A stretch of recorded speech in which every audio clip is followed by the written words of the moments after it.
Part 1, Chapter. The Bertolini. The Signora had no business to do it, said Miss Bartlett. No business at all. She promised us south rooms with a view close together, instead of which here are north rooms, looking into a courtyard, and a long way apart. Oh, Lucy. And a cockney besides, said Lucy, who had been further saddened by the Signora's unexpected accent. It might be London. She looked at the 2 rows of English people who were sitting at the table, at the row of white bottles of water and red bottles of wine that ran between the English people, at the portraits of the late Queen and the late Poet Laureate that hung behind the English people, heavily framed, at the notice of the English Church, Rev. Cuthbert Eager, M.A. Oxon, that was the only other decoration of the wall. Charlotte, don't you feel, too, that we might be in London? I can hardly believe that all kinds of other things are just outside. I suppose it is one's being so tired. This meat has surely been used for soup, said Miss Bartlett, laying down her fork. I want so to see the Arno. The rooms the Signora promised us in her letter would have looked over the Arno. The Signora had no business to do it at all. Oh, it is a shame. Any nook does for me, Miss Bartlett continued, but it does seem hard that you shouldn't have a view. Lucy felt that she had been selfish. Charlotte, you mustn't spoil me. Of course, you must look over the Arno, too. I meant that. The first vacant room in the front. You must have it, said Miss Bartlett, part of whose traveling expenses were paid by Lucy's mother, a piece of generosity to which she made many a tactful allusion. No, no, you must have it. I insist on it. Your mother would never forgive me, Lucy. She would never forgive me. The ladies' voices grew animated, and, if the sad truth be owned, a little peevish. They were tired, and under the guise of unselfishness they wrangled. Some of their neighbors interchanged glances, and one of them, one of the ill-bred people whom one does meet abroad, leant forward over the table and actually intruded into their argument. He said, I have a view. I have a view. Miss Bartlett was startled. Generally at a pension people looked them over for a day or two before speaking, and often did not find out that they would do till they had gone. She knew that the intruder was ill-bred, even before she glanced at him.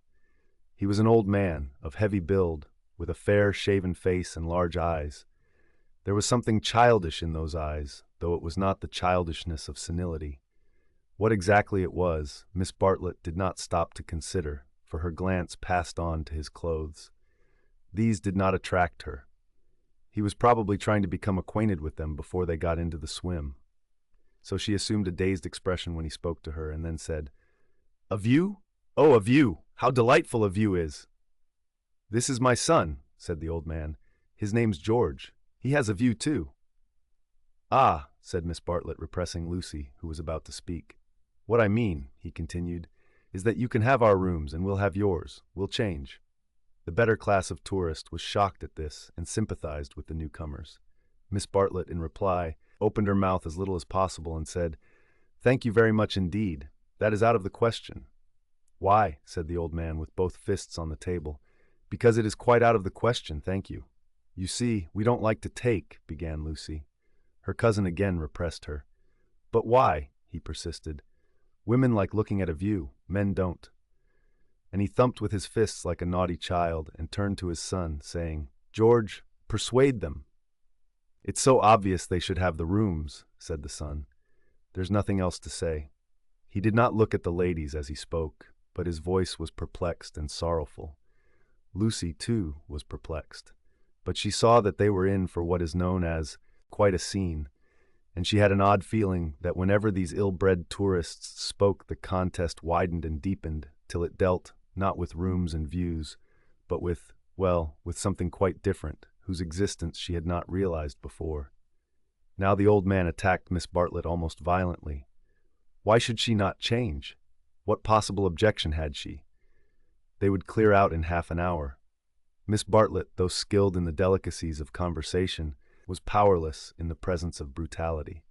It was impossible to snub anyone so gross. Her face reddened with displeasure. She looked around as much as to say, Are you all like this?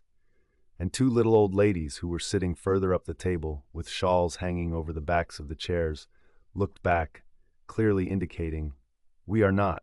We are genteel. Eat your dinner, dear. she said to Lucy, and began to toy again with the meat that she had once censured. Lucy mumbled that those seemed very odd people opposite.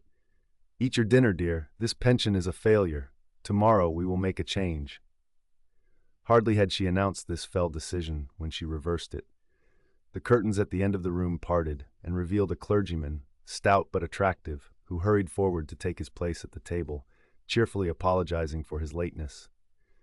Lucy, who had not yet acquired decency, at once rose to her feet, exclaiming, "Oh, why, it's Mr. Beebe. Oh, how perfectly lovely. Oh, Charlotte, we must stop now, however bad the rooms are." "Oh," Miss Bartlett said, with more restraint. "How do you do, Mr. Beebe? I expect that you have forgotten us, Miss Bartlett and Miss Honeychurch, who were at Tunbridge Wells when you helped the vicar of St. Peter's that very cold Easter." The clergyman, who had the air of one on a holiday, did not remember the ladies quite as clearly as they remembered him. But he came forward pleasantly enough and accepted the chair into which he was beckoned by Lucy. "I am so glad to see you," said the girl, who was in a state of spiritual starvation and would have been glad to see the waiter if her cousin had permitted it. "Just fancy how small the world is. Summer Street, too, makes it so specially funny." "Miss Honeychurch lives in the parish of Summer Street," said Miss Bartlett, filling up the gap, "and she happened to tell me in the course of conversation that you have just accepted the living. Yes, I heard from Mother so last week. She didn't know that I knew you at Tunbridge Wells, but I wrote back at once and I said, 'Mr. Beebe is.'" "Quite right," said the clergyman. "I move into the rectory at Summer Street next June. I am lucky to be appointed to such a charming neighborhood." "Oh, how glad I am. The name of our house is Windy Corner." Mr. Beebe bowed. "There is Mother and me generally, and my brother, though it's not often we get him to The church is rather far off, I mean. Lucy, dearest, let Mr. Beebe eat his dinner." "I am eating it, thank you, and enjoying it." He preferred to talk to Lucy, whose playing he remembered, rather than to Miss Bartlett, who probably remembered his sermons. He asked the girl whether she knew Florence well and was informed at some length that she had never been there before. It is delightful to advise a newcomer, and he was first in the field. "Don't neglect the country round," his advice concluded. "The first fine afternoon drive up to Fiesole and round by Settignano, or something of that sort." "No," cried a voice from the top of the table. "Mr. Beebe, you are wrong. The first fine afternoon your ladies must go to Prato." "That lady looks so clever," whispered Miss Bartlett to her cousin. "We are in luck." And indeed, a perfect torrent of information burst on them. People told them what to see, when to see it, how to stop the electric trams, how to get rid of the beggars, how much to give for a vellum blotter, how much the place would grow upon them. The Pension Bertolini had decided, almost enthusiastically, that they would do. Whichever way they looked, kind ladies smiled and shouted at them. And above all rose the voice of the clever lady, crying, "Prato! They must go to Prato! That place is too sweetly squalid for words. I love it. I revel in shaking off the trammels of respectability, as you know." The young man named George glanced at the clever lady and then returned moodily to his plate. Obviously he and his father did not do. Lucy, in the midst of her success, found time to wish they did. It gave her no extra pleasure that anyone should be left in the cold, and when she rose to go, she turned back and gave the two outsiders a nervous little bow. The father did not see it. The son acknowledged it, not by another bow, but by raising his eyebrows and smiling. He seemed to be smiling across something. She hastened after her cousin, who had already disappeared through the curtains which smote one in the face and seemed heavy with more than cloth. Beyond them stood the unreliable Signora, bowing good evening to her guests, and supported by Enery, her little boy, and Victoriere, her daughter. It made a curious little scene, this attempt of the Cockney to convey the grace and geniality of the South. And even more curious was the drawing-room, which attempted to rival the solid comfort of a Bloomsbury boarding-house. Was this really Italy? Miss Bartlett was already seated on a tightly stuffed armchair which had the color and the contours of a tomato.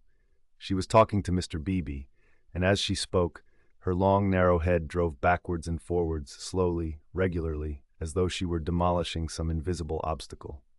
"We are most grateful to you," she was saying.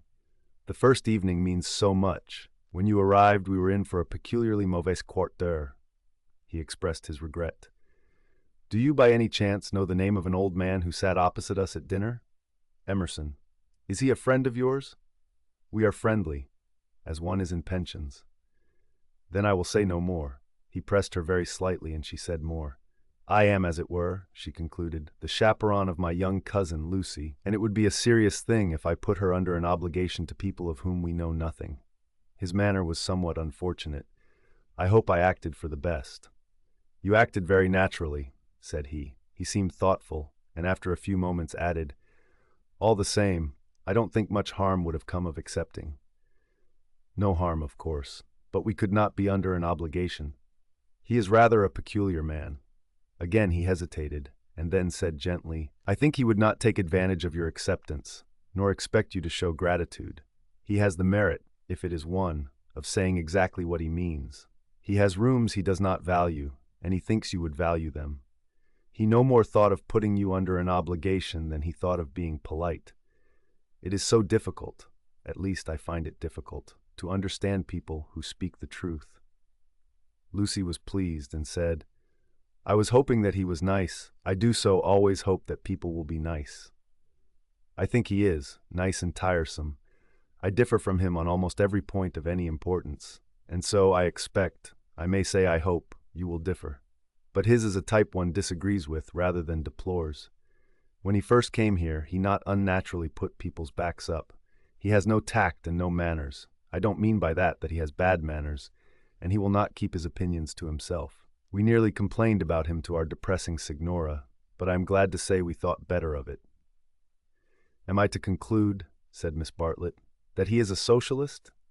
Mr. Beebe accepted the convenient word, not without a slight twitching of the lips. And presumably he has brought up his son to be a socialist too? I hardly know George, for he hasn't learnt to talk yet. He seems a nice creature, and I think he has brains. Of course he has all his father's mannerisms, and it is quite possible that he, too, may be a socialist. Oh, you relieve me, said Miss Bartlett. So you think I ought to have accepted their offer? You feel I have been narrow-minded and suspicious? Not at all, he answered. I never suggested that. But ought I not to apologize at all events for my apparent rudeness? He replied, with some irritation, that it would be quite unnecessary, and got up from his seat to go to the smoking room. Was I a bore, said Miss Bartlett, as soon as he had disappeared. Why didn't you talk, Lucy? He prefers young people, I'm sure. I do hope I haven't monopolized him. I hoped you would have him all the evening, as well as all dinner time. He is nice, exclaimed Lucy. Just what I remember. He seems to see good in everyone. No one would take him for a clergyman. My dear Lucia, well, you know what I mean, and you know how clergymen generally laugh. Mr. Hawk Beebe laughs just like an ordinary man. Funny girl. How you do remind me of your mother. I wonder if she will approve of Mr. Beebe. I'm sure she will, and so will Freddie. I think everyone at Windy Corner will approve. It is the fashionable world. I am used to Tunbridge Wells, where we are all hopelessly behind the times. Yes, said Lucy despondently. There was a haze of disapproval in the air, but whether the disapproval was of herself or of Mr. Beebe, or of the fashionable world at Windy Corner, or of the narrow world at Tunbridge Wells, she could not determine. She tried to locate it, but as usual she blundered. Miss Bartlett sedulously denied disapproving of anyone, and added, I am afraid you are finding me a very depressing companion. And the girl again thought, I must have been selfish or unkind. I must be more careful. It is so dreadful for Charlotte being poor. Fortunately, one of the little old ladies, who for some time had been smiling very benignly, now approached and asked if she might be allowed to sit where Mr. Beebe had sat. Permission granted, she began to chatter gently about Italy, the plunge it had been to come there, the gratifying success of the plunge, the improvement in her sister's health, the necessity of closing the bedroom windows at night, and of thoroughly emptying the water bottles in the morning. She handled her subjects agreeably, and they were, perhaps, more worthy of attention than the high discourse upon Guelphs and Ghibellines, which was proceeding tempestuously at the other end of the room. It was a real catastrophe, not a mere episode, that evening of hers at Venice, when she had found in her bedroom something that is one worse than a flea, though one better than something else. But here you are as safe as in England. Signora Bertolini is so English. Yet our rooms smell, said poor Lucy. We dread going to bed. Ah, then you look into the court, she sighed.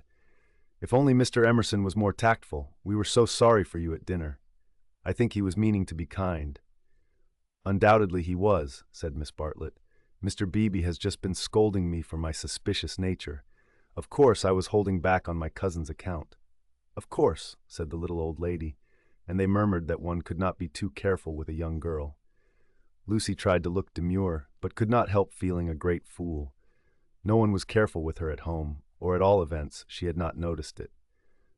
About old Mr. Emerson, I hardly know. No, he is not tactful. Yet, have you ever noticed that there are people who do things which are most indelicate, and yet at the same time, beautiful? Beautiful? Said Miss Bartlett, puzzled at the word. Are not beauty and delicacy the same? So one would have thought, said the other helplessly. But things are so difficult, I sometimes think. She proceeded no further into things, for Mr. Beebe reappeared, looking extremely pleasant. Miss Bartlett, he cried, it's all right about the rooms. I'm so glad. Mr. Emerson was talking about it in the smoking room, and knowing what I did, I encouraged him to make the offer again. He has let me come and ask you. He would be so pleased. Oh, Charlotte, cried Lucy to her cousin, we must have the rooms now. The old man is just as nice and kind as he can be. Miss Bartlett was silent. I fear, said Mr. Beebe after a pause, that I have been officious. I must apologize for my interference. Gravely displeased, he turned to go. Not till then did Miss Bartlett reply, My own wishes, dearest Lucy, are unimportant in comparison with yours. It would be hard indeed if I stopped you doing as you liked at Florence, when I am only here through your kindness. If you wish me to turn these gentlemen out of their rooms, I will do it. Would you then, Mr. Beebe, kindly tell Mr. Emerson that I accept his kind offer, and then conduct him to me, in order that I may thank him personally? She raised her voice as she spoke. It was heard all over the drawing-room, and silenced the Guelphs and the Ghibellines. The clergyman, inwardly cursing the female sex, bowed and departed with her message. Remember, Lucy, I alone am implicated in this. I do not wish the acceptance to come from you. Grant me that, at all events. Mr. Beebe was back, saying rather nervously, Mr. Emerson is engaged, but here is his son instead. The young man gazed down on the three ladies, who felt seated on the floor. So low were their chairs. My father, he said, is in his bath, so you cannot thank him personally. But any message given by you to me will be given by me to him as soon as he comes out. Miss Bartlett was unequal to the bath. All her barbed civilities came forth wrong end first. Young Mr. Emerson scored a notable triumph to the delight of Mr. Beebe, and to the secret delight of Lucy. Poor young man, said Miss Bartlett, as soon as he had gone. How angry he is with his father about the rooms. It is all he can do to keep polite. In half an hour or so your rooms will be ready, said Mr. Beebe. Then, looking rather thoughtfully at the two cousins, he retired to his own rooms to write up his philosophic diary. Oh dear, breathed the little old lady, and shuddered as if all the winds of heaven had entered the apartment. Gentlemen sometimes do not realize. Her voice faded away, but Miss Bartlett seemed to understand, and a conversation developed, in which gentlemen who did not thoroughly realize played a principal part. Lucy, not realizing either, was reduced to literature. Taking up Baedeker's Handbook to Northern Italy, she committed to memory the most important dates of Florentine history, for she was determined to enjoy herself on the morrow. Thus the half-hour crept profitably away, and at last Miss Bartlett rose with a sigh and said, I think one might venture now. No, Lucy, do not stir. I will superintend the move. How you do everything, said Lucy. Naturally, dear, it is my affair. But I would like to help you. No, dear. Charlotte's energy and her unselfishness. She had been thus all her life, but really on this Italian tour she was surpassing herself. So Lucy felt or strove to feel. And yet there was a rebellious spirit in her, which wondered whether the acceptance might not have been less delicate and more beautiful. At all events, she entered her own room without any feeling of joy. I want to explain, said Miss Bartlett, why it is that I have taken the largest room. Naturally, of course, I should have given it to you, but I happen to know that it belongs to the young man, and I was sure your mother would not like it. Lucy was bewildered. If you are to accept a favor, it is more suitable you should be under an obligation to his father than to him. I am a woman of the world, in my small way, and I know where things lead to. However, Mr. Beebe is a guarantee of a sort that they will not presume on this. Mother wouldn't mind, I'm sure, said Lucy, but again had the sense of larger and unsuspected issues. Miss Bartlett only sighed and enveloped her in a protecting embrace as she wished her good night. It gave Lucy the sensation of a fog, and when she reached her own room, she opened the window and breathed the clean night air, thinking of the kind old man who had enabled her to see the lights dancing in the Arno, and the cypresses of San Miniato, and the foothills of the Apennines, black against the rising moon. Miss Bartlett, in her room, fastened the window shutters and locked the door, and then made a tour of the apartment to see where the cupboards led, and whether there were any oubliettes or secret entrances. It was then that she saw, pinned up over the washstand, a sheet of paper on which was scrawled an enormous note of interrogation. Nothing more. What does it mean? She thought, and she examined it carefully by the light of a candle. Meaningless at first, it gradually became menacing, obnoxious, portentous with evil.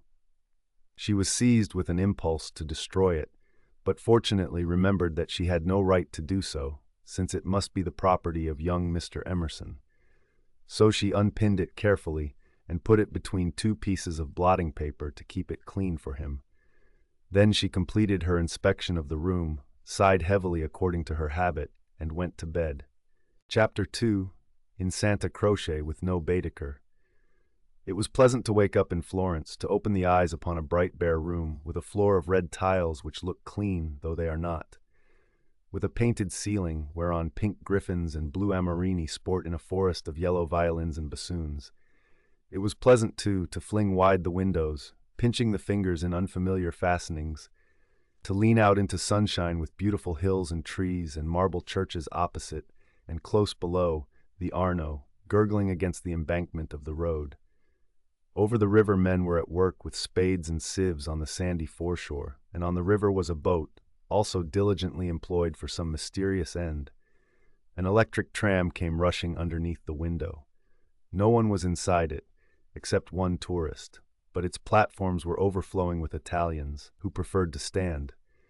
Children tried to hang on behind, and the conductor, with no malice, spat in their faces to make them let go. Then soldiers appeared, good-looking, undersized men, wearing each a knapsack covered with mangy fur and a great coat which had been cut for some larger soldier. Beside them walked officers, looking foolish and fierce, and before them went little boys, turning somersaults in time with the band. The tramcar became entangled in their ranks, and moved on painfully, like a caterpillar in a swarm of ants. One of the little boys fell down, and some white bullocks came out of an archway. Indeed, if it had not been for the good advice of an old man who was selling button-hooks, the road might never have got clear. Over such trivialities as these, many a valuable hour may slip away, and the traveler who has gone to Italy to study the tactile values of Giotto, or the corruption of the papacy, may return remembering nothing but the blue sky and the men and women who live under it. So it was as well that Miss Bartlett should tap and come in, and having commented on Lucy's leaving the door unlocked, and on her leaning out of the window before she was fully dressed, should urge her to hasten herself, or the best of the day would be gone. By the time Lucy was ready, her cousin had done her breakfast, and was listening to the clever lady among the crumbs. A conversation then ensued, on not unfamiliar lines. Miss Bartlett was, after all, a wee bit tired, and thought they had better spend the morning settling in, unless Lucy would at all like to go out. Lucy would rather like to go out, as it was her first day in Florence, but of course she could go alone. Miss Bartlett could not allow this. Of course she would accompany Lucy everywhere. Oh, certainly not.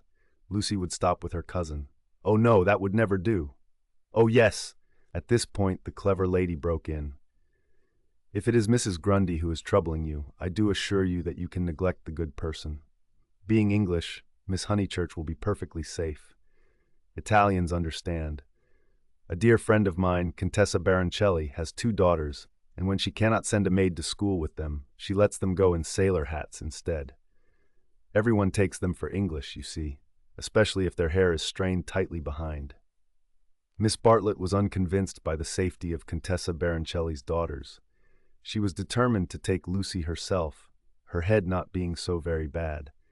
The clever lady then said that she was going to spend a long morning in Santa Croce, and if Lucy would come too, she would be delighted. "I will take you by a dear dirty back way, Miss Honeychurch, and if you bring me luck, we shall have an adventure." Lucy said that this was most kind, and at once opened the Baedeker to see where Santa Croce was. "Tut, tut, Miss Lucy! I hope we shall soon emancipate you from Baedeker. He does but touch the surface of things. As to the true Italy, he does not even dream of it. The true Italy is only to be found by patient observation." This sounded very interesting, and Lucy hurried over her breakfast and started with her new friend in high spirits. Italy was coming at last. The Cockney Signora and her works had vanished like a bad dream. Miss Lavish, for that was the clever lady's name, turned to the right along the sunny Lung Arno. How delightfully warm! But a wind down the side streets cut like a knife, didn't it? Ponte alle Grazie, particularly interesting, mentioned by Dante. San Miniato, beautiful as well as interesting. The crucifix that kissed a murderer. Miss Honeychurch would remember the story. The men on the river were fishing. Untrue, but then so is most information. Then Miss Lavish darted under the archway of the white bullocks, and she stopped, and she cried, "A smell, a true Florentine smell. Every city, let me teach you, has its own smell." "Is it a very nice smell?" said Lucy, who had inherited from her mother a distaste to dirt. "One doesn't come to Italy for niceness," was the retort. "One comes for life. Buongiorno, buongiorno," bowing right and left. "Look at that adorable wine cart, how the driver stares at us, dear, simple soul." So Miss Lavish proceeded through the streets of the city of Florence, short, fidgety, and playful as a kitten, though without a kitten's grace. It was a treat for the girl to be with anyone so clever and so cheerful, and a blue military cloak, such as an Italian officer wears, only increased the sense of festivity. "Buongiorno, take the word of an old woman, Miss Lucy. You will never repent of a little civility to your inferiors. That is the true democracy, though I am a real radical as well. There, now you're shocked." "Indeed, I'm not," exclaimed Lucy. "We are radicals, too, out and out. My father always voted for Mr. Gladstone until he was so dreadful about Ireland." I see. And now you have gone over to the enemy." "Oh, please, if my father was alive, I am sure he would vote radical again now that Ireland is all right. And as it is, the glass over our front door was broken last election, and Freddie is sure it was the Tories, but Mother says nonsense, a tramp." "Shameful. A manufacturing district, I suppose." "No, in the Surrey Hills, about 5 miles from Dorking, looking over the Weald." Miss Lavish seemed interested and slackened her trot. "What a delightful part. I know it so well. It is full of the very nicest people. Do you know Sir Harry Otway, a radical if ever there was?" "Very well indeed." "And old Mrs. Butterworth, the philanthropist?" "Why, she rents a field of us. How funny." Miss Lavish looked at the narrow ribbon of sky and murmured, "Oh, you have property in Surrey?" "Hardly any," said Lucy, fearful of being thought a snob. "Only 30 acres, just the garden, all downhill and some fields." Miss Lavish was not disgusted, and said it was just the size of her aunt's Suffolk estate. Italy receded. They tried to remember the last name of Lady Louisa someone, who had taken a house near Summer Street the other year, but she had not liked it, which was odd of her. And just as Miss Lavish had got the name, she broke off and exclaimed, bless us and save us, we've lost the way." Certainly they had seemed a long time in reaching Santa Croce, the tower of which had been plainly visible from the landing window. But Miss Lavish had said so much about knowing her Florence by heart that Lucy had followed her with no misgivings. Lost, my dear Miss Lucy, during our political diatribes we have taken a wrong turning. How those horrid conservatives would jeer at us. What are we to do? 2 lone females in an unknown town. Now, this is what I call an adventure." Lucy, who wanted to see Santa Croce, suggested as a possible solution that they should ask the way there. "Oh, but that is the word of a craven. And no, you are not to look at your Baedeker. Give it to me. I shan't let you carry it. We will simply drift."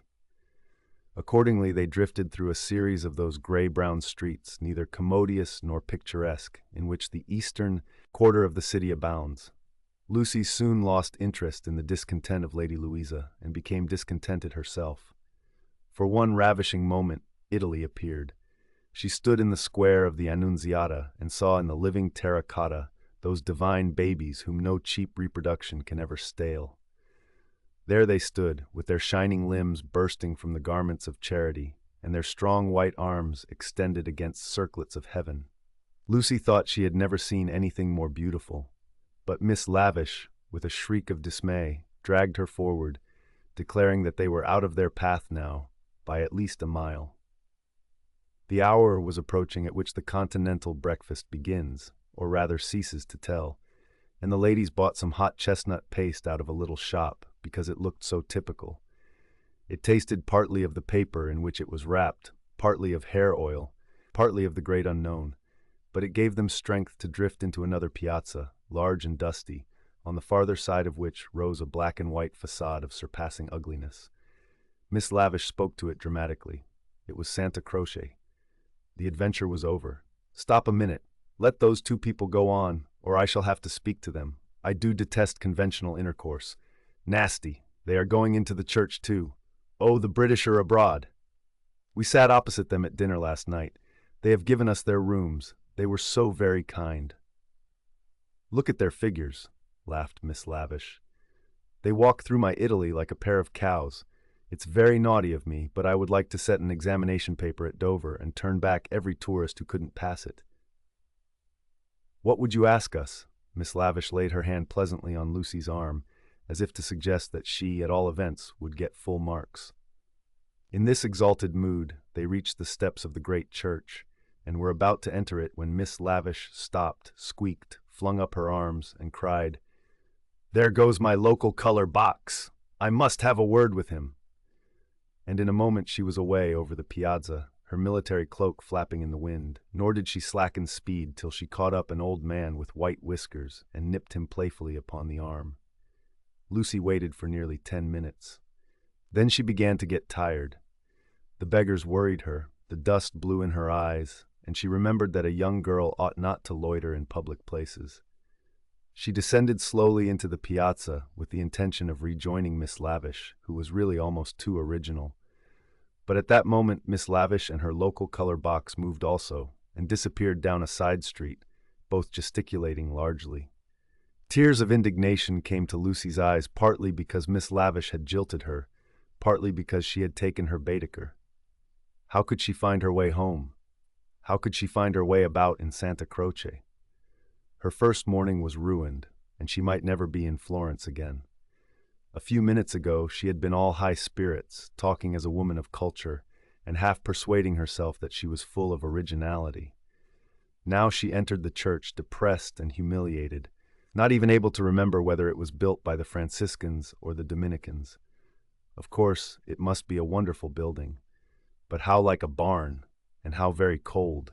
Of course, it contained frescoes by Giotto, in the presence of whose tactile values she was capable of feeling what was proper.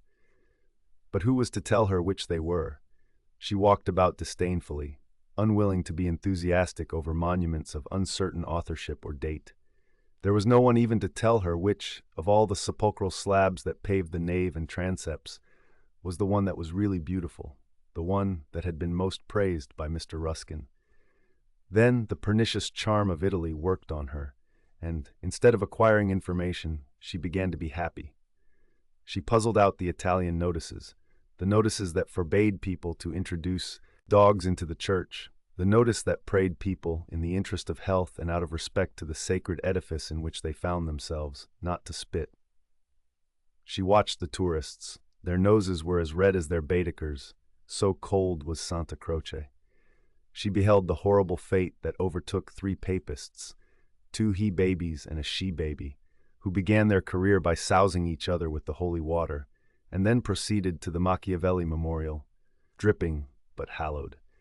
Advancing towards it very slowly and from immense distances, they touched the stone with their fingers, with their handkerchiefs, with their heads, and then retreated. What could this mean? They did it again and again. Then Lucy realized that they had mistaken Machiavelli for some saint, hoping to acquire virtue. Punishment followed quickly.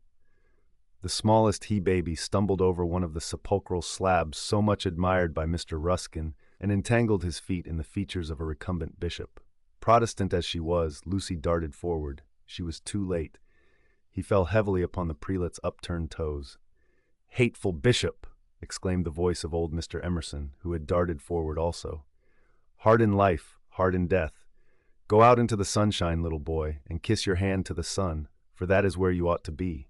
Intolerable bishop!" The child screamed frantically at these words, and at these dreadful people who picked him up, dusted him, rubbed his bruises, and told him not to be superstitious. "Look at him," said Mr. Emerson to Lucy. "Here's a mess, a baby hurt, cold, and frightened. But what else can you expect from a church?" The child's legs had become as melting wax. Each time that old Mr. Emerson and Lucy set it erect, it collapsed with a roar. Fortunately, an Italian lady, who ought to have been saying her prayers, came to the rescue. By some mysterious virtue which mothers alone possess, she stiffened the little boy's backbone and imparted strength to his knees. He stood. Still gibbering with agitation, he walked away. "You are a clever woman," said Mr. Emerson. "You have done more than all the relics in the world. I am not of your creed, but I do believe in those who make their fellow creatures happy. There is no scheme of the universe." He paused for a phrase. "Niente," said the Italian lady, and returned to her prayers. "I'm not sure she understands English," suggested Lucy. In her chastened mood, she no longer despised the Emersons. She was determined to be gracious to them, beautiful rather than delicate, and, if possible, to erase Miss Bartlett's civility by some gracious reference to the pleasant rooms. "That woman understands everything," was Mr. Emerson's reply. "But what are you doing here? Are you doing the church? Are you through with the church?" "No," cried Lucy, remembering her grievance. "I came here with Miss Lavish, who was to explain everything, and just by the door, it is too bad, she simply ran away, and after waiting quite a time, I had to come in by myself." "Why shouldn't you?" said Mr. Emerson. "Yes, why shouldn't you come by yourself?" said the son, addressing the young lady for the first time. "But Miss Lavish has even taken away Baedeker." "Baedeker," said Mr. Emerson. "I'm glad it's that you minded. It's worth minding, the loss of a Baedeker. That's worth minding." Lucy was puzzled. She was again conscious of some new idea, and was not sure whither it would lead her. "If you've no Baedeker," said the son, "you'd better join us." Was this where the idea would lead? She took refuge in her dignity. "Thank you very much, but I could not think of that.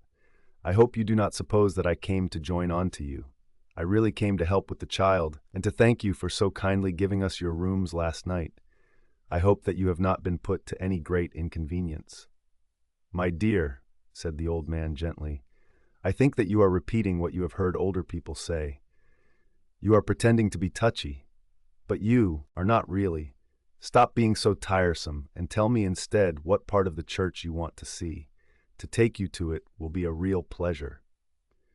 Now this was abominably impertinent, and she ought to have been furious.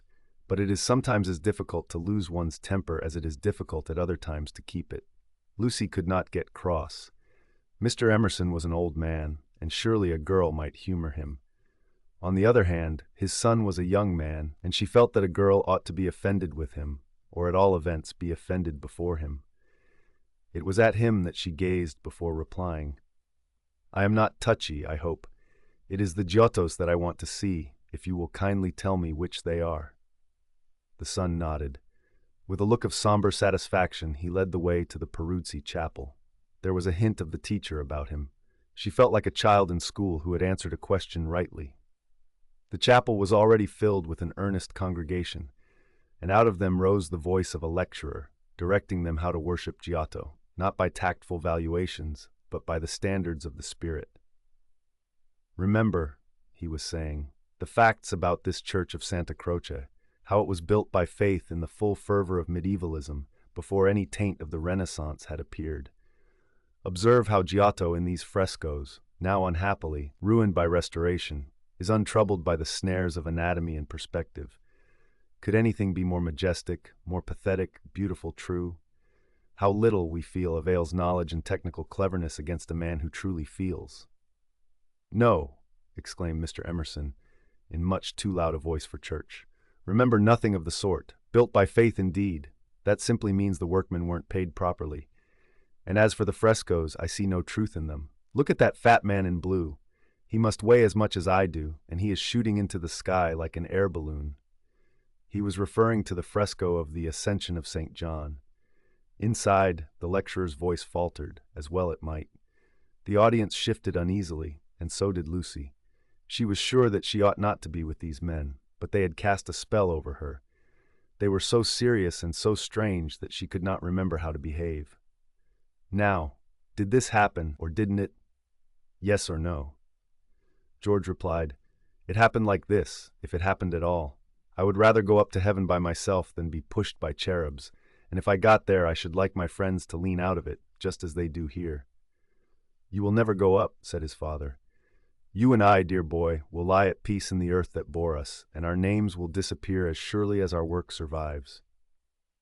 Some of the people can only see the empty grave, not the saint, whoever he is, going up. It did happen like that, if it happened at all. "Pardon me," said a frigid voice. "The chapel is somewhat small for 2 parties. We will incommode you no longer."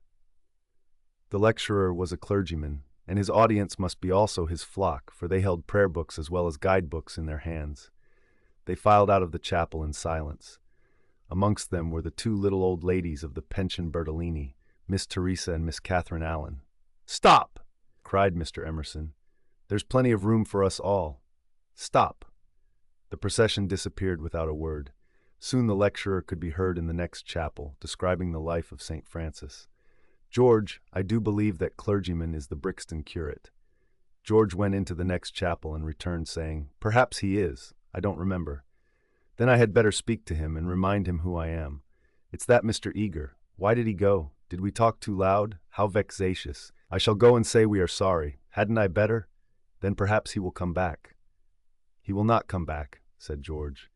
But Mr. Emerson, contrite and unhappy, hurried away to apologize to the Reverend Cuthbert Eager. Lucy, apparently absorbed in a lunette, could hear the lecture again. Interrupted, the anxious, aggressive voice of the old man, the curt, injured replies of his opponent. The son, who took every little contretemps as if it were a tragedy, was listening also. "My father has that effect on nearly everyone," he informed her. "He will try to be kind." "I hope we all try," said she, smiling nervously, "because we think it improves our characters.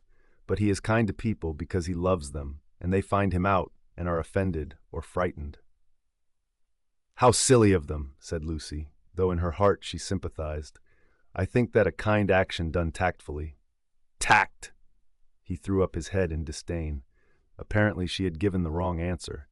She watched the singular creature pace up and down the chapel. For a young man his face was rugged and, until the shadows fell upon it, hard. Enshadowed, it sprang into tenderness. She saw him once again at Rome, on the ceiling of the Sistine Chapel, carrying a burden of acorns. Healthy and muscular, he yet gave her the feeling of grayness, of tragedy that might only find solution in the night. The feeling soon passed.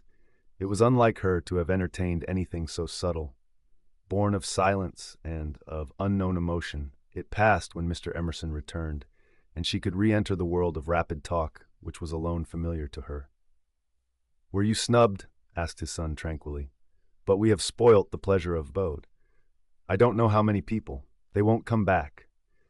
Full of innate sympathy, quickness to perceive good in others, vision of the brotherhood of man, scraps of the lecture on St. Francis came floating round the partition wall.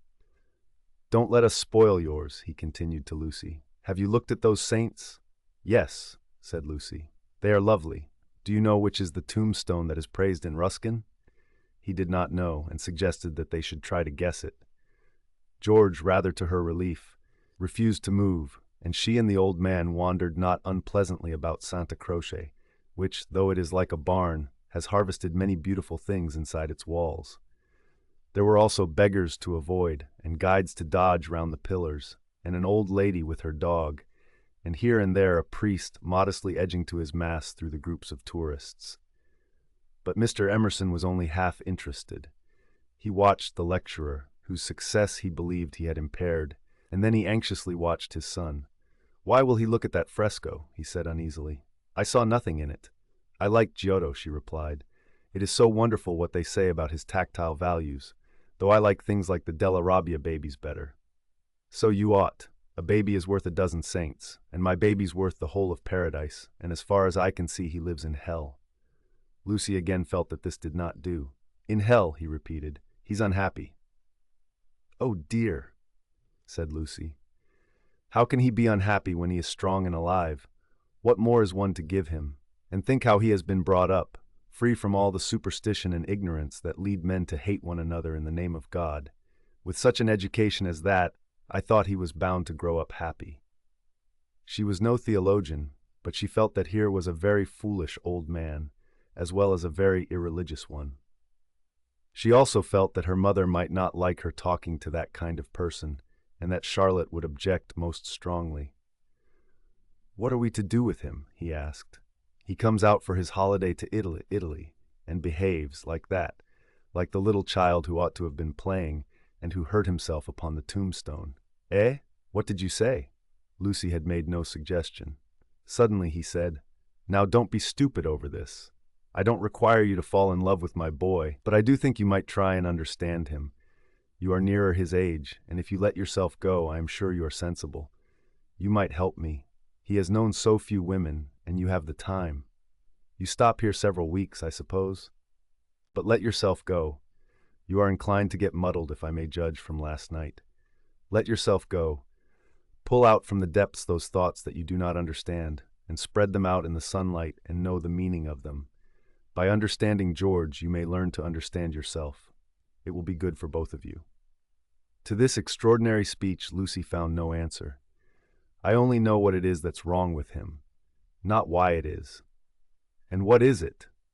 asked Lucy fearfully, expecting some harrowing tale. "The old trouble. Things won't fit." "What things? The things of the universe. It is quite true. They don't." "Oh, Mr. Emerson, whatever do you mean?"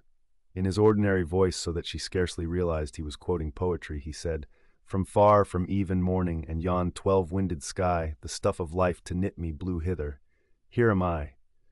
George and I both know this, but why does it distress him? We know that we come from the winds, and that we shall return to them, that all life is perhaps a knot, a tangle, a blemish in the eternal smoothness. But why should this make us unhappy? Let us rather love one another and work and rejoice. I don't believe in this world's sorrow." Miss Honeychurch assented. "Then make my boy think like us.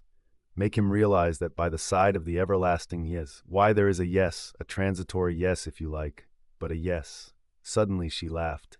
Surely one ought to laugh. A young man melancholy because the universe wouldn't fit, because life was a tangle or a wind or a yes or something. "I'm very sorry," she cried. "You'll think me unfeeling, but Then she became matronly. "Oh, but your son wants employment. Has he no particular hobby? Why, I myself have worries, but I can generally forget them at the piano, and collecting stamps did no end of good for my brother. Perhaps Italy bores him. You ought to try the Alps or the lakes." The old man's face saddened, and he touched her gently with his hand. This did not alarm her. She thought that her advice had impressed him, and that he was thanking her for it. Indeed, he no longer alarmed her at all. She regarded him as a kind thing, but quite silly. Her feelings were as inflated spiritually as they had been an hour ago aesthetically, before she lost Baedeker. The dear George, now striding towards them over the tombstones, seemed both pitiable and absurd. He approached, his face in the shadow. He said, "Miss Bartlett." "Oh, good gracious me," said Lucy, suddenly collapsing and again seeing the whole of life in a new perspective. "Where?" "In the nave." "I see. Those gossiping little Miss Allens must have—" She checked herself. "Poor girl," exploded Mr. Emerson. "Poor girl." She could not let this pass, for it was just what she was feeling herself. "Poor girl." I fail to understand the point of that remark. I think myself a very fortunate girl, I assure you. I'm thoroughly happy and having a splendid time. Pray don't waste time mourning over me. There's enough sorrow in the world, isn't there, without trying to invent it. Goodbye. Thank you both so much for all your kindness. Ah, yes, there does come my cousin. A delightful morning. Santa Croce is a wonderful church." She joined her cousin. Chapter 3. Music, Violets, and the letter S. It so happened that Lucy, who found daily life rather chaotic, entered a more solid world when she opened the piano. She was then no longer either deferential or patronizing, no longer either a rebel or a slave. The kingdom of music is not the kingdom of this world. It will accept those whom breeding and intellect and culture have alike rejected. The commonplace person begins to play and shoots into the empyrean without effort, whilst we look up, marveling how he has escaped us, and thinking how we could worship him and love him, would he but translate his visions into human words and his experiences into human actions. Perhaps he cannot. Certainly he does not, or does so very seldom. Lucy had done so never. She was no dazzling executante. Her runs were not at all like strings of pearls, and she struck no more right notes than was suitable for one of her age and situation. Nor was she the passionate young lady who performs so tragically on a summer's evening with the window open. Passion was there, but it could not be easily labeled. It slipped between love and hatred and jealousy and all the furniture of the pictorial style. And she was tragical only in the sense that she was great, for she loved to play on the side of victory. Victory of what and over what? That is more than the words of daily life can tell us. But that some sonatas of Beethoven are written tragic, no one can gainsay. Yet they can triumph or despair as the player decides, and Lucy had decided that they should triumph. A very wet afternoon at the Bertolini permitted her to do the thing she really liked, and after lunch she opened the little draped piano. A few people lingered round and praised her playing, but finding that she made no reply, dispersed to their rooms to write up their diaries or to sleep. She took no notice of Mr. Emerson looking for his son, nor of Miss Bartlett looking for Miss Lavish, nor of Miss Lavish looking for her cigarette case. Like every true performer, she was intoxicated by the mere feel of the notes. They were fingers caressing her own, and by touch, not by sound alone, did she come to her desire. Mr. Beebe, sitting unnoticed in the window, pondered this illogical element in Miss Honeychurch, and recalled the occasion at Tunbridge Wells when he had discovered it. It was at one of those entertainments where the upper classes entertain the lower. The seats were filled with a respectful audience, and the ladies and gentlemen of the parish, under the auspices of their vicar, sang, or recited, or imitated the drawing of a champagne cork. Among the promised items was Miss Honeychurch, piano, Beethoven, and Mr. Beebe was wondering whether it would be Adelaida or the March of the Ruins of Athens, when his composure was disturbed by the opening bars of Opus 3. He was in suspense all through the introduction, for not until the pace quickens does one know what the performer intends. With the roar of the opening theme, he knew that things were going extraordinarily. In the chords that herald the conclusion, he heard the hammer strokes of victory. He was glad that she only played the first movement, for he could have paid no attention to the winding intricacies of the measures of 9/16. The audience clapped, no less respectful. It was Mr. Beebe who started the stamping. It was all that one could do. "Who is she?" he asked the vicar afterwards. "Cousin of one of my parishioners. I do not consider her choice of a piece happy. Beethoven is so usually simple and direct in his appeal that it is sheer perversity to choose a thing like that, which, if anything, disturbs. Introduce me. She will be delighted. She and Miss Bartlett are full of the praises of your sermon." "My sermon," cried Mr. Beebe. "Why ever did she listen to it?" When he was introduced, he understood why, for Miss Honeychurch, disjoined from her music stool, was only a young lady with a quantity of dark hair and a very pretty, pale, undeveloped face. She loved going to concerts. She loved stopping with her cousin. She loved iced coffee and meringues. He did not doubt that she loved his sermon also. But before he left Tunbridge Wells, he made a remark to the vicar, which he now made to Lucy herself when she closed the little piano and moved dreamily towards him. "If Miss Honeychurch ever takes to live as she plays, it will be very exciting both for us and for her." Lucy at once re-entered daily life. "Oh, what a funny thing! Someone said just the same to Mother, and she said she trusted I should never live a duet." "Doesn't Mrs. Honeychurch like music?" "She doesn't mind it, but she doesn't like one to get excited over anything. She thinks I am silly about it. She thinks I can't make out. Once, you know, I said that I liked my own playing better than anyone's. She has never got over it. Of course, I didn't mean that I played well. I only meant—" "Of course," said he, wondering why she bothered to explain. "Music," said Lucy, as if attempting some generality. She could not complete it, and looked out absently upon Italy in the wet. The whole life of the South was disorganized, and the most graceful nation in Europe had turned into formless lumps of clothes. The street and the river were dirty yellow, the bridge was dirty gray, and the hills were dirty purple. Somewhere in their folds were concealed Miss Lavish and Miss Bartlett, who had chosen this afternoon to visit the Torre del Gallo. "What about music?" said Mr. Beebe. "Poor Charlotte will be sopped," was Lucy's reply. The expedition was typical of Miss Bartlett, who would return cold, tired, hungry, and angelic, with a ruined skirt, a pulpy Baedeker, and a tickling cough in her throat. On another day, when the whole world was singing and the air ran into the mouth like wine, she would refuse to stir from the drawing-room, saying that she was an old thing and no fit companion for a hardy girl. "Miss Lavish has led your cousin astray. She hopes to find the true Italy in the wet, I believe." "Miss Lavish is so original," murmured Lucy. This was a stock remark, the supreme achievement of the pension Bertolini in the way of definition. Miss Lavish was so original. Mr. Beebe had his doubts, but they would have been put down to clerical narrowness. For that, and for other reasons, he held his peace. "Is it true," continued Lucy in awestruck tone, "that Miss Lavish is writing a book?" "They do say so." "What is it about?" "It will be a novel," replied Mr. Beebe, "dealing with modern Italy. Let me refer you for an account to Miss Catherine Allen, who uses words herself more admirably than anyone I know. I wish Miss Lavish would tell me herself. We started such friends, but I don't think she ought to have run away with Baedeker that morning in Santa Croce. Charlotte was most annoyed at finding me practically alone, and so I couldn't help being a little annoyed with Miss Lavish. The two ladies, at all events, have made it up." He was interested in the sudden friendship between women so apparently dissimilar as Miss Bartlett and Miss Lavish.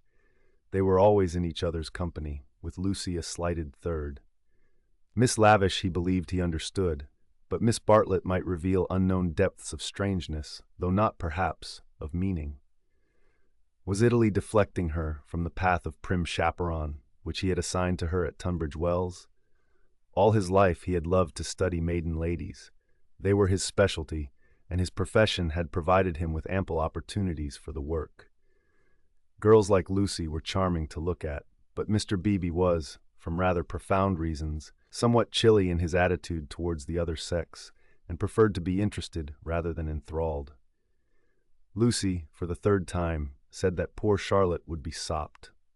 The Arno was rising in flood, washing away the traces of the little carts upon the foreshore.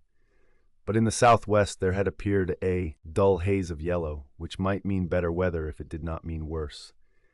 She opened the window to inspect, and a cold blast entered the room, drawing a plaintive cry from Miss Catherine Allen, who entered at the same moment by the door. "Oh, dear Miss Honeychurch, you will catch a chill. And Mr. Beebe here besides.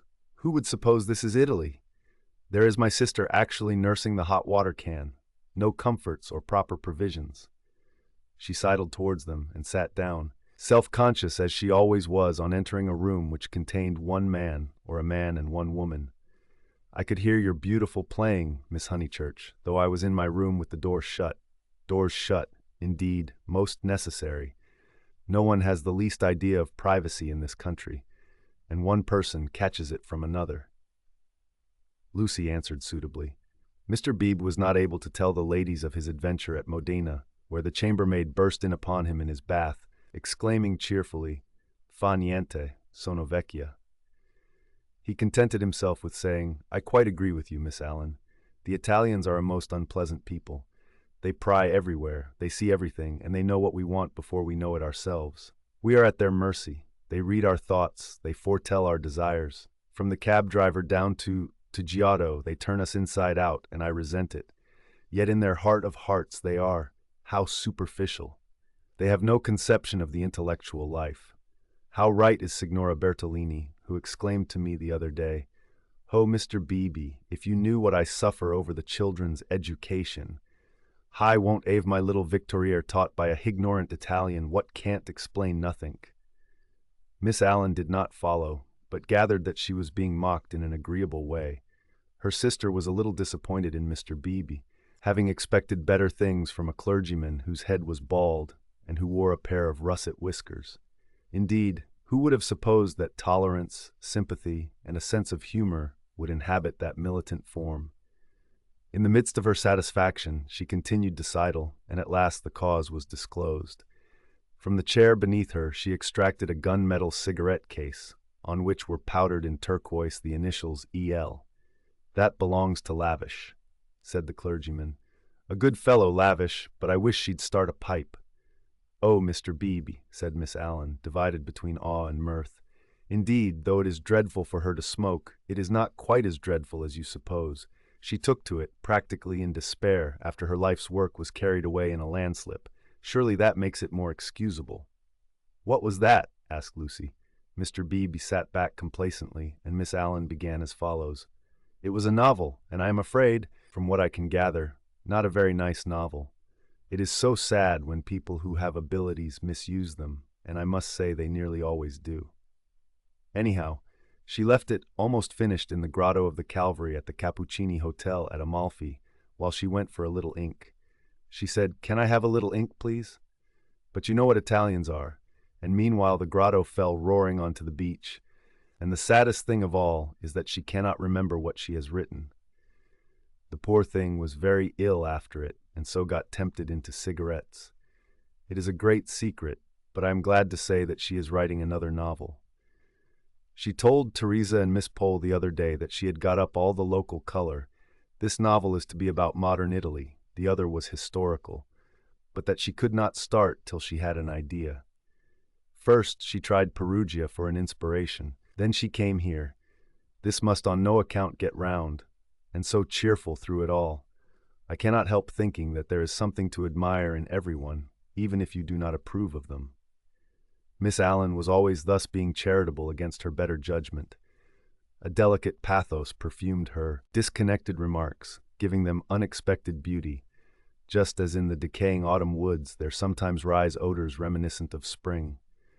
She felt she had made almost too many allowances, and apologized hurriedly for her toleration. All the same, she is a little too, I hardly like to say unwomanly, but she behaved most strangely when the Emersons arrived. Beebe smiled as Miss Allen plunged into an anecdote which he knew she would be unable to finish in the presence of a gentleman. "I don't know, Miss Honeychurch, if you have noticed that Miss Pole, the lady who has so much yellow hair, takes lemonade, that old Mr. Emerson who puts things very strangely." Her jaw dropped. She was silent. Mr. Beebe, whose social resources were endless, went out to order some tea, and she continued to Lucy in a hasty whisper. "Stomach. He warned Miss Pole of her stomach acidity, he called it, and he may have meant to be kind. I must say I forgot myself and laughed. It was so sudden. As Teresa truly said, it was no laughing matter. But the point is that Miss Lavish was positively attracted by his mentioning S, and said she liked plain speaking and meeting different grades of thought. She thought they were commercial travelers. Drummers was the word she used, and all through dinner she tried to prove that England, our great and beloved country, rests on nothing but commerce. Teresa was very much annoyed, and left the table before the cheese, saying as she did so, "There, Miss Lavish is one who can confute you better than I," and pointed to that beautiful picture of Lord Tennyson. Then Miss Lavish said, "Tut! The early Victorians. Just imagine, tut! The early Victorians."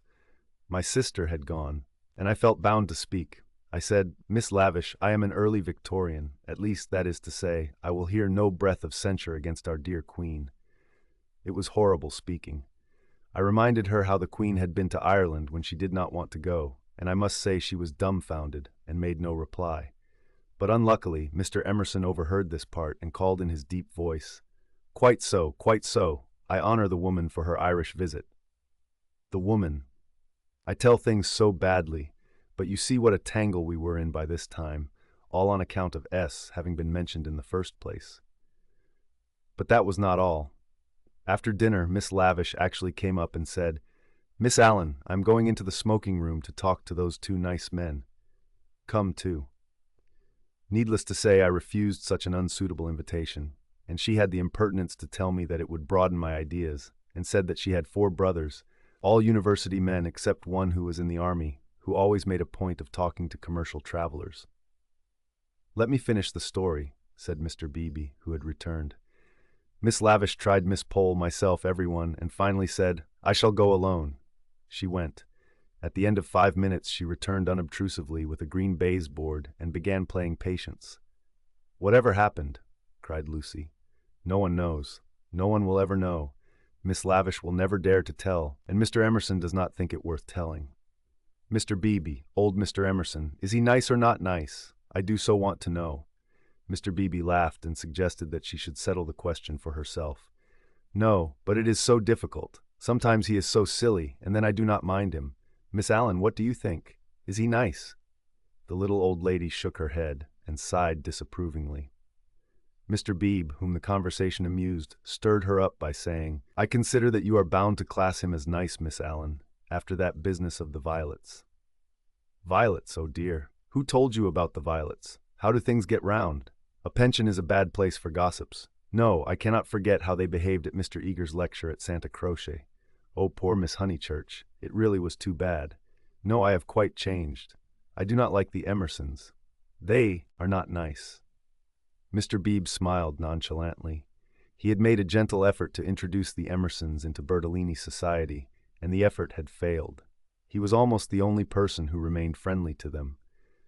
Miss Lavish, who represented intellect, was avowedly hostile, and now the Miss Allens, who stood for good breeding, were following her. Miss Bartlett, smarting under an obligation, would scarcely be civil. The case of Lucy was different. She had given him a hazy account of her adventures in Santa Croce, and he gathered that the two men had made a curious and possibly concerted attempt to annex her, to show her the world from their own strange standpoint, to interest her in their private sorrows and joys. This was impertinent. He did not wish their cause to be championed by a young girl. He would rather it should fail. After all, he knew nothing about them, and pension joys, pension sorrows are flimsy things, whereas Lucy would be his parishioner. Lucy, with one eye upon the weather, finally said that she thought the Emersons were nice, not that she saw anything of them now. Even their seats at dinner had been moved. "But aren't they always waylaying you to go out with them, dear?" said the little lady inquisitively. "Only once. Charlotte didn't like it and said something, quite politely, of course. Most right of her. They don't understand our ways. They must find their level." Mr. Beebe rather felt that they had gone under. They had given up their attempt, if it was one, to conquer society, and now the father was almost as silent as the son. He wondered whether he would not plan a pleasant day for these folk before they left. Some expedition, perhaps, with Lucy well chaperoned to be nice to them. It was one of Mr. Beebe's chief pleasures to provide people with happy memories. Evening approached while they chatted. The air became brighter. The colors on the trees and hills were purified, and the Arno lost its muddy solidity and began to twinkle. There were a few streaks of bluish-green among the clouds, a few patches of watery light upon the earth, and then the dripping facade of San Miniato shone brilliantly in the declining sun. "Too late to go out," said Miss Allen in a voice of relief. "All the galleries are shut." "I think I shall go out," said Lucy. "I want to go round the town in the circular tram, on the platform by the driver." Her two companions looked grave. Mr. Beebe, who felt responsible for her, in the absence of Miss Bartlett, ventured to say, "I wish we could. Unluckily, I have letters. If you do want to go out alone, won't you be better on your feet?" "Italians, dear, you know," said Miss Allen. "Perhaps I shall meet someone who reads me through and through." But they still looked disapproval, and she so far conceded to Mr. Beebe as to say that she would only go for a little walk and keep to the street frequented by tourists. "She oughtn't really to go at all," said Mr. Beebe as they watched her from the window, "and she knows it.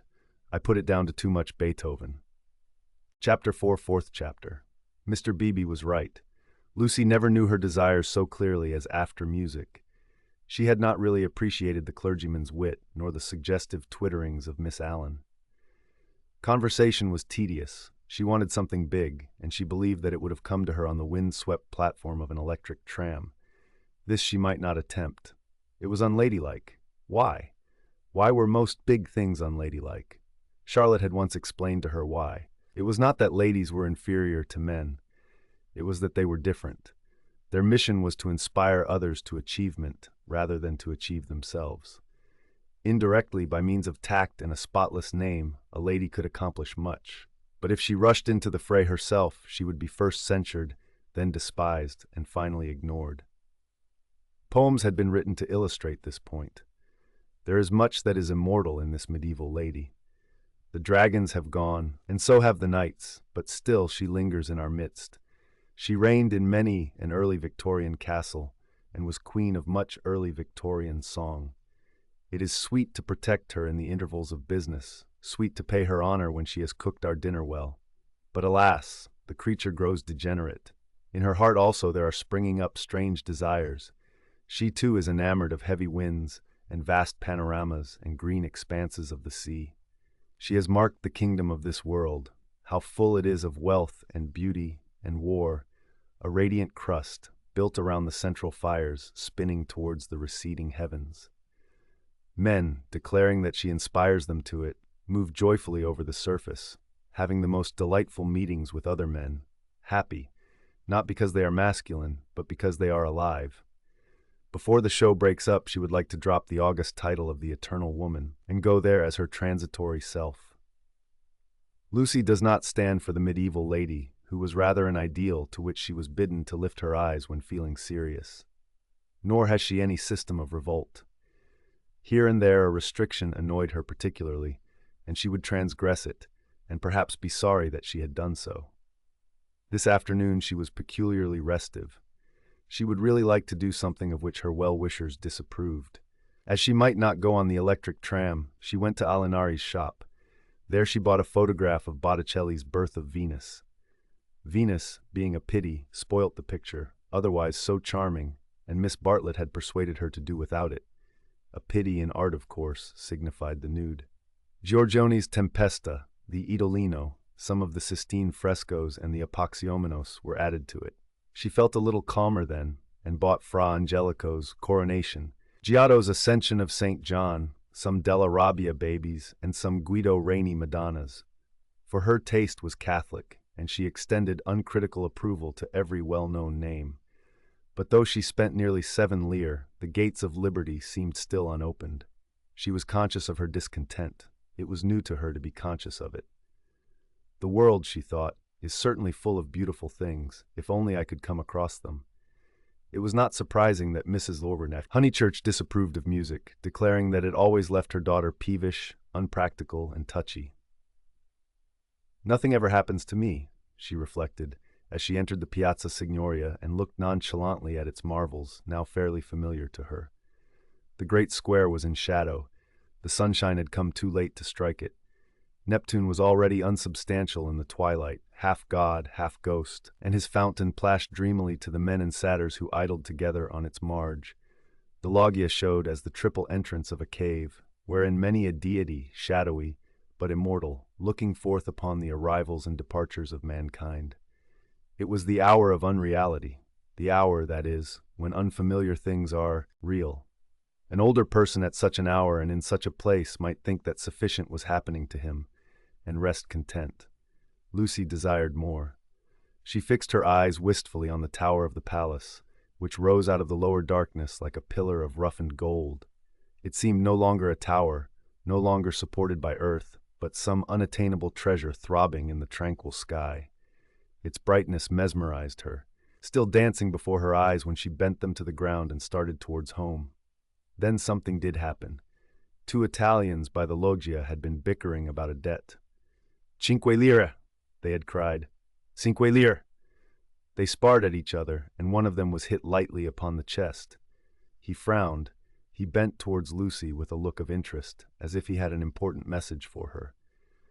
He opened his lips to deliver it, and a stream of red came out between them and trickled down his unshaven chin. That was all. A crowd rose out of the dusk. It hid this extraordinary man from her and bore him away to the fountain. Mr. George Emerson happened to be a few paces away, looking at her across the spot where the man had been. How very odd. Across something. Even as she caught sight of him, he grew dim. The palace itself grew dim, swayed above her, fell onto her softly, slowly, noiselessly, and the sky fell with it. She thought, "Oh, what have I done? Oh, what have I done?" she murmured, and opened her eyes. George Emerson still looked at her, but not across anything. She had complained of dullness, and lo, one man was stabbed, and another held her in his arms. They were sitting on some steps in the Uffizi arcade. He must have carried her.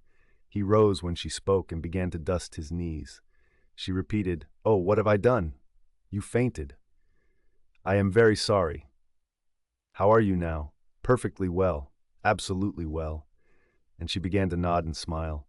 "Then let us come home. There's no point in our stopping." He held out his hand to pull her up. She pretended not to see it. The cries from the fountain, they had never ceased, rang emptily.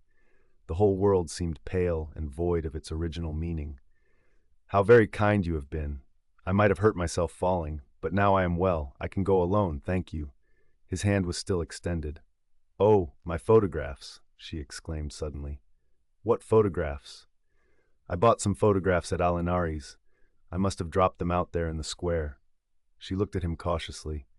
"Would you add to your kindness by fetching them?" He added to his kindness. As soon as he had turned his back, Lucy arose with the running of a maniac and stole down the arcade towards the Arno. "Miss Honeychurch!" She stopped with her hand on her heart. "You sit still? You aren't fit to go home alone." "Yes, I am. Thank you so very much." "No, you aren't. You'd go openly if you were." "But I had rather—" "Then I don't fetch your photographs. I had rather be alone." He said imperiously, "The man is dead. The man is probably dead. Sit down till you are rested." She was bewildered and obeyed him. "And don't move till I come back." In the distance she saw creatures with black hoods such as appear in dreams. The palace tower had lost the reflection of the declining day and joined itself to earth. How should she talk to Mr. Emerson when he returned from the shadowy square? Again the thought occurred to her, "Oh, what have I done?" The thought that she, as well as the dying man, had crossed some spiritual boundary. He returned, and she talked of the murder. Oddly enough, it was an easy topic. She spoke of the Italian character. She became almost garrulous over the incident that had made her faint 5 minutes before. Being strong physically, she soon overcame the horror of blood. She rose without his assistance, and though wings seemed to flutter inside her, she walked firmly enough towards the Arno. There a cabman signaled to them. They refused him. And the murderer tried to kiss him. You say, how very odd Italians are, and gave himself up to the police. Mr. Beebe was saying that Italians know everything, but I think they are rather childish. When my cousin and I were at the Pitti yesterday, what was that? He had thrown something into the stream. What did you throw in? Things I didn't want, he said crossly. Mr. Emerson. Well, where are the photographs? He was silent. I believe it was my photographs that you threw away. I didn't know what to do with them, he cried, and his voice was that of an anxious boy. Her heart warmed towards him for the first time. They were covered with blood. There! I'm glad I've told you, and all the time we were making conversation I was wondering what to do with them.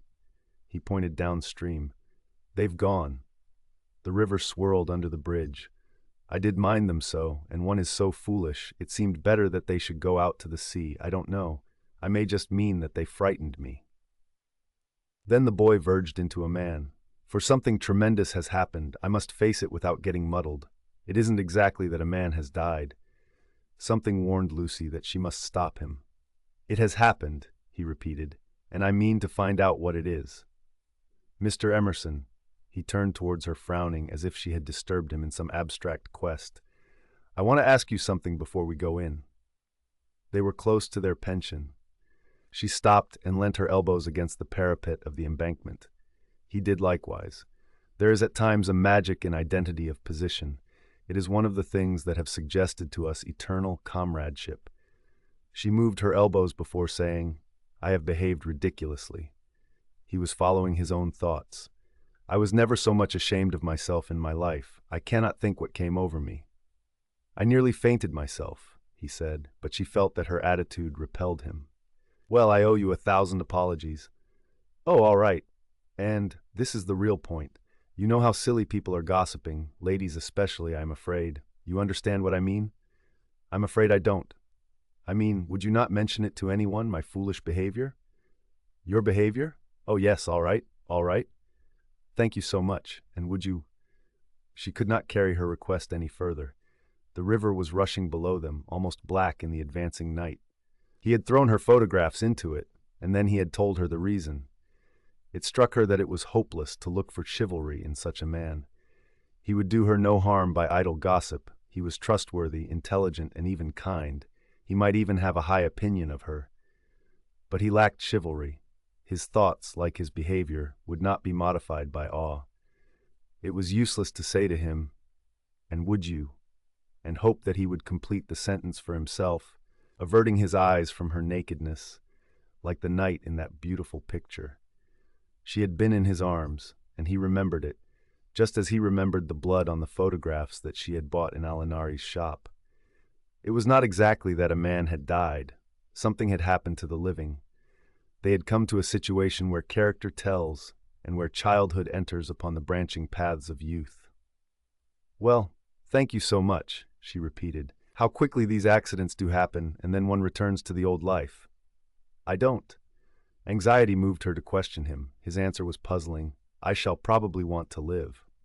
"But why, Mr. Emerson? What do you mean?" "I shall want to live, I say." Leaning her elbows on the parapet, she contemplated the river Arno, whose roar was suggesting some unexpected melody to her ears. Chapter 5: Possibilities of a Pleasant Outing. It was a family saying that you never knew which way Charlotte Bartlett would turn. She was perfectly pleasant and sensible over Lucy's adventure, found the abridged account of it quite adequate, and paid suitable tribute to the courtesy of Mr. George Emerson. She and Miss Lavish had had an adventure also.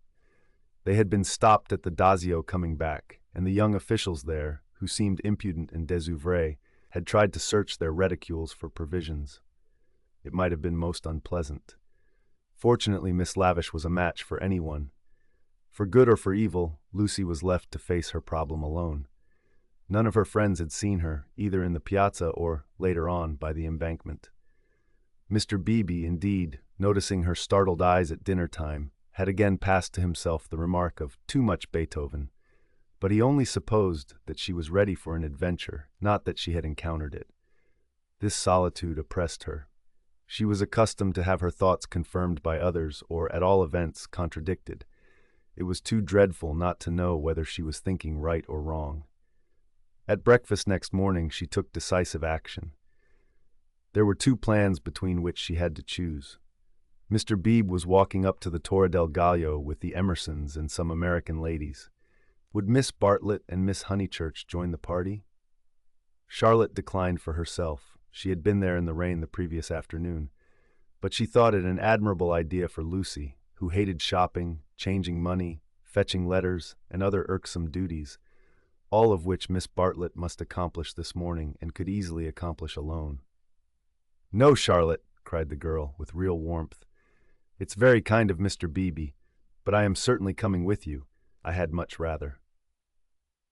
"Very well, dear," said Miss Bartlett, with a faint flush of pleasure that called forth a deep flush of shame on the cheeks of Lucy. How abominably she behaved to Charlotte, now as always.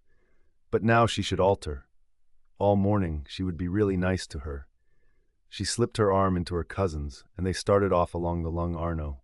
The river was a lion that morning in strength, voice, and color.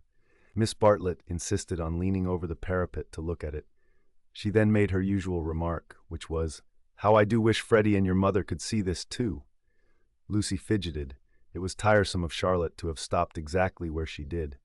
"Look, Lucia. Oh, you are watching for the Torre del Gallo party. I feared you would repent you of your choice." Serious as the choice had been, Lucy did not repent. Yesterday had been a muddle, queer and odd, the kind of thing one could not write down easily on paper. But she had a feeling that Charlotte and her shopping were preferable to George Emerson and the summit of the Torre del Gallo.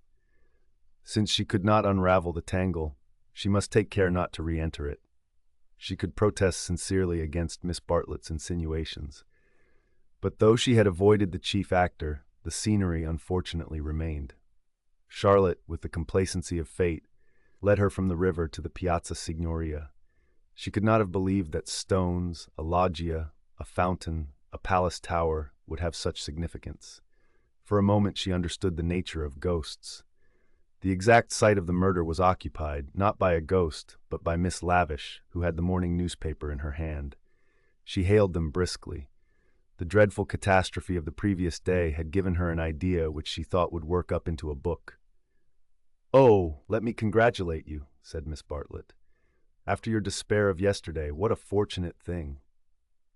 "Ah, Miss Honeychurch, come you here, I am in luck. Now, you are to tell me absolutely everything that you saw from the beginning." Lucy poked at the ground with her parasol. "But perhaps you would rather not." "I'm sorry. If you could manage without it, I think I would rather not." The elder ladies exchanged glances, not of disapproval. It is suitable that a girl should feel deeply. "It is I who am sorry," said Miss Lavish. "Literary hacks are shameless creatures. I believe there's no secret of the human heart into which we wouldn't pry." She marched cheerfully to the fountain and back, and did a few calculations in realism. Then she said that she had been in the piazza since 8 o'clock collecting material. A good deal of it was unsuitable, but of course one always had to adapt. The two men had quarreled over a 5-franc note. For the 5-franc note she should substitute a young lady, which would raise the tone of the tragedy, and at the same time furnish an excellent plot.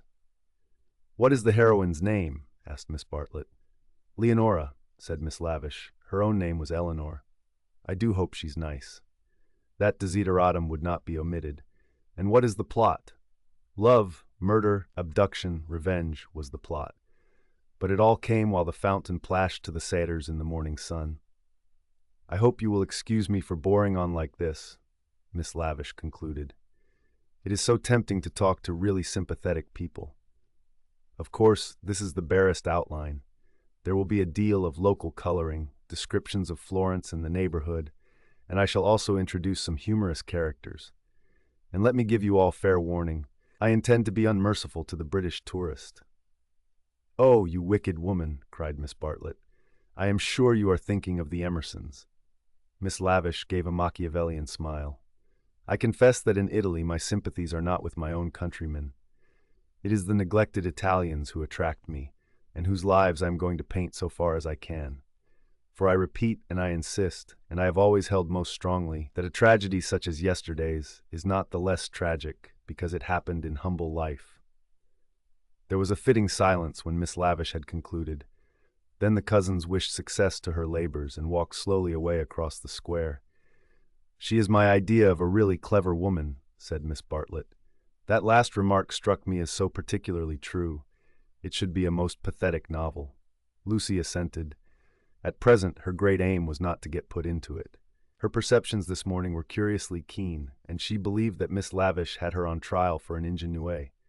"She is emancipated, but only in the very best sense of the word," continued Miss Bartlett slowly. "None but the superficial would be shocked at her. We had a long talk yesterday. She believes in justice and truth and human interest. She told me also that she has a high opinion of the destiny of woman." "Mr. Eager! Why, how nice! What a pleasant surprise!" "Ah, not for me," said the chaplain blandly, "for I have been watching you and Miss Honeychurch for quite a little time. We were chatting to Miss Lavish." His brow contracted. "So I saw. Were you indeed? Andate via. Sono occupato." The last remark was made to a vendor of panoramic photographs who was approaching with a courteous smile. "I am about to venture a suggestion. Would you and Miss Honeychurch be disposed to join me in a drive some day this week? A drive in the hills? We might go up by Fiesole and back by Settignano. There is a point on that road where we could get down and have an hour's ramble on the hillside. The view thence of Florence is most beautiful, far better than the hackneyed view of Fiesole. It is the view that Alessio Baldovinetti is fond of introducing into his pictures. That man had a decided feeling for landscape, decidedly. But who looks at it today? Ah, the world is too much for us." Miss Bartlett had not heard of Alessio Baldovinetti, but she knew that Mr. Eager was no commonplace chaplain. He was a member of the residential colony who had made Florence their home. He knew the people who never walked about with Baedekers, who had learnt to take a siesta after lunch, who took drives the pension tourists had never heard of, and saw by private influence galleries which were closed to them. Living in delicate seclusion, some in furnished flats, others in Renaissance villas on Fiesole's slope, they read, wrote, studied, and exchanged ideas, thus attaining to that intimate knowledge, or rather perception, of Florence which is denied to all who carry in their pockets the coupons of Cook. Therefore, an invitation from the chaplain was something to be proud of. Between the two sections of his flock, he was often the only link, and it was his avowed custom to select those of his migratory sheep who seemed worthy and give them a few hours in the pastures of the permanent. Tea at a Renaissance villa? Nothing had been said about it yet, but if it did come to that, how Lucy would enjoy it. A few days ago, and Lucy would have felt the same. But the joys of life were grouping themselves anew. A drive in the hills with Mr. Eager and Miss Bartlett, even if culminating in a residential tea party, was no longer the greatest of them. She echoed the raptures of Charlotte somewhat faintly. Only when she heard that Mr. Beebe was also coming did her thanks become more sincere. "So we shall be a party carré," said the chaplain. "In these days of toil and tumult one has great needs of the country and its message of purity. Andate via, andate presto, presto! Ah, the town, beautiful as it is the town." They assented. This very square, so I am told, witnessed yesterday the most sordid of tragedies. To one who loves the Florence of Dante and Savonarola, there is something portentous in such desecration, portentous and humiliating. "Humiliating indeed," said Miss Bartlett. "Miss Honeychurch happened to be passing through as it happened. She can hardly bear to speak of it." She glanced at Lucy proudly. "And how came we to have you here?" asked the chaplain paternally. Miss Bartlett's recent liberalism oozed away at the question. "Do not blame her, please, Mr. Eager. The fault is mine. I left her unchaperoned." "So you were here alone, Miss Honeychurch?" His voice suggested sympathetic reproof, but at the same time indicated that a few harrowing details would not be unacceptable. His dark, handsome face drooped mournfully towards her to catch her reply. "Practically. One of our pension acquaintances kindly brought her home," said Miss Bartlett, adroitly concealing the sex of the preserver. "For her also it must have been a terrible experience. I trust that neither of you was at all, that it was not in your immediate proximity?" Of the many things Lucy was noticing today, not the least remarkable was this: the ghoulish fashion in which respectable people will nibble after blood. George Emerson had kept the subject strangely pure. "He died by the fountain, I believe," was her reply. "And you and your friend were over at the loggia. That must have saved you much. You have not, of course, seen the disgraceful illustrations which the gutter press. This man is a public nuisance. He knows that I am a resident perfectly well, and yet he goes on worrying me to buy his vulgar views." Surely the vendor of photographs was in league with Lucy, in the eternal league of Italy with youth. He had suddenly extended his book before Miss Bartlett and Mr. Eager, binding their hands together by a long glossy ribbon of churches, pictures, and views. "This is too much!" cried the chaplain, striking petulantly at one of Fra Angelico's angels. She tore. A shrill cry rose from the vendor. The book, it seemed, was more valuable than one would have supposed. "Willingly would I purchase," began Miss Bartlett. "Ignore him," said Mr. Eager sharply, and they all walked rapidly away from the square. But an Italian can never be ignored, least of all when he has a grievance. His mysterious persecution of Mr. Eager became relentless. The air rang with his threats and lamentations. He appealed to Lucy. Would not she intercede? He was poor. He sheltered a family, the tax on bread. He waited, he gibbered, he was recompensed, he was dissatisfied. He did not leave them until he had swept their minds clean of all thoughts, whether pleasant or unpleasant. Shopping was the topic that now ensued. Under the chaplain's guidance, they selected many hideous presents and mementos, florid little picture frames that seemed fashioned in gilded pastry, other little frames, more severe, that stood on little easels and were carven out of oak, a blotting book of vellum, a Dante of the same material, cheap mosaic brooches, which the maids next Christmas would never tell from real, pins, pots, heraldic saucers, brown art photographs, Eros and Psyche in alabaster, St. Peter to match, all of which would have cost less in London. This successful morning left no pleasant impressions on Lucy. She had been a little frightened, both by Miss Lavish and by Mr. Eager, she knew not why, and as they frightened her, she had, strangely enough, ceased to respect them. She doubted that Miss Lavish was a great artist. She doubted that Mr. Eager was as full of spirituality and culture as she had been led to suppose. They were tried by some new test, and they were found wanting. As for Charlotte, she was exactly the same. It might be possible to be nice to her. It was impossible to love her. The son of a laborer, I happen to know it for a fact, a mechanic of some sort himself when he was young. Then he took to writing for the socialistic press. I came across him at Brixton. They were talking about the Emersons. How wonderfully people rise in these days, sighed Miss Bartlett, fingering a model of the Leaning Tower of Pisa. Generally, replied Mr. Eager, one has only sympathy for their success. The desire for education and for social advance, in these things there is something not wholly vile. There are some working men whom one would be very willing to see out here in Florence, little as they would make of it. Is he a journalist now? Miss Bartlett asked. He is not. He made an advantageous marriage. He uttered this remark with a voice full of meaning, and ended with a sigh. Oh, so he has a wife. Dead, Miss Bartlett, dead. I wonder how he has the effrontery to look me in the face, to dare to claim acquaintance with me. He was in my London parish long ago. The other day in Santa Croce, when he was with Miss Honeychurch, I snubbed him. Let him beware that he does not get more than a snub. What? Cried Lucy, flushing. Exposure, hissed Mr. Eager. He tried to change the subject, but in scoring a dramatic point he had interested his audience more than he had intended. Miss Bartlett was full of very natural curiosity. Lucy, though she wished never to see the Emersons again, was not disposed to condemn them on a single word. Do you mean, she asked, that he is an irreligious man? We know that already. Lucy, dear, said Miss Bartlett, gently reproving her cousin's penetration, I should be astonished if you knew all. The boy, an innocent child at the time, I will exclude. God knows what his education and his inherited qualities may have made him. Perhaps, said Miss Bartlett, it is something that we had better not hear. To speak plainly, said Mr. Eager, it is. I will say no more. For the first time Lucy's rebellious thoughts swept out in words, for the first time in her life. You have said very little. It was my intention to say very little, was his frigid reply. He gazed indignantly at the girl, who met him with equal indignation. She turned towards him from the shop counter. Her breast heaved quickly. He observed her brow and the sudden strength of her lips. It was intolerable that she should disbelieve him. Murder if you want to know, he cried angrily. That man murdered his wife. How? She retorted. To all intents and purposes he murdered her. That day in Santa Croce, did they say anything against me? Not a word, Mr. Eager, not a single word. Oh, I thought they had been libeling me to you.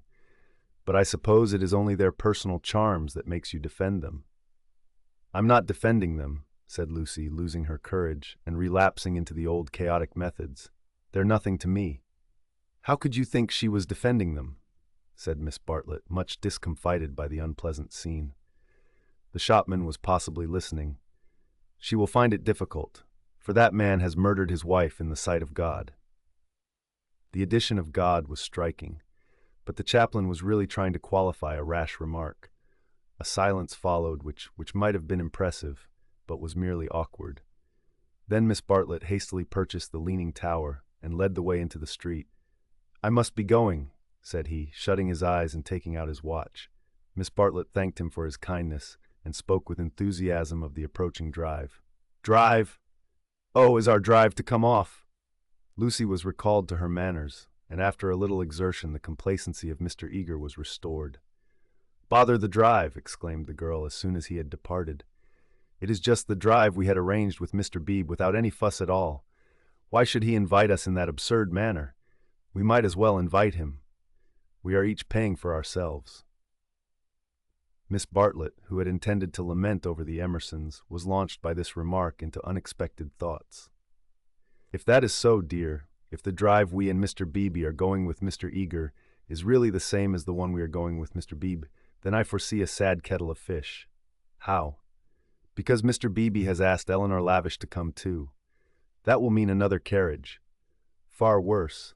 Mr. Eager does not like Eleanor. She knows it herself. The truth must be told. She is too unconventional for him. They were now in the newspaper room at the English Bank. Lucy stood by the central table, heedless of Punch and the Graphic, trying to answer, or at all events to formulate the questions rioting in her brain. The well-known world had broken up, and there emerged Florence, a magic city where people thought and did the most extraordinary things. Murder, accusations of murder, a lady clinging to one man and being rude to another. Were these the daily incidents of her streets? Was there more in her frank beauty than met the eye, the power perhaps to evoke passions, good and bad, and to bring them speedily to a fulfillment? Happy Charlotte, who, though greatly troubled over things that did not matter, seemed oblivious to things that did, who could conjecture with admirable delicacy where things might lead to, but apparently lost sight of the goal as she approached it. Now she was crouching in the corner trying to extract a circular note from a kind of linen nosebag which hung in chaste concealment round her neck. She had been told that this was the only safe way to carry money in Italy. It must only be broached within the walls of the English bank. As she groped, she murmured, "Whether it is Mr. Beebe who forgot to tell Mr. Eager, or Mr. Eager who forgot when he told us, or whether they have decided to leave Eleanor out altogether, which they could scarcely do. But in any case we must be prepared. It is you they really want. I am only asked for appearances. You shall go with the two gentlemen, and I and Eleanor will follow behind. A one-horse carriage would do for us. Yet how difficult it is." "It is indeed," replied the girl with a gravity that sounded sympathetic. "What do you think about it?" asked Miss Bartlett, flushed from the struggle and buttoning up her dress. "I don't know what I think, nor what I want. Oh, dear Lucy, I do hope Florence isn't boring you. Speak the word, and as you know, I would take you to the ends of the earth tomorrow." "Thank you, Charlotte," said Lucy, and pondered over the offer. There were letters for her at the bureau, one from her brother, full of athletics and biology, one from her mother, delightful as only her mother's letters could be. She had read in it of the crocuses which had been bought for yellow and were coming up puce, of the new parlor maid, who had watered the ferns with essence of lemonade, of the semi-detached cottages which were ruining Summer Street and breaking the heart of Sir Harry Otway. She recalled the free, pleasant life of her home, where she was allowed to do everything, and where nothing ever happened to her. The road up through the pine woods, the clean drawing-room, the view over the Sussex Weald, all hung before her bright and distinct but pathetic as the pictures in a gallery to which, after much experience, a traveler returns. "And the news?" asked Miss Bartlett. "Mrs. Vyse and her son have gone to Rome," said Lucy, giving the news that interested her least. "Do you know the Vyses?" "Oh, not that way back. We can never have too much of the dear Piazza Signoria. They're nice people, the Vyses. So clever, my idea of what's really clever. Don't you long to be in Rome?" "I die for it." "The Piazza Signoria is too stony to be brilliant. It has no grass, no flowers, no frescoes, no glittering walls of marble or comforting patches of ruddy brick. By an odd chance, unless we believe in a presiding genius of places, the statues that relieve its severity suggest not the innocence of childhood, nor the glorious bewilderment of youth, but the conscious achievements of maturity. Perseus and Judith, Hercules and Thusnelda, they have done or suffered something, and though they are immortal, immortality has come to them after experience, not before. Here, not only in the solitude of nature, might a hero meet a goddess, or a heroine a god. "Charlotte!" cried the girl suddenly. "Here's an idea. What if we popped off to Rome tomorrow, straight to the Vyses Hotel? For I do know what I want. I'm sick of Florence." "No, you said you'd go to the ends of the earth. Do!" Miss Bartlett, with equal vivacity, replied, "Oh, you droll person! Pray, what would become of your drive in the hills?" They passed together through the gaunt beauty of the square, laughing over the unpractical suggestion. Chapter the 6th. The Reverend Arthur Beebe, the Reverend Cuthbert Eager, Mr. Emerson, Mr. George Emerson, Miss Eleanor Lavish, Miss Charlotte Bartlett, and Miss Lucy Honeychurch. Drive out in carriages to see a view. Italians drive them. It was Phaethon who drove them to Fiesole that memorable day, a youth all irresponsibility and fire, recklessly urging his master's horses up the stony hill. Mr. Beebe recognized him at once. Neither the ages of faith nor the age of doubt had touched him. He was Phaethon in Tuscany driving a cab. And it was Persephone whom he asked leave to pick up on the way, saying that she was his sister. Persephone, tall and slender and pale, returning with the spring to her mother's cottage, and still shading her eyes from the unaccustomed light. To her Mr. Eager objected, saying that here was the thin edge of the wedge, and one must guard against imposition. But the ladies interceded, and when it had been made clear that it was a very great favor, The goddess was allowed to mount beside the god. Phaethon at once slipped the left rein over her head, thus enabling himself to drive with his arm round her waist. She did not mind. Mr. Eager, who sat with his back to the horses, saw nothing of the indecorous proceeding, and continued his conversation with Lucy. The other two occupants of the carriage were old Mr. Emerson and Miss Lavish. For a dreadful thing had happened. Mr. Beebe, without consulting Mr. Eager, had doubled the size of the party. And though Miss Bartlett and Miss Lavish had planned all the morning how the people were to sit, at the critical moment when the carriages came round, they lost their heads, and Miss Lavish got in with Lucy, while Miss Bartlett, with George Emerson and Mr. Beebe, followed on behind. It was hard on the poor chaplain to have his party carré thus transformed. Tea at a Renaissance villa, if he had ever meditated it, was now impossible. Lucy and Miss Bartlett had a certain style about them, and Mr. Beebe, though unreliable, was a man of parts. But a shoddy lady writer and a journalist who had murdered his wife in the sight of God, they should enter no villa at his introduction. Lucy, elegantly dressed in white, sat erect and nervous amid these explosive ingredients, attentive to Mr. Eager, repressive towards Miss Lavish, watchful of old Mr. Emerson, hitherto fortunately asleep, thanks to a heavy lunch and the drowsy atmosphere of spring. She looked on the expedition as the work of fate, but for it she would have avoided George Emerson successfully. In an open manner he had shown that he wished to continue their intimacy. She had refused, not because she disliked him, but because she did not know what had happened and suspected that he did know. And this frightened her, for the real event, whatever it was, had taken place, not in the loggia, but by the river. To behave wildly at the sight of death is pardonable, but to discuss it afterwards, to pass from discussion into silence, and through silence into sympathy, that is an error, not of a startled emotion, but of the whole fabric.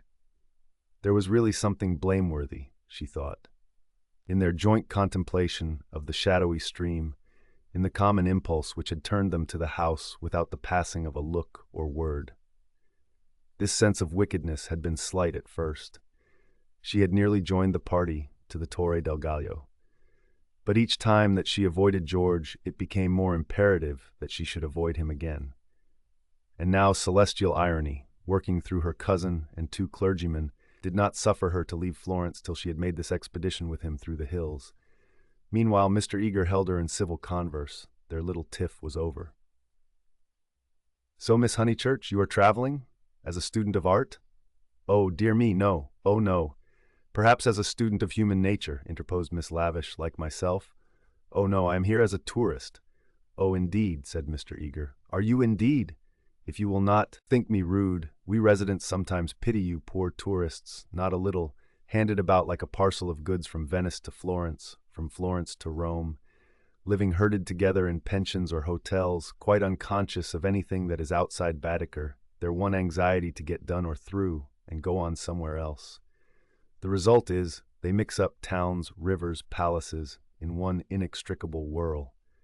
You know the American girl in Punch who says, "Say, Papa, what did we see at Rome?" And the father replies, "Why, guess Rome was the place where we saw the yaller dog." There's traveling for you. Ha ha! "I quite agree," said Miss Lavish, who had several times tried to interrupt his mordant wit. "The narrowness and superficiality of the Anglo-Saxon tourist is nothing less than a menace." "Quite so. Now, the English colony at Florence, Miss Honeychurch, and it is of considerable size, though, of course, not all equally. A few are here for trade, for example. But the greater part are students. Lady Helen Laverstock is at present busy over Fra Angelico. I mention her name because we are passing her villa on the left. No, you can only see it if you stand. No, do not stand. You will fall. She is very proud of that thick hedge. Inside, perfect seclusion. One might have gone back 600 years. Some critics believe that her garden was the scene of the Decameron, which lends it an additional interest. Does it not?" "It does indeed," cried Miss Lavish. "Tell me, where do they place the scene of that wonderful seventh day?" But Mr. Eager proceeded to tell Miss Honeychurch that on the right lived Mr. Someone Something, an American of the best type, so rare, and that the somebody else's were farther down the hill. "Doubtless you know her monographs in the series of medieval byways?" He is working at Gemistus Pletho. Sometimes as I take tea in their beautiful grounds, I hear, over the wall, the electric tram squealing up the new road with its loads of hot, dusty, unintelligent tourists who are going to do Fiesole in an hour in order that they may say they have been there, and I think how little they think what lies so near them. During this speech, the two figures on the box were sporting with each other disgracefully. Lucy had a spasm of envy. Granted that they wished to misbehave, it was pleasant for them to be able to do so. They were probably the only people enjoying the expedition. The carriage swept with agonizing jolts up through the piazza of Fiesole and into the Settignano road. "Piano, piano," said Mr. Eager, elegantly waving his hand over his head. "Va bene, signor. Va bene," crooned the driver, and whipped his horses up again. Now Mr. Eager and Miss Lavish began to talk against each other on the subject of Alessio Baldovinetti. Was he a cause of the Renaissance, or was he one of its manifestations? The other carriage was left behind. As the pace increased to a gallop, the large, slumbering form of Mr. Emerson was thrown against the chaplain with the regularity of a machine. "Piano, piano," said he, with a martyred look at Lucy. An extra lurch made him turn angrily in his seat. Phaethon, who for some time had been endeavoring to kiss Persephone, had just succeeded. A little scene ensued, which, as Miss Bartlett said afterwards, was most unpleasant. The horses were stopped, the lovers were ordered to disentangle themselves, the boy was to lose his pourboire, the girl was immediately to get down. "She is my sister," said he, turning round on them with piteous eyes. Mr. Eager took the trouble to tell him that he was a liar. Phaethon hung down his head, not at the matter of the accusation, but at its manner. At this point Mr. Emerson, whom the shock of stopping had awoke, declared that the lovers must on no account be separated, and patted them on the back to signify his approval. And Miss Lavish, though unwilling to ally him, felt bound to support the cause of Bohemianism. "Most certainly I would let them be," she cried, "but I dare say I shall receive scant support. I have always flown in the face of the conventions all my life. This is what I call an adventure." "We must not submit," said Mr. Eager. "I knew he was trying it on. He is treating us as if we were a party of Cook's tourists." "Surely no," said Miss Lavish, her ardor visibly decreasing. The other carriage had drawn up behind, and sensible Mr. Hutter Beebe called out that after this warning the couple would be sure to behave themselves properly. "Leave them alone," Mr. Emerson begged the chaplain, of whom he stood in no awe. "Do we find happiness so often that we should turn it off the box when it happens to sit there? To be driven by lovers, a king might envy us, and if we part them, it's more like sacrilege than anything I know."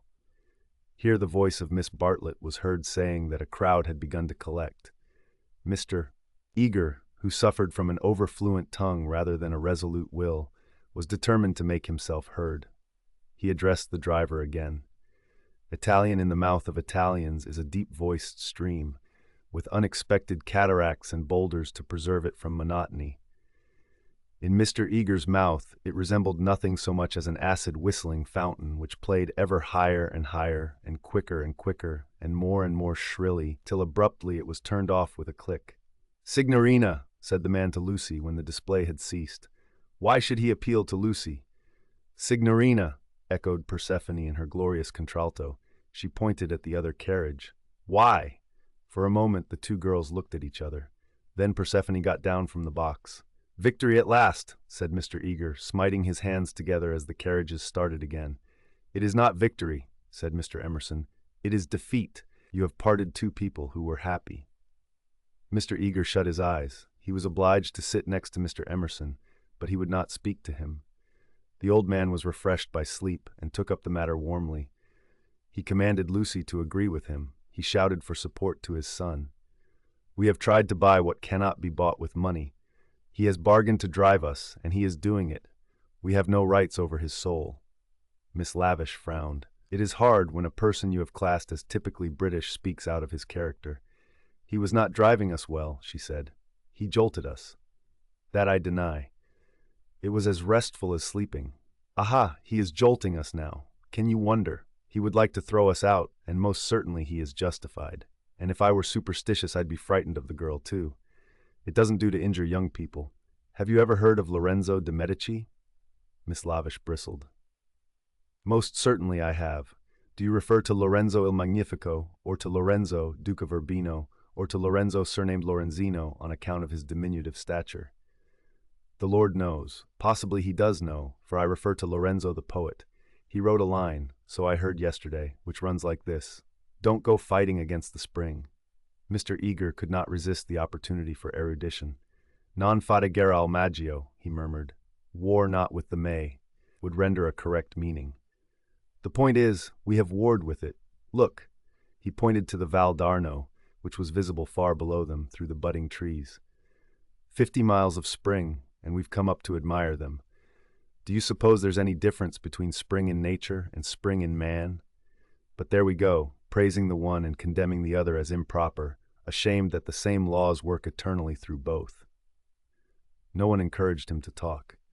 Presently, Mr. Eager gave a signal for the carriages to stop and marshaled the party for their ramble on the hill.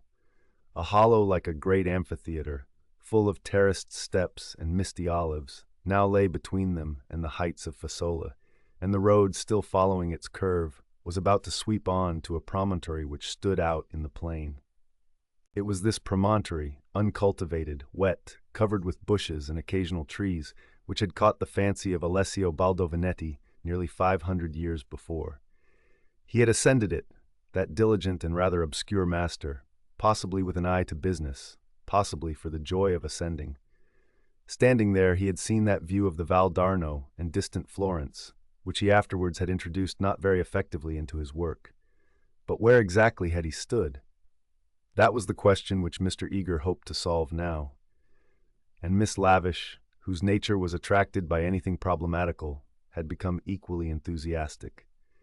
But it is not easy to carry the pictures of Alessio Baldovinetti in your head, even if you have remembered to look at them before starting. And the haze in the valley increased the difficulty of the quest. The party sprang about from tuft to tuft of grass, their anxiety to keep together being only equaled by their desire to go different directions. Finally, they split into groups. Lucy clung to Miss Bartlett and Miss Lavish. The Emersons returned to hold laborious converse with the drivers, while the two clergymen, who were expected to have topics in common, were left to each other. The two elder ladies soon threw off the mask. In the audible whisper that was now so familiar to Lucy, they began to discuss, not Alessio Baldovinetti, but the drive. Miss Bartlett had asked Mr. George Emerson what his profession was, and he had answered, "The railway." She was very sorry that she had asked him. She had no idea that it would be such a dreadful answer, or she would not have asked him. Mr. Beebe had turned the conversation so cleverly, and she hoped that the young man was not very much hurt at her asking him. "The railway!" gasped Miss Lavish. "Oh, but I shall die!" Of course it was the railway. She could not control her mirth. He is the image of a porter on the Southeastern. "Eleanor, be quiet," plucking at her vivacious companion. "Hush, they'll hear, the Emersons. I can't stop. Let me go my wicked way. A porter! Eleanor." "I'm sure it's all right," put in Lucy. "The Emersons won't hear, and they wouldn't mind if they did." Miss Lavish did not seem pleased at this. "Miss Honeychurch listening," she said rather crossly. "Poof, woof, you naughty girl, go away." "Oh, Lucy, you ought to be with Mr. Eager, I'm sure. I can't find them now, and I don't want to either. Mr. Eager will be offended. It is your party. Please, I'd rather stop here with you." "No, I agree," said Miss Lavish. "It's like a school feast. The boys have got separated from the girls. Miss Lucy, you are to go. We wish to converse on high topics unsuited for your ear." The girl was stubborn. As her time at Florence drew to its close, she was only at ease amongst those to whom she felt indifferent. Such a one was Miss Lavish, and such for the moment was Charlotte. She wished she had not called attention to herself.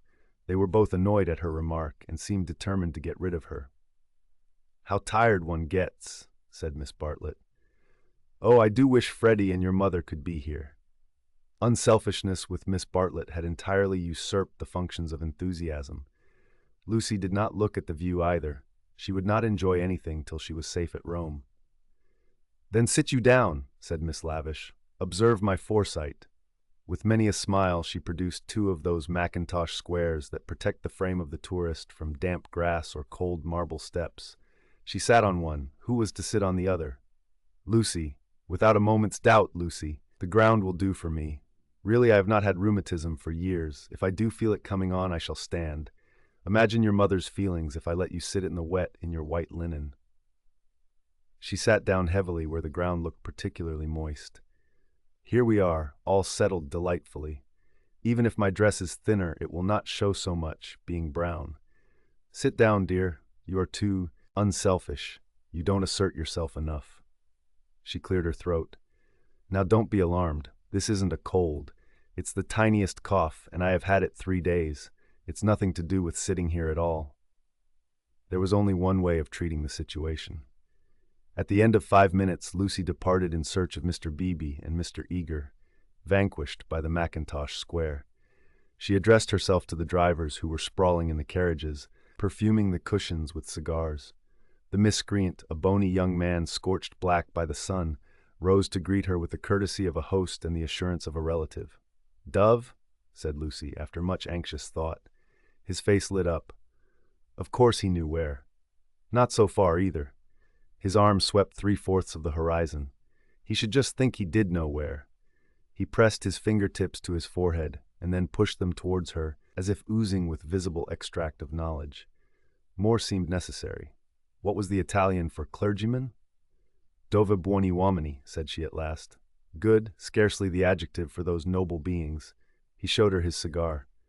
"Uno, più piccolo," was her next remark, implying, "Has the cigar been given to you by Mr. Beebe, the smaller of the two good men?" She was correct as usual.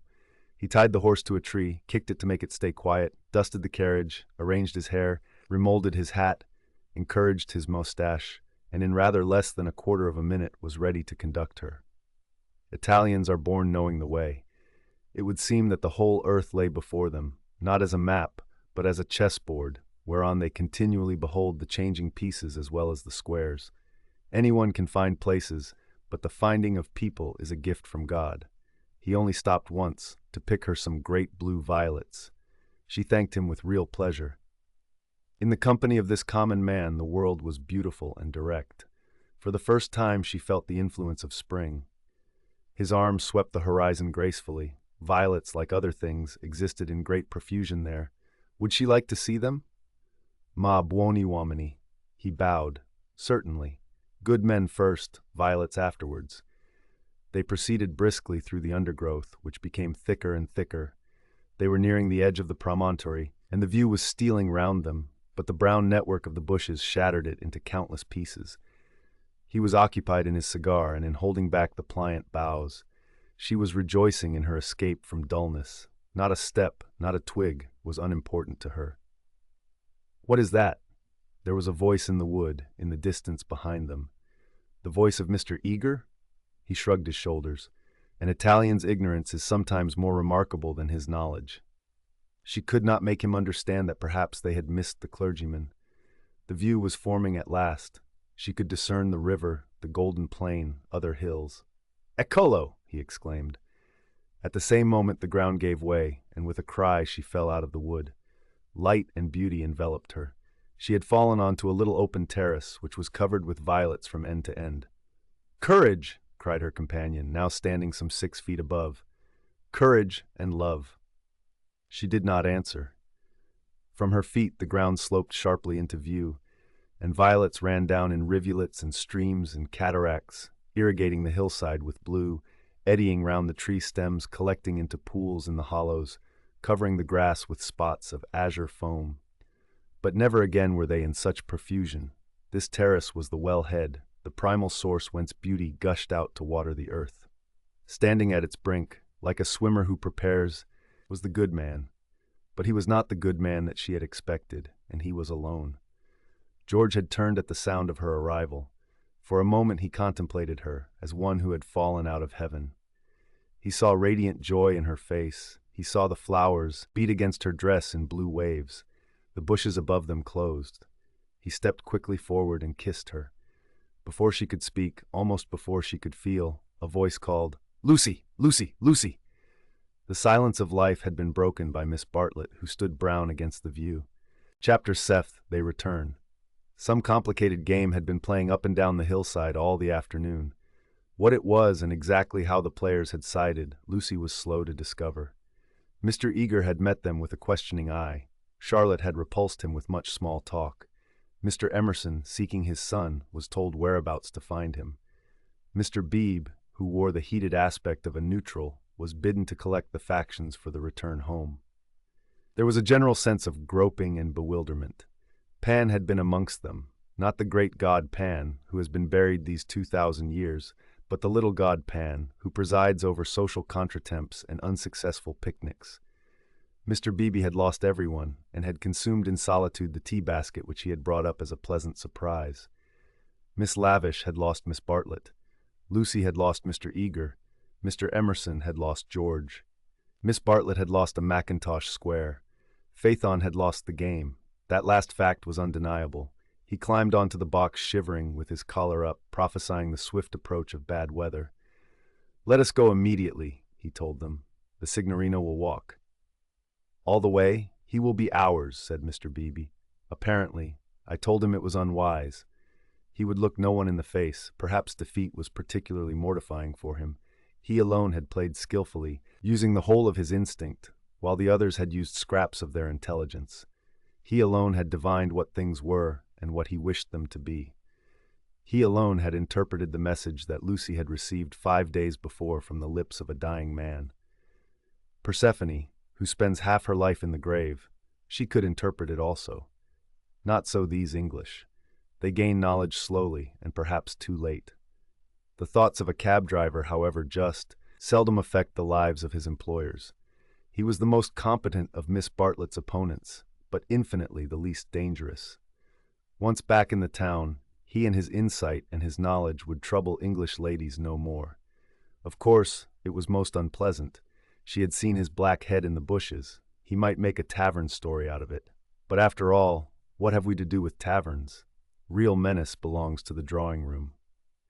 It was of drawing-room people that Miss Bartlett thought as she journeyed downwards towards the fading sun. Lucy sat beside her. Mr. Eager sat opposite, trying to catch her eye. He was vaguely suspicious. They spoke of Alessio Baldovinetti. Rain and darkness came on together. The two ladies huddled together under an inadequate parasol. There was a lightning flash, and Miss Lavish, who was nervous, screamed from the carriage in front. At the next flash, Lucy screamed also. Mr. Eager addressed her professionally. "Courage, Miss Honeychurch, courage and faith. If I might say so, there is something almost blasphemous in this horror of the elements. Are we seriously to suppose that all these clouds, all this immense electrical display, is simply called into existence to extinguish you or me? No, of course. Even from the scientific standpoint, the chances against our being struck are enormous. The steel knives, the only articles which might attract the current, are in the other carriage, and in any case, we are infinitely safer than if we were walking. Courage, courage and faith."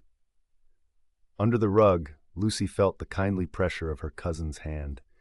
At times, our need for a sympathetic gesture is so great that we care not what exactly it signifies, or how much we may have to pay for it afterwards.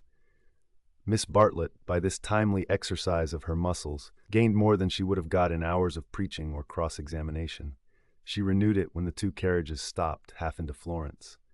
"Mr. Eager," called Mr. Beebe, "we want your assistance. Will you interpret for us?"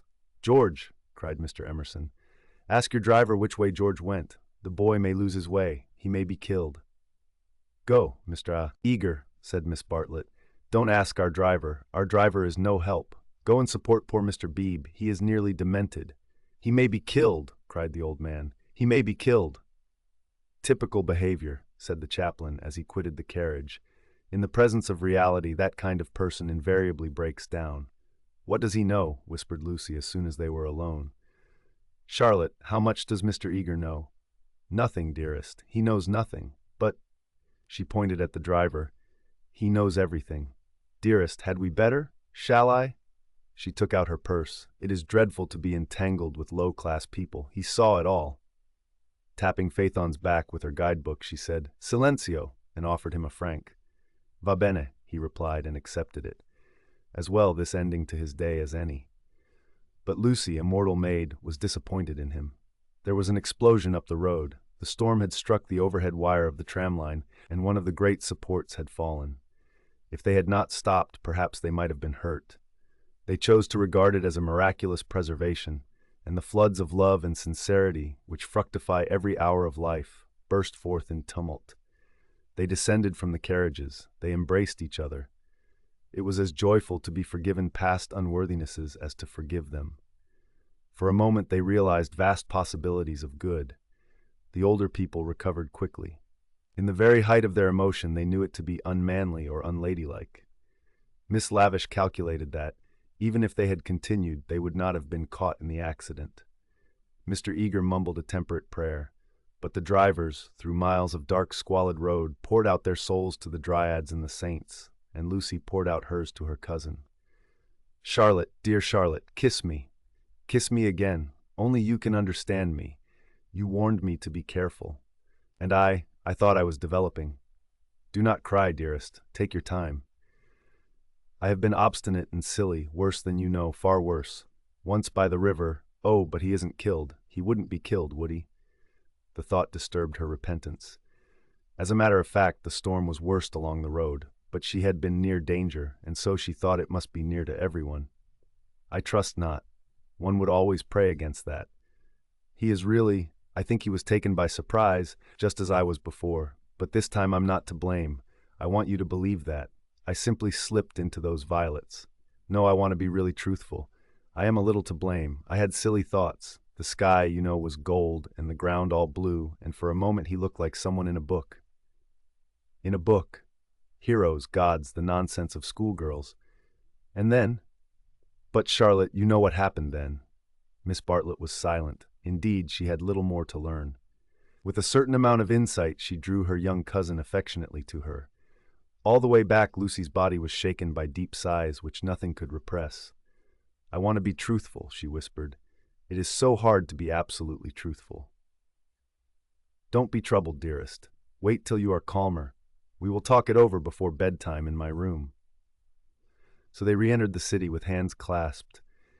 It was a shock to the girl to find how far emotion had ebbed in others. The storm had ceased, and Mr. Emerson was easier about his son. Mr. Beebe had regained good humor, and Mr. Eager was already snubbing Miss Lavish. Charlotte alone she was sure of. Charlotte, whose exterior concealed so much insight and love. The luxury of self-exposure kept her almost happy through the long evening. She thought not so much of what had happened as of how she should describe it. All her sensations, her spasms of courage, her moments of unreasonable joy, her mysterious discontent should be carefully laid before her cousin, and together in divine confidence they would disentangle and interpret them all. "At last," thought she, "I shall understand myself. I shan't again be troubled by things that come out of nothing and mean I don't know what." Miss Allen asked her to play. She refused vehemently. Music seemed to her the employment of a child. She sat close to her cousin, who, with commendable patience, was listening to a long story about lost luggage. When it was over, she capped it by a story of her own. Lucy became rather hysterical with the delay. In vain she tried to check, or at all events to accelerate, the tale. It was not till a late hour that Miss Bartlett had recovered her luggage and could say in her usual tone of gentle reproach, "Well, dear, I at all events am ready for Bedfordshire. Come into my room, and I will give a good brush to your hair." With some solemnity the door was shut, and a cane chair placed for the girl. Then Miss Bartlett said, "So what is to be done?" She was unprepared for the question. It had not occurred to her that she would have to do anything. A detailed exhibition of her emotions was all that she had counted upon. "What is to be done? A point, dearest, which you alone can settle." The rain was streaming down the black windows, and the great room felt damp and chilly. One candle burnt trembling on the chest of drawers close to Miss Bartlett's toque, which cast monstrous and fantastic shadows on the bolted door. A tram roared by in the dark, and Lucy felt unaccountably sad, though she had long since dried her eyes. She lifted them to the ceiling, where the griffins and bassoons were colorless and vague, the very ghosts of joy. "It has been raining for nearly 4 hours," she said at last. Miss Bartlett ignored the remark. "How do you propose to silence him?" "The driver." "My dear girl, no. Mr. George Emerson." Lucy began to pace up and down the room. "I don't understand," she said at last. She understood very well, but she no longer wished to be absolutely truthful. "How are you going to stop him talking about it?" "I have a feeling that talk is a thing he will never do. I, too, intend to judge him charitably, but unfortunately I have met the type before. They seldom keep their exploits to themselves." "Exploits?" cried Lucy, wincing under the horrible plural. "My poor dear, did you suppose that this was his first? Come here and listen to me. I am only gathering it from his own remarks. Do you remember that day at lunch when he argued with Miss Allen that liking one person is an extra reason for liking another?" "Yes," said Lucy, whom at the time the argument had pleased. "Well, I am no prude. There is no need to call him a wicked young man, but obviously he is thoroughly unrefined. Let us put it down to his deplorable antecedents in education if you wish. But we are no farther on with our question. What do you propose to do?" An idea rushed across Lucy's brain, which, had she thought of it sooner and made it part of her, might have proved victorious. "I propose to speak to him," said she. Miss Bartlett uttered a cry of genuine alarm. "You see, Charlotte, your kindness, I shall never forget it. But as you said, it is my affair, mine and his." "And you are going to implore him, to beg him to keep silence?" "Certainly not. There would be no difficulty. Whatever you ask him he answers yes or no, then it is over. I have been frightened of him, but now I am not one little bit." "But we fear him for you, dear. You are so young and inexperienced, you have lived among such nice people, that you cannot realize what men can be, how they can take a brutal pleasure in insulting a woman whom her sex does not protect and rally round. This afternoon, for example, if I had not arrived, what would have happened?" "I can't think," said Lucy gravely. Something in her voice made Miss Bartlett repeat her question, intoning it more vigorously. "What would have happened if I hadn't arrived?" "I can't think," said Lucy again.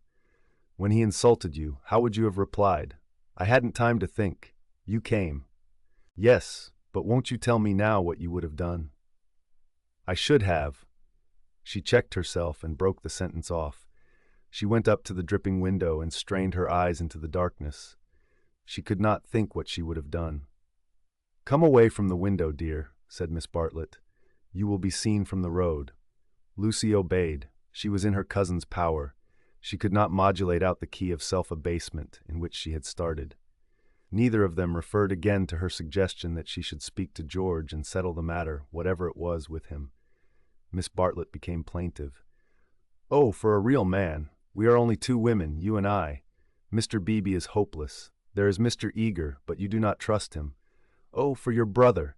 He is young, but I know that his sister's insult would rouse in him a very lion. Thank God, chivalry is not yet dead. There are still left some men who can reverence woman." As she spoke, she pulled off her rings, of which she wore several, and ranged them upon the pin-cushion. Then she blew into her gloves and said, "It will be a push to catch the morning train, but we must try." "What train?" "The train to Rome." She looked at her gloves critically.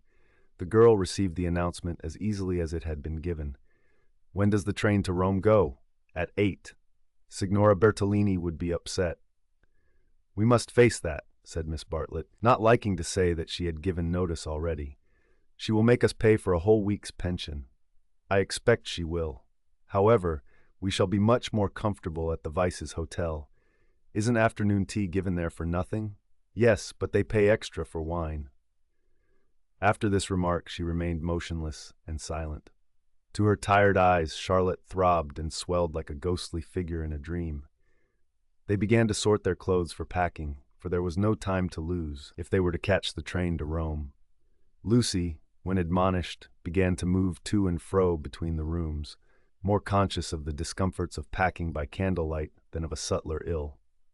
Charlotte, who was practical without ability, knelt by the side of an empty trunk, vainly endeavoring to pave it with books of varying thickness and size. She gave 2 or 3 sighs, for the stooping posture hurt her back, and for all her diplomacy, she felt that she was growing old. The girl heard her as she entered the room, and was seized with one of those emotional impulses to which she could never attribute a cause.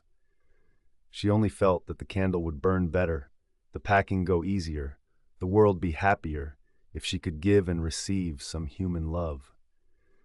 The impulse had come before today, but never so strongly. She knelt down by her cousin's side and took her in her arms. Miss Bartlett returned the embrace with tenderness and warmth, but she was not a stupid woman, and she knew perfectly well that Lucy did not love her, but needed her to love. For it was in ominous tones that she said, after a long pause, "Dearest Lucy, how will you ever forgive me?" Lucy was on her guard at once, knowing by bitter experience what forgiving Miss Bartlett meant.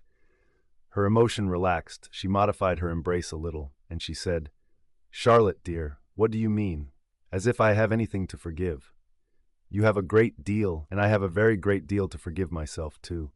I know well how much I vex you at every turn. But no." Miss Bartlett assumed her favorite role, that of the prematurely aged martyr. "Ah, but yes! I feel that our tour together is hardly the success I had hoped. I might have known it would not do. You want someone younger and stronger and more in sympathy with you. I am too uninteresting and old-fashioned, only fit to pack and unpack your things. Please." My only consolation was that you found people more to your taste and were often able to leave me at home. I had my own poor ideas of what a lady ought to do, but I hope I did not inflict them on you more than was necessary. You had your own way about these rooms, at all events. "You mustn't say these things," said Lucy softly. She still clung to the hope that she and Charlotte loved each other, heart and soul.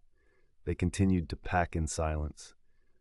"I have been a failure," said Miss Bartlett, as she struggled with the straps of Lucy's trunk instead of strapping her own. "Failed to make you happy, failed in my duty to your mother. She has been so generous to me. I shall never face her again after this disaster. But Mother will understand. It is not your fault, this trouble, and it isn't a disaster either. It is my fault. It is a disaster. She will never forgive me, and rightly. For instance, what right had I to make friends with Miss Lavish? Every right. When I was here for your sake.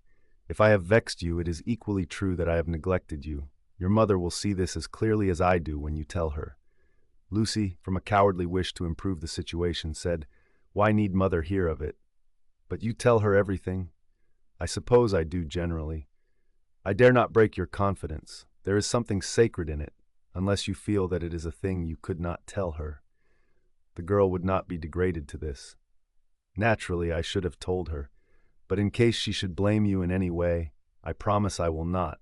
I am very willing not to. I will never speak of it either to her or to anyone." Her promise brought the long-drawn interview to a sudden close. Miss Bartlett pecked her smartly on both cheeks, wished her good night, and sent her to her own room. For a moment, the original trouble was in the background. George would seem to have behaved like a cad throughout.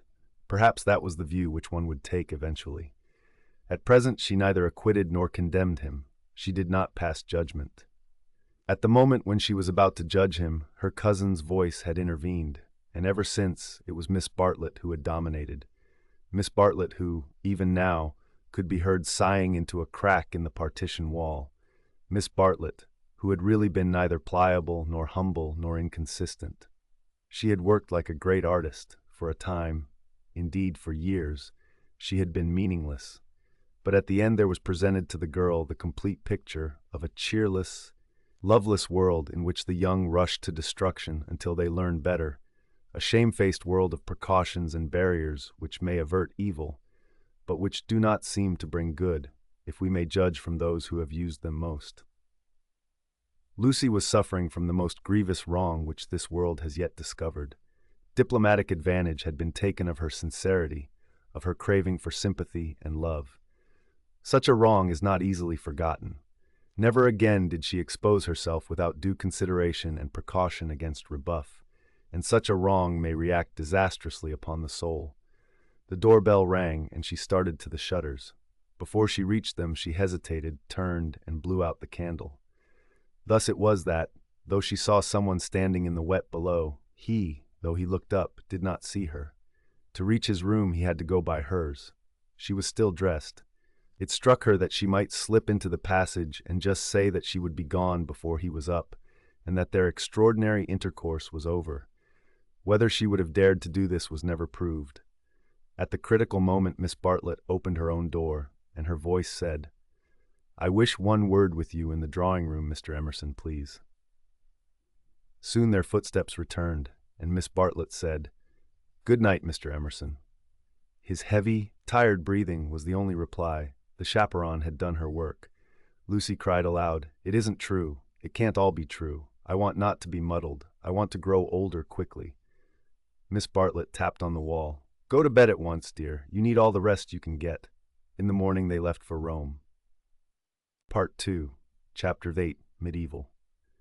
The drawing-room curtains at Windy Corner had been pulled to meet, for the carpet was new and deserved protection from the August sun. They were heavy curtains, reaching almost to the ground, and the light that filtered through them was subdued and varied. A poet, none was present, might have quoted, "Life like a dome of many-colored glass," or might have compared the curtains to sluice gates, lowered against the intolerable tides of heaven. Without was poured a sea of radiance. Within, the glory, though visible, was tempered to the capacities of man. Two pleasant people sat in the room. One, a boy of 19, was studying a small manual of anatomy and peering occasionally at a bone which lay upon the piano. From time to time he bounced in his chair and puffed and groaned, for the day was hot and the print small, and the human frame fearfully made, and his mother, who was writing a letter, did continually read out to him what she had written, and continually did she rise from her seat and part the curtains so that a rivulet of light fell across the carpet and make the remark that they were still there. "Where aren't they?" said the boy, who was Freddie, Lucy's brother. "I tell you I'm getting fairly sick." "For goodness sake, go out of my drawing-room, then?" cried Mrs. Honeychurch, who hoped to cure her children of slang by taking it literally. Freddie did not move or reply. "I think things are coming to a head," she observed, rather wanting her son's opinion on the situation if she could obtain it without undue supplication. Time they did. "I am glad that Cecil is asking her this once more. It's his third go, isn't it? Freddie, I do call the way you talk unkind. I didn't mean to be unkind." Then he added, "But I do think Lucy might have got this off her chest in Italy. I don't know how girls manage things, but she can't have said no properly before, or she wouldn't have to say it again now. Over the whole thing I can't explain. I do feel so uncomfortable." "Do you indeed, dear? How interesting." "I feel, never mind." He returned to his work. "Just listen to what I have written to Mrs. Vyse." I said, "Dear Mrs. Vyse." "Yes, mother, you told me. A jolly good letter." I said, "Dear Mrs. Vyse, Cecil has just asked my permission about it, and I should be delighted if Lucy wishes it. But—" She stopped reading. I was rather amused at Cecil asking my permission at all. He has always gone in for unconventionality, and parents nowhere, and so forth. When it comes to the point, he can't get on without me. "Nor me." "You," Freddie nodded. "What do you mean?" "He asked me for my permission also," she exclaimed. "How very odd of him." "Why so?" asked the son in air. "Why shouldn't my permission be asked? What do you know about Lucy or girls or anything?" "Whatever did you say?" "I said to Cecil, take her or leave her. It's no business of mine." What a helpful answer. But her own answer, though more normal in its wording, had been to the same effect. "The bother is this," began Freddie. Then he took up his work again, too shy to say what the bother was. Mrs. Honeychurch went back to the window. "Freddie, you must come. There they still are. I don't see you ought to go peeping like that." "Peeping like that? Can't I look out of my own window?" But she returned to the writing table, observing, as she passed her son, "Still page 322? Freddie snorted and turned over 2 leaves. For a brief space they were silent. Close by, beyond the curtains, the gentle murmur of a long conversation had never ceased. "The bother is this. I have put my foot in it with Cecil most awfully." He gave a nervous gulp. "Not content with permission, which I did give. That is to say, I said, I don't mind. Well, not content with that. He wanted to know whether I wasn't off my head with joy. He practically put it like this. Wasn't it a splendid thing for Lucy and for Windy Corner generally if he married her? And he would have an answer. He said it would strengthen his hand. I hope you gave a careful answer, dear." "I answered no," said the boy, grinding his teeth. "There! Fly into a stew. I can't help it. Had to say it. I had to say no. He ought never to have asked me." "Ridiculous child," cried his mother. "You think you're so holy and truthful, but really it's only abominable conceit. Do you suppose that a man like Cecil would take the slightest notice of anything you say? I hope he boxed your ears. How dare you say no? Oh, do keep quiet, mother. I had to say no when I couldn't say yes. I tried to laugh as if I didn't mean what I said, and as Cecil laughed too and went away, it may be all right, but I feel my foot's in it. Oh, do keep quiet, though, and let a man do some work. No, said Mrs. Honeychurch, with the air of one who has considered the subject. I shall not keep quiet. You know all that has passed between them in Rome. You know why he is down here, and yet you deliberately insult him and try to turn him out of my house. Not a bit, he pleaded. I only let out I didn't like him. I don't hate him, but I don't like him. What I mind is that he'll tell Lucy. He glanced at the curtains dismally. Well, I like him, said Mrs. Honeychurch. I know his mother. He's good, he's clever, he's rich, he's well-connected. Oh, you needn't kick the piano. He's well-connected. I'll say it again if you like. He's well-connected. She paused, as if rehearsing her eulogy, but her face remained dissatisfied. She added, and he has beautiful manners. I liked him till just now. I suppose it's having him spoiling Lucy's first week at home, and it's also something that Mr. Beebe said, not knowing. Mr. Beebe? Said his mother, trying to conceal her interest. I don't see how Mr. Beebe comes in. You know Mr. Beebe's funny way when you never quite know what he means. He said, Vice is an ideal bachelor. I was very cute. I asked him what he meant. He said, oh, he's like me, better detached. I couldn't make him say any more, but it set me thinking. Since Cecil has come after Lucy, he hasn't been so pleasant. At least, I can't explain. You never can, dear, but I can. You are jealous of Cecil because he may stop Lucy knitting you silk ties. The explanation seemed plausible, and Freddie tried to accept it. But at the back of his brain there lurked a dim mistrust. Cecil praised one too much for being athletic. Was that it? Cecil made one talk in one's own way. This tired one. Was that it? And Cecil was the kind of fellow who would never wear another fellow's cap. Unaware of his own profundity, Freddie checked himself. He must be jealous, or he would not dislike a man for such foolish reasons. Will this do? Called his mother. Dear Mrs. Vyse, Cecil has just asked my permission about it, and I should be delighted if Lucy wishes it. Then I put in at the top, and I have told Lucy so. I must write the letter out again, and I have told Lucy so. But Lucy seems very uncertain, and in these days young people must decide for themselves. I said that because I didn't want Mrs. Vyse to think us old-fashioned. She goes in for lectures and improving her mind, and all the time a thick layer of flue under the beds, and the maid's dirty thumb marks where you turn on the electric light. She keeps that flat abominably. Suppose Lucy marries Cecil, would she live in a flat or in the country? Don't interrupt so foolishly. Where was I? Oh yes, young people must decide for themselves. I know that Lucy likes your son because she tells me everything, and she wrote to me from Rome when he asked her first. No, I'll cross that last bit out. It looks patronizing. I'll stop it because she tells me everything. Or shall I cross that out too? Cross it out too, said Freddie. Mrs. Honeychurch left it in. Then the whole thing runs. Dear Mrs. Vyse, Cecil has just asked my permission about it, and I should be delighted if Lucy wishes it, and I have told Lucy so. But Lucy seems very uncertain, and in these days young people must decide for themselves. I know that Lucy likes your son, because she tells me everything, but I do not know. Look out, cried Freddie. The curtains parted. Cecil's first movement was one of irritation. He couldn't bear the Honeychurch habit of sitting in the dark to save the furniture. Instinctively, he gave the curtains a twitch and sent them swinging down their poles. Light entered. There was revealed a terrace, such as is owned by many villas with trees each side of it, and on it a little rustic seat and 2 flower beds.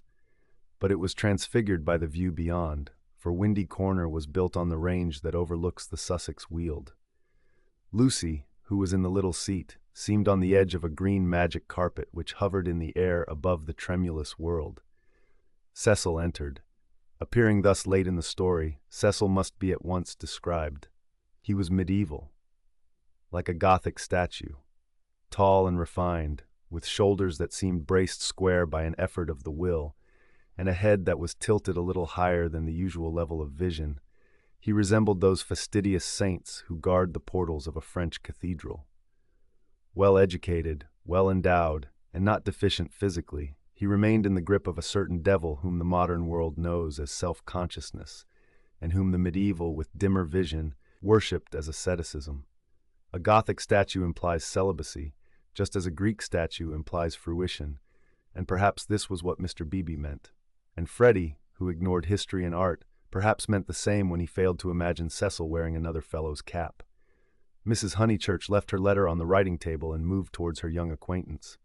"Oh, Cecil!" she exclaimed. "Oh, Cecil, do tell me!" "I promessi sposi," said he. They stared at him anxiously. "She has accepted me," he said, and the sound of the thing in English made him flush and smile with pleasure and look more human.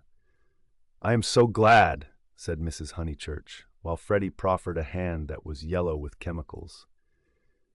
They wished that they also knew Italian, for our phrases of approval and of amazement are so connected with little occasions that we fear to use them on great ones.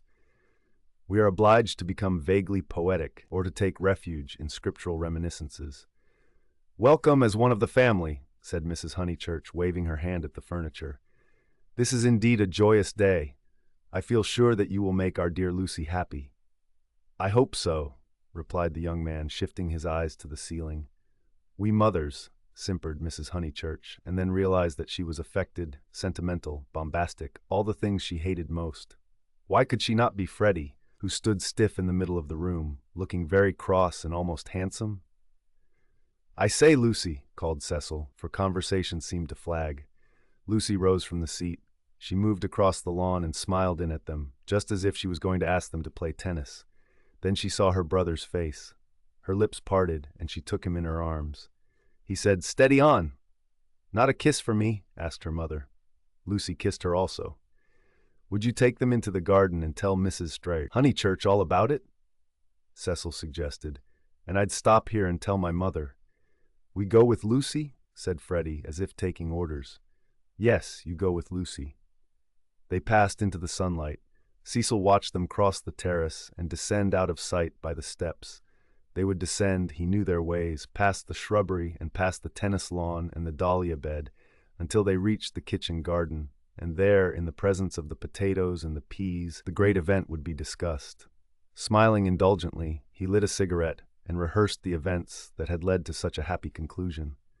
He had known Lucy for several years, but only as a commonplace girl who happened to be musical. He could still remember his depression that afternoon at Rome, when she and her terrible cousin fell on him out of the blue and demanded to be taken to St. Peter's. That day she had seemed a typical tourist, shrill, crude, and gaunt with travel. But Italy worked some marvel in her. It gave her light, and which he held more precious, it gave her shadow. Soon he detected in her a wonderful reticence. She was like a woman of Leonardo da Vinci's, whom we love not so much for herself as for the things that she will not tell us. The things are assuredly not of this life. No woman of Leonardo's could have anything so vulgar as a story. She did develop most wonderfully day by day. So it happened that from patronizing civility he had slowly passed, if not to passion, at least to a profound uneasiness. Already at Rome he had hinted to her that they might be suitable for each other. It had touched him greatly that she had not broken away at the suggestion. Her refusal had been clear and gentle. After it, as the horrid phrase went, she had been exactly the same to him as before. 3 months later, on the margin of Italy, among the flower-clad Alps, he had asked her again in bald, traditional language. She reminded him of a Leonardo more than ever. Her sunburnt features were shadowed by fantastic rock. At his words she had turned and stood between him and the light with immeasurable plains behind her. He walked home with her unashamed, feeling not at all like a rejected suitor. The things that really mattered were unshaken. So now he had asked her once more, and, clear and gentle as ever, she had accepted him, giving no coy reasons for her delay, but simply saying that she loved him and would do her best to make him happy. His mother, too, would be pleased. She had counseled the step. He must write her a long account. Glancing at his hand, in case any of Freddie's chemicals had come off on it, he moved to the writing table. There he saw "Dear Mrs. Weiss," followed by many erasures. He recoiled without reading any more, and after a little hesitation sat down elsewhere and penciled a note on his knee. Then he lit another cigarette, which did not seem quite as divine as the first, and considered what might be done to make Windy Corner drawing room more distinctive. With that outlook, it should have been a successful room, but the trail of Tottenham Court Road was upon it. He could almost visualize the motor vans of Messrs. Shoolbred and Messrs. Maple arriving at the door and depositing this chair, those varnished bookcases, that writing table. The table recalled Mrs. Honeychurch's letter. He did not want to read that letter. His temptations never lay in that direction, but he worried about it nonetheless. It was his own fault that she was discussing him with his mother. He had wanted her support in his third attempt to win Lucy. He wanted to feel that others, no matter who they were, agreed with him, and so he had asked their permission. Mrs. Honeychurch had been civil but obtuse in essentials, while as for Freddie, he is only a boy, he reflected. I represent all that he despises. Why should he want me for a brother-in-law? The Honeychurches were a worthy family, but he began to realize that Lucy was of another clay, and perhaps, he did not put it very definitely, he ought to introduce her into more congenial circles as soon as possible.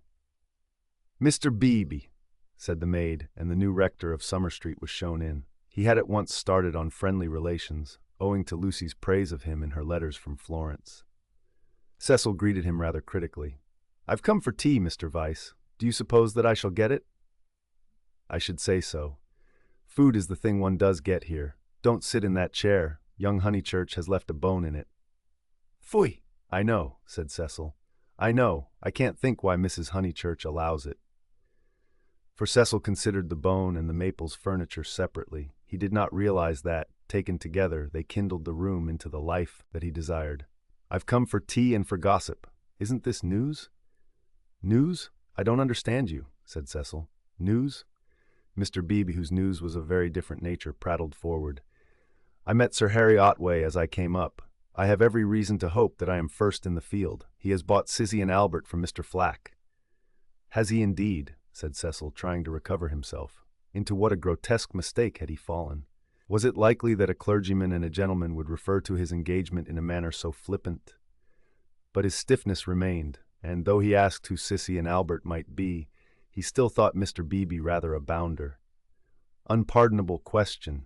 To have stopped a week at Windy Corner and not to have met Sissy and Albert, the semi-detached villas that have been run up opposite the church.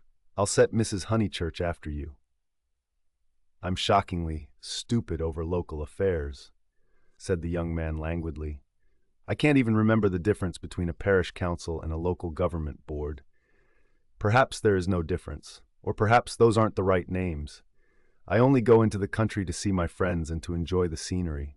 It is very remiss of me. Italy and London are the only places where I don't feel to exist on sufferance. Mr. Beebe, distressed at this heavy reception of Sissy and Albert, determined to shift the subject. Let me see, Mr. Vyse, I forget. What is your profession? I have no profession, said Cecil. It is another example of my decadence. My attitude, quite an indefensible one, is that so long as I am no trouble to anyone, I have a right to do as I like. I know I ought to be getting money out of people, or devoting myself to things I don't care a straw about, but somehow I've not been able to begin. You are very fortunate, said Mr. Beebe. It is a wonderful opportunity, the possession of leisure. His voice was rather parochial, but he did not quite see his way to answering naturally. He felt, as all who have regular occupation must feel, that others should have it also. I'm glad that you approve. I daren't face the healthy person. For example, Freddie Honeychurch. Oh, Freddie's a good sort, isn't he? Admirable. The sort who has made England what she is. Cecil wondered at himself. Why on this day of all others was he so hopelessly contrary? He tried to get right by inquiring effusively after Mr. Beebe's mother, an old lady for whom he had no particular regard.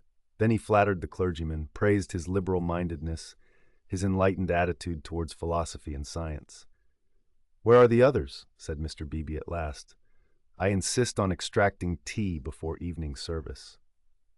I suppose Anne never told them you were here. In this house one is so coached in the servants the day one arrives. The fault of Anne is that she begs your pardon when she hears you perfectly and kicks the chair legs with her feet. The faults of Mary, I forget the faults of Mary, but they are very grave. Shall we look in the garden? I know the faults of Mary. She leaves the dustpan standing on the stairs. The fault of Euphemia is that she will not, simply will not chop the suet sufficiently small. They both laughed, and things began to go better. The faults of Freddie, Cecil continued. Ah, he has too many.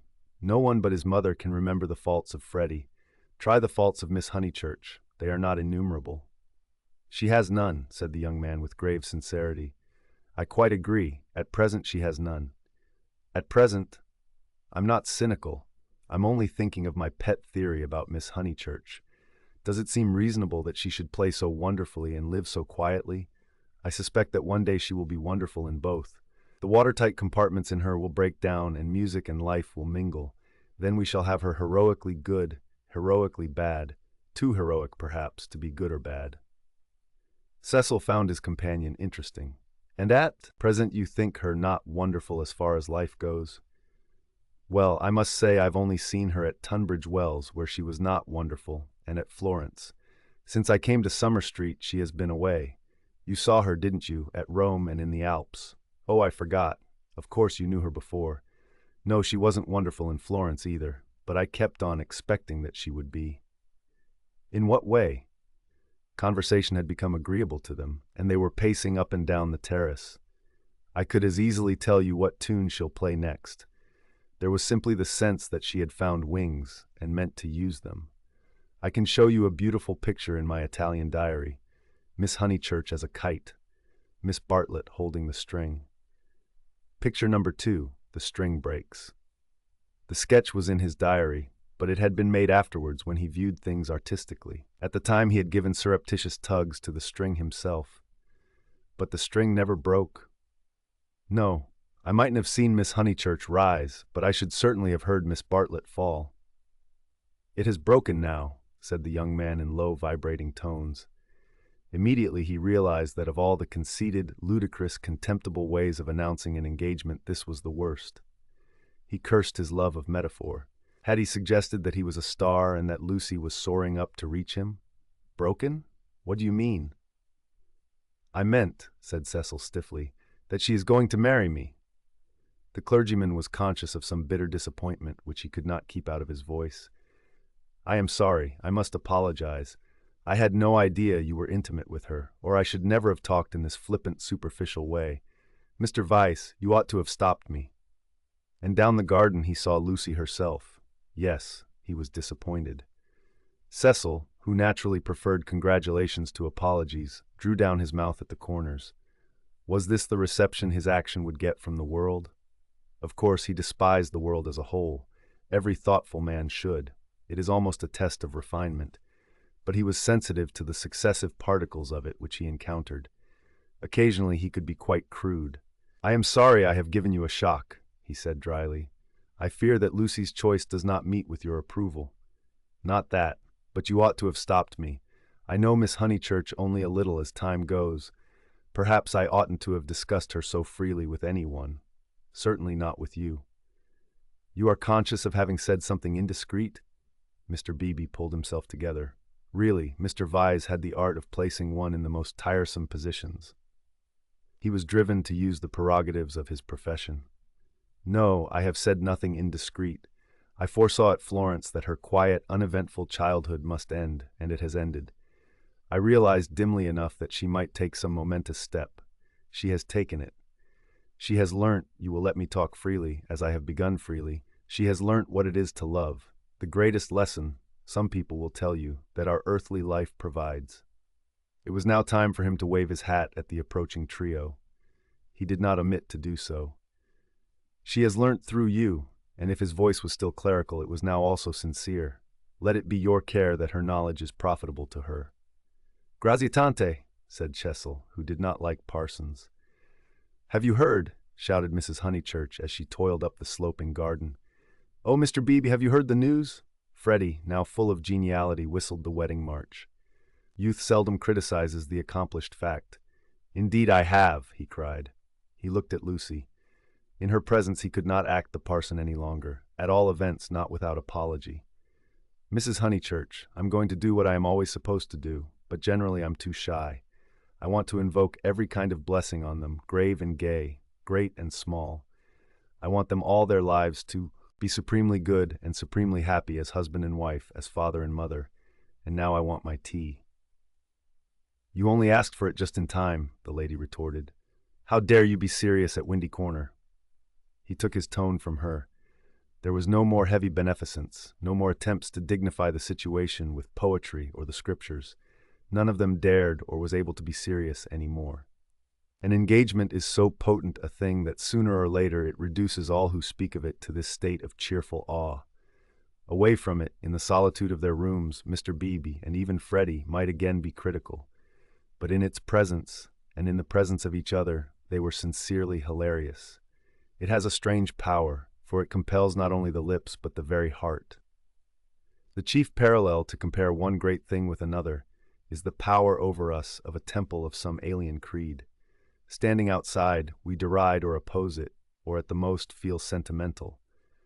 Inside, though the saints and gods are not ours, we become true believers, in case any true believer should be present. So it was that after the gropings and the misgivings of the afternoon, they pulled themselves together and settled down to a very pleasant tea party.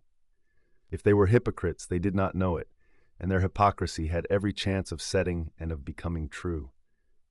Anne, putting down each plate as if it were a wedding present, stimulated them greatly. They could not lag behind that smile of hers which she gave them ere she kicked the drawing-room door. Mr. Beebe chirruped. Freddie was at his wittiest, referring to Cecil as the fiasco, family-honored pun on fiance. Mrs. Honeychurch, amusing and portly, promised well as a mother-in-law. As for Lucy and Cecil, for whom the temple had been built, they also joined in the merry ritual, but waited, as earnest worshippers should, for the disclosure of some holier shrine of joy. Chapter 9. Lucy as a Work of Art. A few days after the engagement was announced, Mrs. Honeychurch made Lucy and her fiasco come to a little garden party in the neighborhood, for naturally she wanted to show people that her daughter was marrying a presentable man. Cecil was more than presentable. He looked distinguished, and it was very pleasant to see his slim figure keeping step with Lucy, and his long, fair face responding when Lucy spoke to him. People congratulated Mrs. Honeychurch, which is, I believe, a social blunder, but it pleased her, and she introduced Cecil rather indiscriminately to some stuffy dowagers. At tea, a misfortune took place. A cup of coffee was upset over Lucy's figured silk, and though Lucy feigned indifference, her mother feigned nothing of the sort, but dragged her indoors to have the frock treated by a sympathetic maid. They were gone some time, and Cecil was left with the dowagers. When they returned, he was not as pleasant as he had been. "Do you go to much of this sort of thing?" he asked when they were driving home. "Oh, now and then," said Lucy, who had rather enjoyed herself. "Is it typical of country society?" "I suppose so. Mother, would it be?" "Plenty of society," said Mrs. Honeychurch, who was trying to remember the hang of one of the dresses. Seeing that her thoughts were elsewhere, Cecil bent towards Lucy and said, "To me it seemed perfectly appalling, disastrous, portentous. I am so sorry that you were stranded. Not that, but the congratulations. It is so disgusting, the way an engagement is regarded as public property, a kind of waste place where every outsider may shoot his vulgar sentiment. All those old women smirking. One has to go through it, I suppose. They won't notice us so much next time. But my point is that their whole attitude is wrong. An engagement, horrid word in the first place, is a private matter and should be treated as such." Yet the smirking old women, however wrong individually, were racially correct. The spirit of the generations had smiled through them, rejoicing in the engagement of Cecil and Lucy because it promised the continuance of life on earth. To Cecil and Lucy it promised something quite different, personal love. Hence Cecil's irritation and Lucy's belief that his irritation was just. "How tiresome," she said. "Couldn't you have escaped to tennis?" "I don't play tennis, at least not in public. The neighborhood is deprived of the romance of me being athletic. Such romance as I have is that of the inglese italianato." "Inglese italianato? E un diavolo incarnato. You know the proverb?" She did not, nor did it seem applicable to a young man who had spent a quiet winter in Rome with his mother. But Cecil, since his engagement, had taken to effect a cosmopolitan naughtiness, which he was far from possessing. "Well," said he, "I cannot help it if they do disapprove of me. There are certain irremovable barriers between myself and them, and I must accept them." We all have our limitations, I suppose, said wise Lucy. Sometimes they are forced on us, though, said Cecil, who saw from her remark that she did not quite understand his position. How? It makes a difference, doesn't it, whether we fully fence ourselves in or whether we are fenced out by the barriers of others? She thought a moment and agreed that it did make a difference. Difference? Cried Mrs. Honeychurch, suddenly alert. I don't see any difference. Fences are fences, especially when they are in the same place. We were speaking of motives, said Cecil, on whom the interruption jarred. My dear Cecil, look here. She spread out her knees and perched her card case on her lap. This is me, that's Windy Corner. The rest of the pattern is the other people. Motives are all very well, but the fence comes here. We weren't talking of real fences, said Lucy, laughing. Oh, I see, dear, poetry. She leant placidly back. Cecil wondered why Lucy had been amused. I tell you who has no fences, as you call them, she said, and that's Mr. Beebe. A parson fenceless would mean a parson defenseless. Lucy was slow to follow what people said, but quick enough to detect what they meant. She missed Cecil's epigram, but grasped the feeling that prompted it. Don't you like Mr. Beebe? She asked thoughtfully. I never said so, he cried. I consider him far above the average. I only denied. And he swept off on the subject of fences again and was brilliant. Now, a clergyman that I do hate, said she, wanting to say something sympathetic. A clergyman that does have fences, and the most dreadful ones, is Mr. Eager, the English chaplain at Florence. He was truly insincere, not merely the manner unfortunate. He was a snob, and so conceited, and he did say such unkind things. What sort of things? There was an old man at the Bertolini whom he said had murdered his wife. Perhaps he had. No. Why no? He was such a nice old man, I'm sure. Cecil laughed at her feminine inconsequence. Well, I did try to sift the thing. Mr. Eager would never come to the point. He prefers it vague, said the old man had practically murdered his wife, had murdered her in the sight of God. Hush, dear, said Mrs. Honeychurch absently. But isn't it intolerable that a person whom we're told to imitate should go round spreading slander? It was, I believe, chiefly owing to him that the old man was dropped. People pretended he was vulgar, but he certainly wasn't that. Poor old man, what was his name? Harris, said Lucy glibly. Let's hope that Mrs. Harris there weren't no sick person, said her mother. Cecil nodded intelligently. Isn't Mr. Eager a parson of the cultured type? He asked. I don't know. I hate him. I've heard him lecture on Giotto. I hate him. Nothing can hide a petty nature. I hate him. My goodness gracious me, child, said Mrs. Honeychurch. You'll blow my head off. Whatever is there to shout over? I forbid you and Cecil to hate any more clergymen. He smiled. There was indeed something rather incongruous in Lucy's moral outburst over Mr. Eager. It was as if one should see the Leonardo on the ceiling of the Sistine. He longed to hint to her that not here lay her vocation, that a woman's power and charm reside in mystery, not in muscular rant. But possibly rant is a sign of vitality. It mars the beautiful creature, but shows that she is alive. After a moment, he contemplated her flushed face and excited gestures with a certain approval. He forbore to repress the sources of youth. Nature, simplest of topics, he thought, lay around them. He praised the pine woods, the deep lasts of bracken, the crimson leaves that spotted the hurt bushes, the serviceable beauty of the turnpike road. The outdoor world was not very familiar to him, and occasionally he went wrong in a question of fact. Honeychurch's mouth twitched when he spoke of the perpetual green of the larch. I count myself a lucky person, he concluded. When I'm in London, I feel I could never live out of it. When I'm in the country, I feel the same about the country. After all, I do believe that birds and trees and the sky are the most wonderful things in life, and that the people who live amongst them must be the best. It's true that in 9 cases out of 10, they don't seem to notice anything. The country gentleman and the country laborer are each in their way the most depressing of companions, yet they may have a tacit sympathy with the workings of nature which is denied to us of the town. Do you feel that, Mrs. Honeychurch? Mrs. Honeychurch started and smiled. She had not been attending. Cecil, who was rather crushed on the front seat of the Victoria, felt irritable and determined not to say anything interesting again. Lucy had not attended either.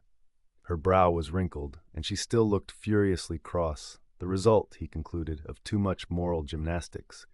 It was sad to see her thus blind to the beauties of an August wood. "Come down, O maid, from yonder mountain height," he quoted, and touched her knee with his own. She flushed again and said, "What height?" "Come down, O maid, from yonder mountain height. What pleasure lives in height?" the shepherd sang. "In height and in the splendor of the hills? Let us take Mrs. Honeychurch's advice and hate clergymen no more. What's this place?" "Summer Street, of course," said Lucy, and roused herself. The woods had opened to leave space for a sloping triangular meadow. Pretty cottages lined it on two sides, and the upper and third side was occupied by a new stone church, expensively simple, a charming shingled spire. Mr. Beebe's house was near the church. In height, it scarcely exceeded the cottages. Some great mansions were at hand, but they were hidden in the trees. The scene suggested a Swiss Alp rather than the shrine and center of a lizard world, and was marred only by two ugly little villas, the villas that had competed with Cecil's engagement, having been acquired by Sir Harry Otway the very afternoon that Lucy had been acquired by Cecil. Sissy was the name of one of these villas, Albert of the other. These titles were not only picked out in shaded Gothic on the garden gates, but appeared a second time on the porches, where they followed the semicircular curve of the entrance arch in block capitals. Albert was inhabited. His tortured garden was bright with geraniums and lobelias and polished shells. His little windows were chastely swathed in Nottingham lace. Sissy was to let. 3 notice boards belonging to Dorking agents lolled on her fence and announced the not surprising fact. Her paths were already weedy. Her pocket handkerchief of a lawn was yellow with dandelions. "The place is ruined," said the ladies mechanically. "Summer Street will never be the same again." As the carriage passed, Sissy's door opened, and a gentleman came out of her. "Stop!" cried Mrs. Honeychurch, touching the coachman with her parasol. "Here's Sir Harry. Now we shall know. Sir Harry, pull those things down at once." Sir Harry Otway, who need not be described, came to the carriage and said, "Mrs. Honeychurch, I meant to. I really can't turn out Miss Flack. Am I not always right? She ought to have gone before the contract was signed. Does she still live rent-free, as she did in her nephew's time? But what can I do?" He lowered his voice. "An old lady, so very vulgar, and almost bedridden." "Turn her out," said Cecil bravely. Sir Harry sighed and looked at the villas mournfully.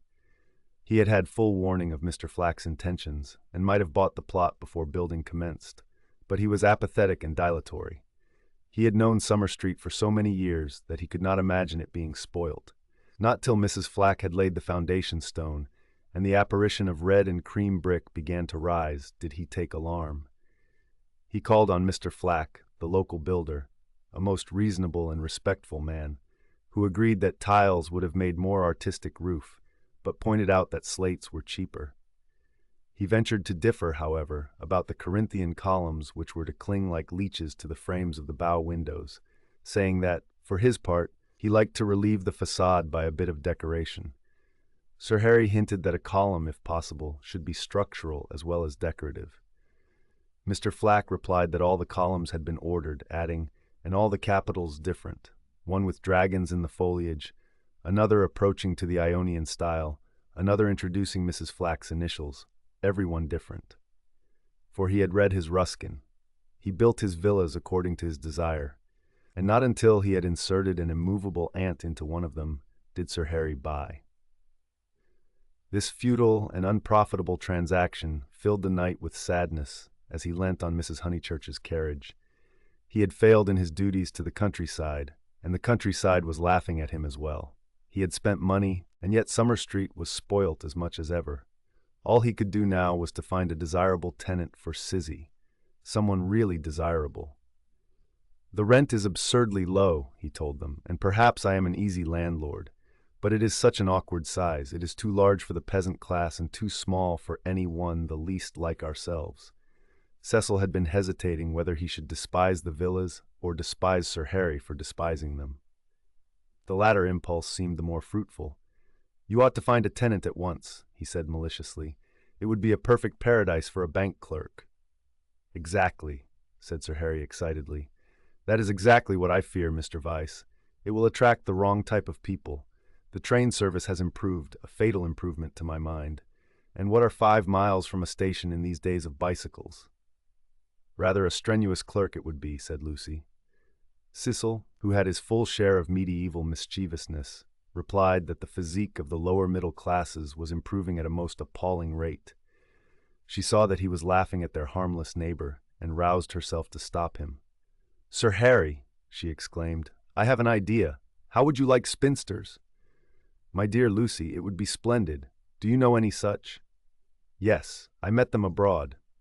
"Gentlewomen?" he asked tentatively. "Yes, indeed, and at the present moment homeless. I heard from them last week, Miss Teresa and Miss Catherine Allen.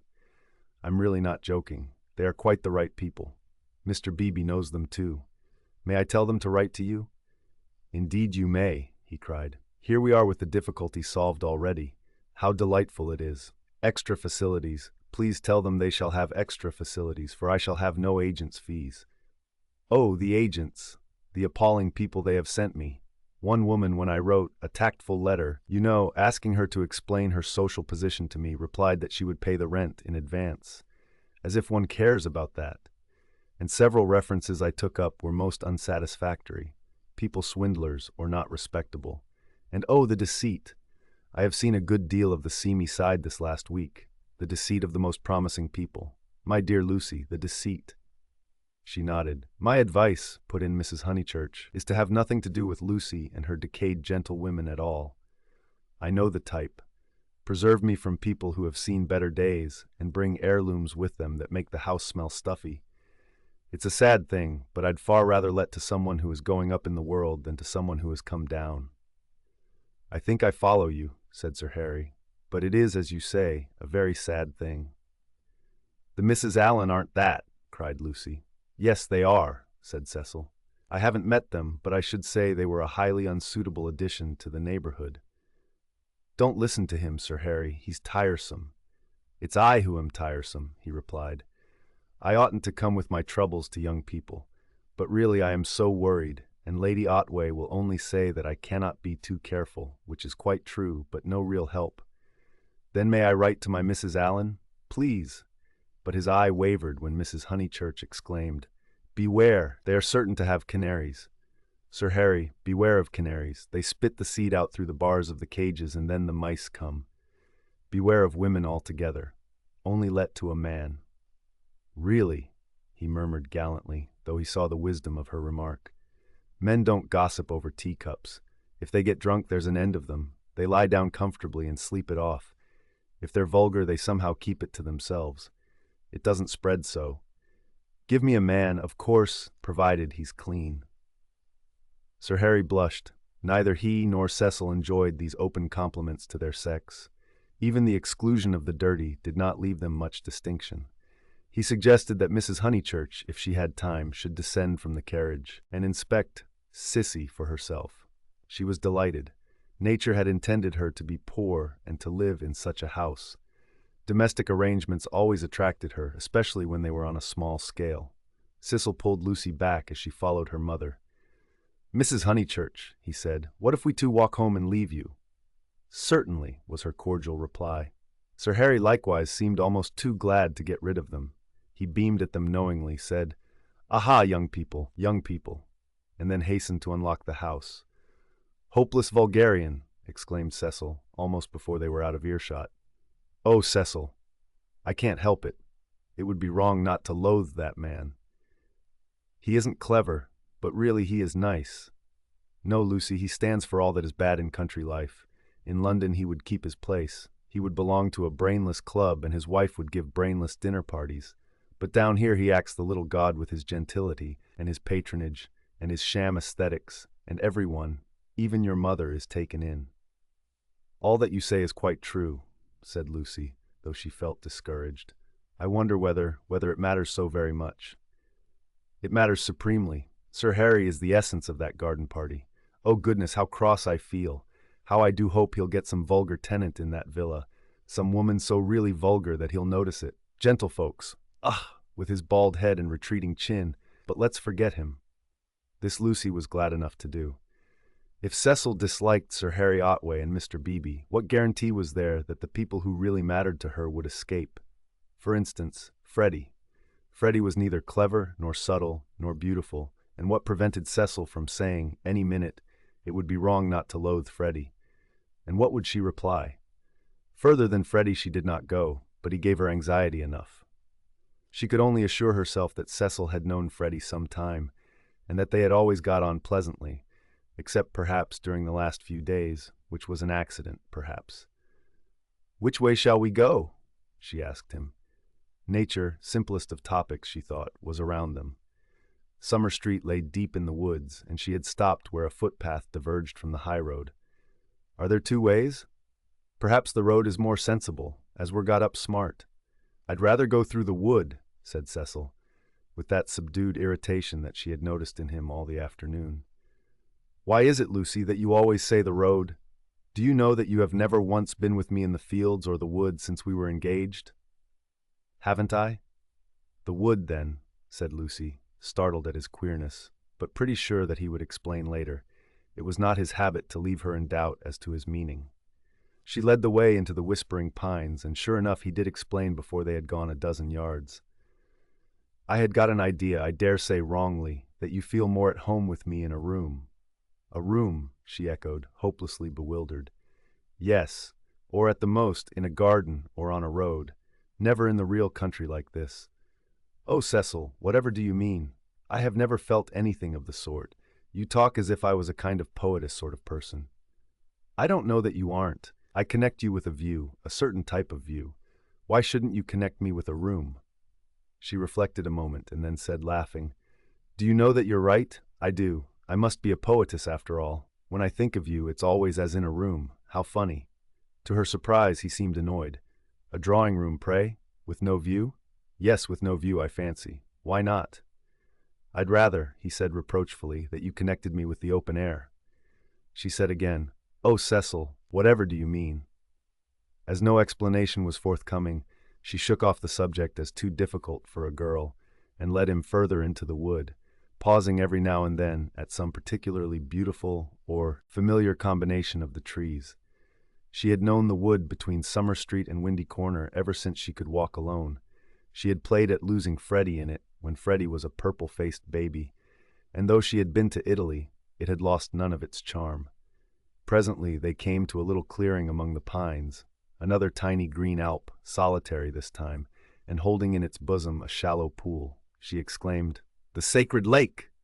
Why do you call it that?" "I can't remember why. I suppose it comes out of some book. It's only a puddle now, but you see that stream going through it?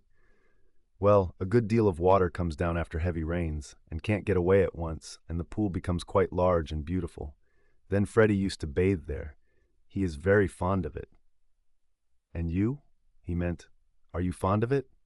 But she answered dreamily, "I bathed here too till I was found out. Then there was a row." At another time he might have been shocked, for he had depths of prudishness within him. But now, with his momentary cult of the fresh air, he was delighted at her admirable simplicity. He looked at her as she stood by the pool's edge. She was got up smart, as she phrased it, and she reminded him of some brilliant flower that has no leaves of its own, but blooms abruptly out of a world of green. "Who found you out?" "Charlotte," she murmured. "She was stopping with us." "Charlotte, Charlotte." Poor girl, she smiled gravely. A certain scheme from which hitherto he had shrunk now appeared practical. "Lucy." "Yes, I suppose we ought to be going," was her reply. "Lucy, I want to ask something of you that I have never asked before." At the serious note in his voice she stepped frankly and kindly towards him. "What, Cecil?" "Hitherto never, not even that day on the lawn when you agreed to marry me." He became self-conscious and kept glancing round to see if they were observed. His courage had gone. "Yes?" "Up to now I have never kissed you." She was as scarlet as if he had put the thing most indelicately. "No, more you have," she stammered. "Then I ask you, may I now?" "Of course you may, Cecil. You might before. I can't run at you, you know." At that supreme moment he was conscious of nothing but absurdities. Her reply was inadequate. She gave such a businesslike lift to her veil. As he approached her, he found time to wish that he could recoil. As he touched her, his gold pince-nez became dislodged and was flattened between them. Such was the embrace. He considered with truth that it had been a failure. Passion should believe itself irresistible. It should forget civility and consideration and all the other curses of a refined nature. Above all, it should never ask for leave where there is a right of way. Why could he not do as any laborer or navvy, nay, as any young man behind the counter would have done? He recast the scene. Lucy was standing flower-like by the water. He rushed up and took her in his arms. She rebuked him, permitted him and revered him ever after for his manliness, for he believed that women revere men for their manliness. They left the pool in silence after this one salutation. He waited for her to make some remark which should show him her inmost thoughts. At last she spoke, and with fitting gravity. Emerson was the name, not Harris. What name? The old man's. What old man? That old man I told you about, the one Mr. Eager was so unkind to. He could not know that this was the most intimate conversation they had ever had. Chapter X. Cecil as a humorist. The society out of which Cecil proposed to rescue Lucy was perhaps no very splendid affair, yet it was more splendid than her antecedents entitled her to. Her father, a prosperous local solicitor, had built Windy Corner, as a speculation at the time the district was opening up, and falling in love with his own creation, had ended by living there himself. Soon after his marriage, the social atmosphere began to alter. Other houses were built on the brow of that steep southern slope, and others, again, among the pine trees behind, and northward on the chalk barrier of the downs. Most of these houses were larger than Windy Corner, and were filled by people who came, not from the district, but from London, and who mistook the Honeychurches for the remnants of an indigenous aristocracy. He was inclined to be frightened, but his wife accepted the situation without either pride or humility.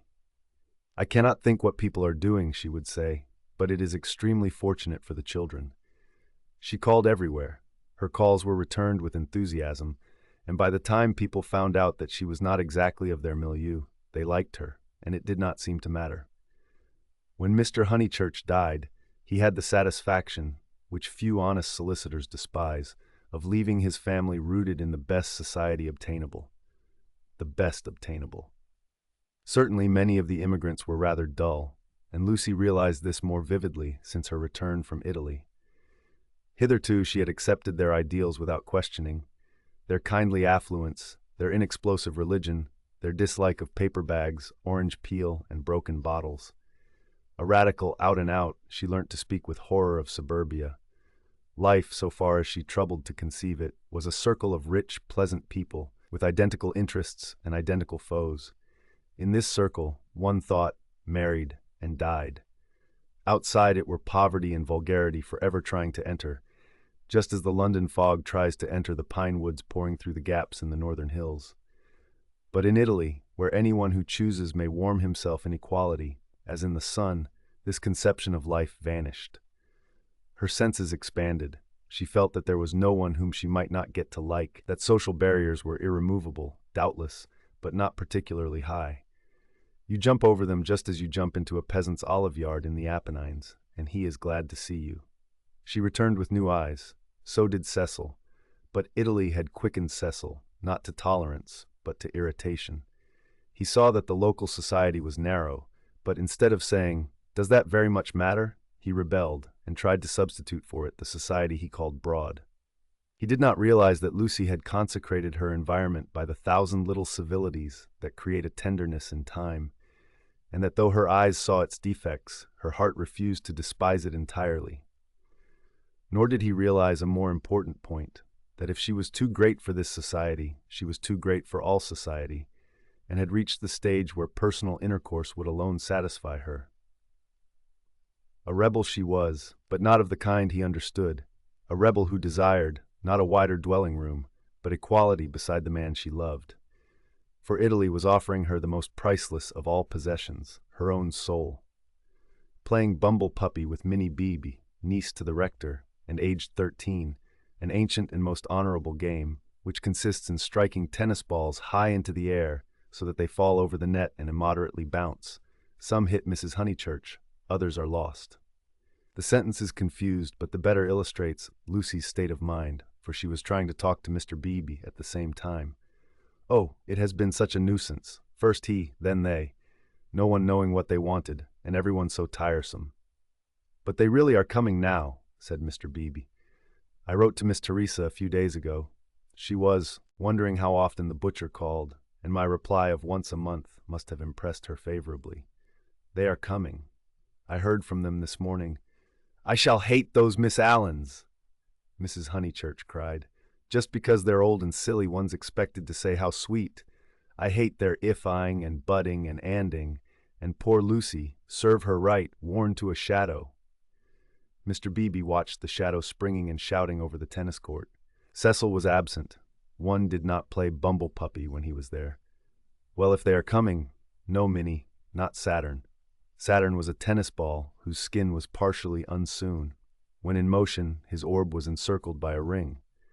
If they are coming, Sir Harry will let them move in before the 29th, and he will cross out the clause about whitewashing the ceilings because it made them nervous, and put in the fair wear and tear one. That doesn't count. I told you not Saturn. Saturn's all right for bumble puppy, cried Freddie, joining them. Minnie, don't you listen to her. Saturn doesn't bounce.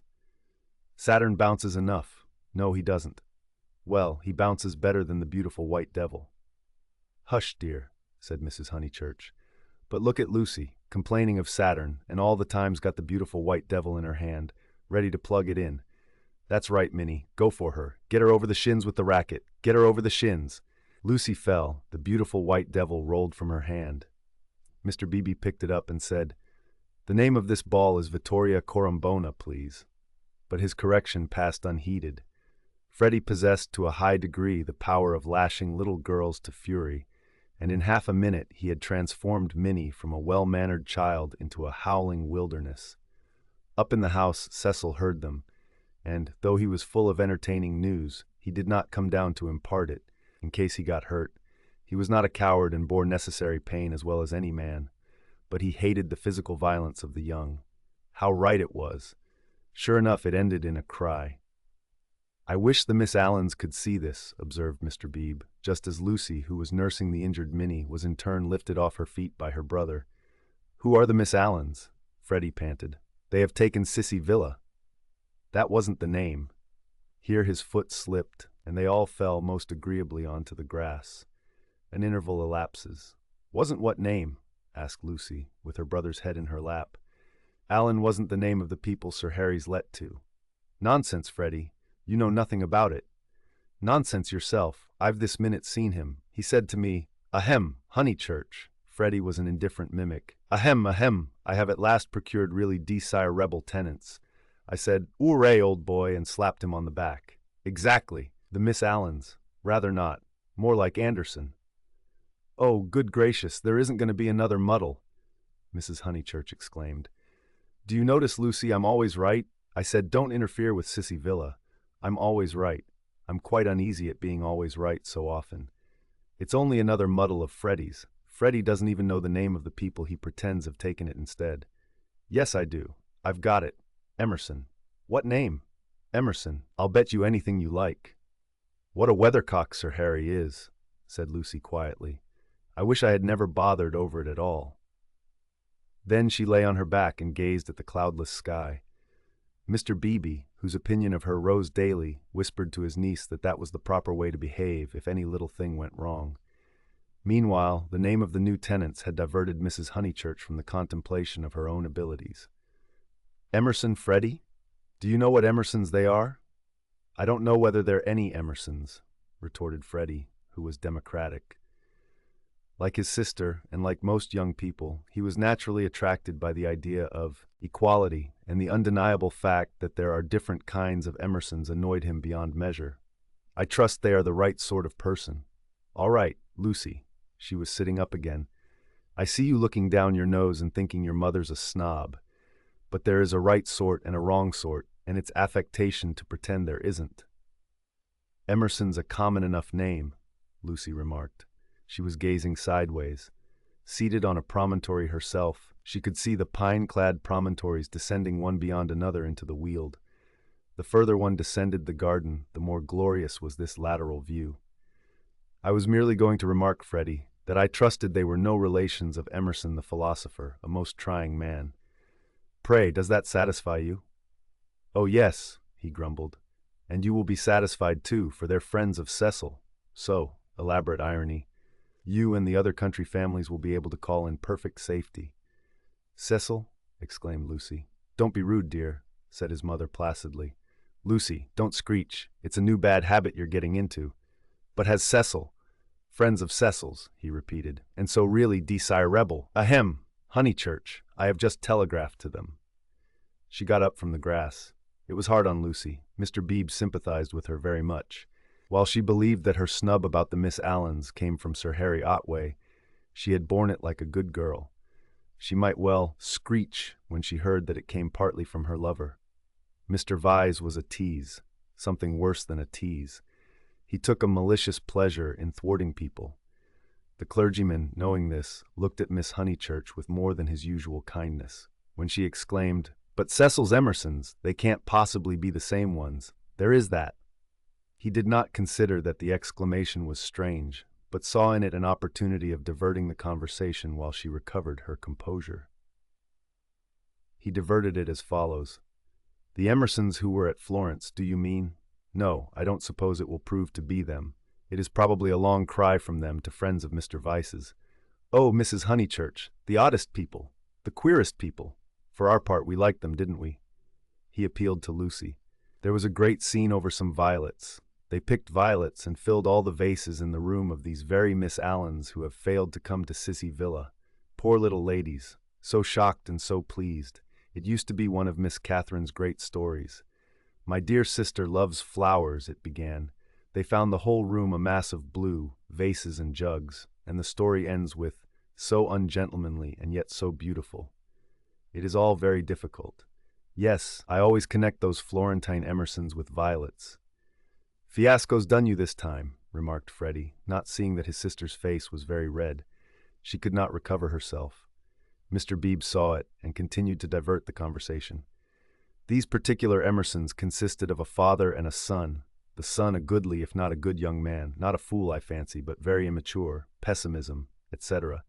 Our special joy was the father, such a sentimental darling, and people declared he had murdered his wife. In his normal state, Mr. Beebe would never have repeated such gossip, but he was trying to shelter Lucy in her little trouble. He repeated any rubbish that came into his head. "Murdered his wife?" said Mrs. Honeychurch. "Lucy, don't desert us. Go on playing bumble puppy. Really, the Pension Bertolini must have been the oddest place. That's the second murderer I've heard of as being there. Whatever was Charlotte doing to stop? By the by, we really must ask Charlotte here some time." Mr. Beebe could recall no second murderer. He suggested that his hostess was mistaken. At the hint of opposition, she warmed. She was perfectly sure that there had been a second tourist of whom the same story had been told. The name escaped her. What was the name? Oh, what was the name? She clasped her knees for the name. Something in Thackeray. She struck her matronly forehead. Lucy asked her brother whether Cecil was in. "Oh, don't go," he cried, and tried to catch her by the ankles. "I must go," she said gravely. "Don't be silly. You always overdo it when you play." As she left them, her mother's shout of "Harris" shivered the tranquil air, and reminded her that she had told a lie and had never put it right. Such a senseless lie, too, yet it shattered her nerves and made her connect these Emersons, friends of Cecil's, with a pair of nondescript tourists. Hither truth had come to her naturally. She saw that, for the future, she must be more vigilant, and be absolutely truthful. Well, at all events, she must not tell lies. She hurried up the garden, still flushed with shame. A word from Cecil would soothe her, she was sure. "Cecil? Hello," he called, and leant out of the smoking-room window. He seemed in high spirits. "I was hoping you'd come. I heard you all bear gardening, but there's better fun up here. I, even I, have won a great victory for the comic muse. George Meredith's right. The cause of comedy and the cause of truth are really the same, and I, even I, have found tenants for the distressful Sissy Villa. Don't be angry. Don't be angry. You'll forgive me when you hear it all." He looked very attractive when his face was bright, and he dispelled her ridiculous forebodings at once. "I have heard," she said. "Freddie has told us. Naughty Cecil. I suppose I must forgive you. Just think of all the trouble I took for nothing. Certainly the Miss Allens are a little tiresome, and I'd rather have nice friends of yours, but you oughtn't to tease one so." Friends of mine? He laughed. But Lucy, the whole joke is to come here. But she remained standing where she was. Do you know where I met these desirable tenants? In the National Gallery, when I was up to see my mother last week. What an odd place to meet people, she said nervously. I don't quite understand. In the Umbrian room, absolute strangers, they were admiring Luca Signorelli, of course, quite stupidly. However, we got talking, and they refreshed me not a little. They had been to Italy. But, Cecil proceeded hilariously, in the course of conversation they said that they wanted a country cottage, the father to live there, the son to run down for weekends. I thought, what a chance of scoring off Sir Harry, and I took their address and a London reference, found they weren't actual blackguards. It was great sport, and wrote to him, making out. Cecil, no, it's not fair. I've probably met them before. He bore her down. Perfectly fair. Anything is fair that punishes a snob. That old man will do the neighborhood a world of good. Sir Harry is too disgusting with his decayed gentlewomen. I meant to read him a lesson sometime. No, Lucy, the classes ought to mix, and before long you'll agree with me. There ought to be intermarriage, all sorts of things. I believe in democracy. No, you don't, she snapped. You don't know what the word means. He stared at her and felt again that she had failed to be Leonardesque. No, you don't. Her face was inartistic, that of a peevish virago. It isn't fair, Cecil. I blame you. I blame you very much indeed. You had no business to undo my work about the Miss Allens and make me look ridiculous. You call it scoring off Sir Harry, but do you realize that it is all at my expense? I consider it most disloyal of you. She left him. Temper, he thought, raising his eyebrows. No, it was worse than temper, snobbishness. As long as Lucy thought that his own smart friends were supplanting the Miss Allens, she had not minded. He perceived that these new tenants might be of value educationally. He would tolerate the father and draw out the son, who was silent. In the interests of the comic muse and of truth, he would bring them to Windy Corner. Chapter to Leth. In Mrs. Vyse's well-appointed flat, the comic muse, though able to look after her own interests, did not disdain the assistance of Mr. Vyse. His idea of bringing the Emersons to Windy Corner struck her as decidedly good, and she carried through the negotiations without a hitch. Sir Harry Otway signed the agreement, met Mr. Emerson, who was duly disillusioned. The Miss Allens were duly offended, and wrote a dignified letter to Lucy, whom they held responsible for the failure. Mr. Beebe planned pleasant moments for the newcomers, and told Mrs. Honeychurch that Freddie must call on them as soon as they arrived. Indeed, so ample was the muse's equipment that she permitted Mr. Harris, never a very robust criminal, to droop his head, to be forgotten, and to die. Lucy, to descend from bright heaven to earth, whereon there are shadows because there are hills. Lucy was at first plunged into despair, but settled after a little thought that it did not matter the very least. Now that she was engaged, the Emersons would scarcely insult her, and were welcome into the neighborhood. And Cecil was welcome to bring whom he would into the neighborhood. Therefore Cecil was welcome to bring the Emersons into the neighborhood. But as I say, this took a little thinking, and, so illogical are girls, the event remained rather greater and rather more dreadful than it should have done. She was glad that a visit to Mrs. Vyse now fell due. The tenants moved into Sissy Villa while she was safe in the London flat. Cecil, Cecil, darling, she whispered the evening she arrived, and crept into his arms. Cecil, too, became demonstrative.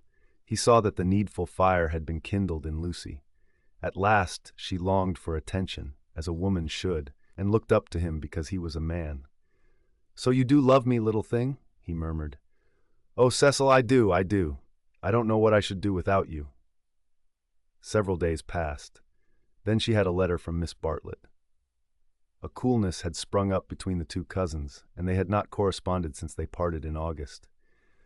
The coolness dated from what Charlotte would call the flight to Rome, and in Rome it had increased amazingly. For the companion who is merely uncongenial in the medieval world becomes exasperating in the classical. Charlotte, unselfish in the forum, would have tried a sweeter temper than Lucy's, and once, in the baths of Caracalla, they had doubted whether they could continue their tour. Lucy had said she would join the Vyses. Mrs. Vyse was an acquaintance of her mother, so there was no impropriety in the plan, and Miss Bartlett had replied that she was quite used to being abandoned suddenly. Finally, nothing happened, but the coolness remained, and for Lucy was even increased when she opened the letter and read as follows. It had been forwarded from Windy Corner. Tunbridge Wells, September. Dearest Lucia, I have news of you at last. Miss Lavish has been bicycling in your parts, but was not sure whether a call would be welcome, puncturing her tire near Summer Street, and it being mended while she sat very woebegone in that pretty churchyard. She saw to her astonishment a door open opposite, and the younger Emerson man come out. He said his father had just taken the house. He said he did not know that you lived in the neighborhood. He never suggested giving Eleanor a cup of tea. Dear Lucy, I am much worried, and I advise you to make a clean breast of his past behavior to your mother, Freddie, and Mr. Vyse, who will forbid him to enter the house, etc. That was a great misfortune, and I dare say you have told them already. Mr. Vyse is so sensitive. I remember how I used to get on his nerves at Rome. I am very sorry about it all, and should not feel easy unless I warned you. Believe me, your anxious and loving cousin, Charlotte. Lucy was much annoyed and replied as follows. Beauchamp Mansions, S.W. Dear Charlotte, many thanks for your warning. When Mr. Emerson forgot himself on the mountain, you made me promise not to tell Mother, because you said she would blame you for not being always with me. I have kept that promise, and cannot possibly tell her now. I have said both to her and Cecil that I met the Emersons at Florence, and that they are respectable people, which I do think. And the reason that he offered Miss Lavish no tea was probably that he had none himself. She should have tried at the rectory. I cannot begin making a fuss at this stage. You must see that it would be too absurd. If the Emersons heard I had complained of them, they would think themselves of importance, which is exactly what they are not. I like the old father, and look forward to seeing him again. As for the son, I am sorry for him when we meet, rather than for myself. They are known to Cecil, who is very well and spoke of you the other day. We expect to be married in January. Miss Lavish cannot have told you much about me, for I am not at Windy Corner at all, but here. Please do not put private outside your envelope again. No one opens my letters. Yours affectionately, L.M. Honeychurch. Secrecy has this disadvantage. We lose the sense of proportion. We cannot tell whether our secret is important or not. Were Lucy and her cousin closeted with a great thing which would destroy Cecil's life if he discovered it, or with a little thing which he would laugh at? Miss Bartlett suggested the former. Perhaps she was right. It had become a great thing now. Left to herself, Lucy would have told her mother and her lover ingenuously, and it would have remained a little thing. Emerson, not Harris. It was only that a few weeks ago. She tried to tell Cecil even now when they were laughing about some beautiful lady who had smitten his heart at school. But her body behaved so ridiculously that she stopped. She and her secret stayed 10 days longer in the deserted metropolis, visiting the scenes they were to know so well later on. It did her no harm, Cecil thought, to learn the framework of society, while society itself was absent on the golf links or the moors. The weather was cool, and it did her no harm. In spite of the season, Mrs. Vyse managed to scrape together a dinner party consisting entirely of the grandchildren of famous people. The food was poor, but the talk had a witty weariness that impressed the girl. One was tired of everything, it seemed. One launched into enthusiasms only to collapse gracefully and pick oneself up amid sympathetic laughter. In this atmosphere, the Pension Bertolini and Windy Corner appeared equally crude, and Lucy saw that her London career would estrange her a little from all that she had loved in the past. The grandchildren asked her to play the piano. She played Schumann. Now some Beethoven, called Cecil, when the querulous beauty of the music had died. She shook her head and played Schumann again. The melody rose, unprofitably magical. It broke. It was resumed broken, not marching once from the cradle to the grave. The sadness of the incomplete, the sadness that is often life, but should never be art, throbbed in its disjected phrases, and made the nerves of the audience throb. Not thus had she played on the little draped piano at the Bertolini, and "too much Schumann" was not the remark that Mr. Beebe had passed to himself when she returned. When the guests were gone and Lucy had gone to bed, Mrs. Vyse paced up and down the drawing room, discussing her little party with her son. Mrs. Vyse was a nice woman, but her personality, like many others, had been swamped by London, for it needs a strong head to live among many people. The too vast orb of her fate had crushed her, and she had seen too many seasons, too many cities, too many men for her abilities, and even with Cecil she was mechanical, and behaved as if he was not one's son, but, so to speak, a filial crowd. "Make Lucy one of us," she said, looking round intelligently at the end of each sentence and straining her lips apart until she spoke again. "Lucy is becoming wonderful, wonderful. Her music always was wonderful. Yes, but she is purging off the Honeychurch taint, most excellent Honeychurches, but you know what I mean. She is not always quoting servants or asking one how the pudding is made. Italy has done it. Perhaps," she murmured, thinking of the museum that represented Italy to her. "It is just possible. Cecil, mind you marry her next January. She is one of us already. But her music," he exclaimed. "The style of her. How she kept to Schumann when, like an idiot, I wanted Beethoven. Schumann was right for this evening. Schumann was the thing. Do you know, Mother, I shall have our children educated just like Lucy. Bring them up among honest country folks for freshness, send them to Italy for subtlety, and then, not till then, let them come to London. I don't believe in these London educations." He broke off, remembering that he had had one himself, and concluded, "At all events, not for women." "Make her one of us," repeated Mrs. Vyse, and processed to bed. As she was dozing off, a cry, the cry of nightmare, rang from Lucy's room.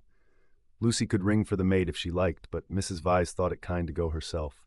She found the girl sitting upright with her hand on her cheek. "I am so sorry, Mrs. Vyse. It is these dreams." "Bad dreams?" "Just dreams." The elder lady smiled and kissed her, saying very distinctly, "You should have heard us talking about you. Dear, he admires you more than ever. Dream of that." Lucy returned the kiss, still covering one cheek with her hand. Mrs. Vyse recessed to bed. Cecil, whom the cry had not awoke, snored. Darkness enveloped the flat. Chapter 12th chapter. It was a Saturday afternoon, gay and brilliant after abundant rains, and the spirit of youth dwelt in it, though the season was now autumn. All that was gracious triumphed. As the motor cars passed through Summer Street, they raised only a little dust, and their stench was soon dispersed by the wind and replaced by the scent of the wet birches or of the pines. Mr. Beebe, at leisure for life's amenities, leant over his rectory gate. Freddie leant by him, smoking a pendant pipe. "Suppose we go and hinder those new people opposite for a little." "They might amuse you." Freddie, whom his fellow creatures never amused, suggested that the new people might be feeling a bit busy, and so on, since they had only just moved in. "I suggested we should hinder them," said Mr. Beebe. "They are worth it."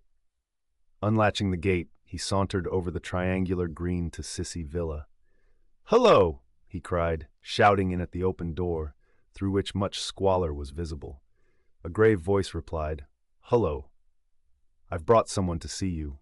I'll be down in a minute." The passage was blocked by a wardrobe which the removal men had failed to carry up the stairs. Mr. Beebe edged round it with difficulty. The sitting room itself was blocked with books. "Are these people great readers?" Freddie whispered. "Are they that sort?" "I fancy they know how to read. A rare accomplishment. Ty, what have they got?" "Byron, exactly. A Shropshire lad. Never heard of it. The Way of All Flesh. Never heard of it. Gibbon. Hullo. Dear George reads German. Schopenhauer, Nietzsche, and so we go on. Well, I suppose your generation knows its own business, Honeychurch." "Mr. Beebe, look at that," said Freddie in awestruck tones. On the cornice of the wardrobe, the hand of an amateur had painted this inscription: "Mistrust all enterprises that require new clothes." "I know. Isn't it jolly? I like that. I'm certain that's the old man's doing." "How very odd of him. Surely you agree?" But Freddie was his mother's son and felt that one ought not to go on spoiling the furniture. "Pictures," the clergyman continued, scrambling about the room. "Giotto, they got that at Florence, I'll be bound. The same as Lucy's got. Oh, by the by, did Miss Honeychurch enjoy London?" "She came back yesterday. I suppose she had a good time?" "Yes, very," said Freddie, taking up a book. "She and Cecil are thicker than ever."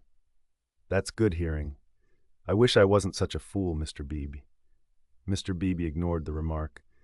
"Lucy used to be nearly as stupid as I am, but it'll be very different now, Mother thinks. She will read all kinds of books. So will you. Only medical books, not books that you can talk about afterwards. Cecil is teaching Lucy Italian, and he says her playing is wonderful. There are all kinds of things in it that we have never noticed. Cecil says, "What on earth are those people doing upstairs?" "Emerson, we think will come another time." George ran downstairs and pushed them into the room without speaking. "Let me introduce Mr. Honeychurch, a neighbor." Then Freddie hurled one of the thunderbolts of youth. Perhaps he was shy, perhaps he was friendly, or perhaps he thought that George's face wanted washing. At all events, he greeted him with, "How'd I do? Come and have a bathe." "Oh, all right," said George, impassive.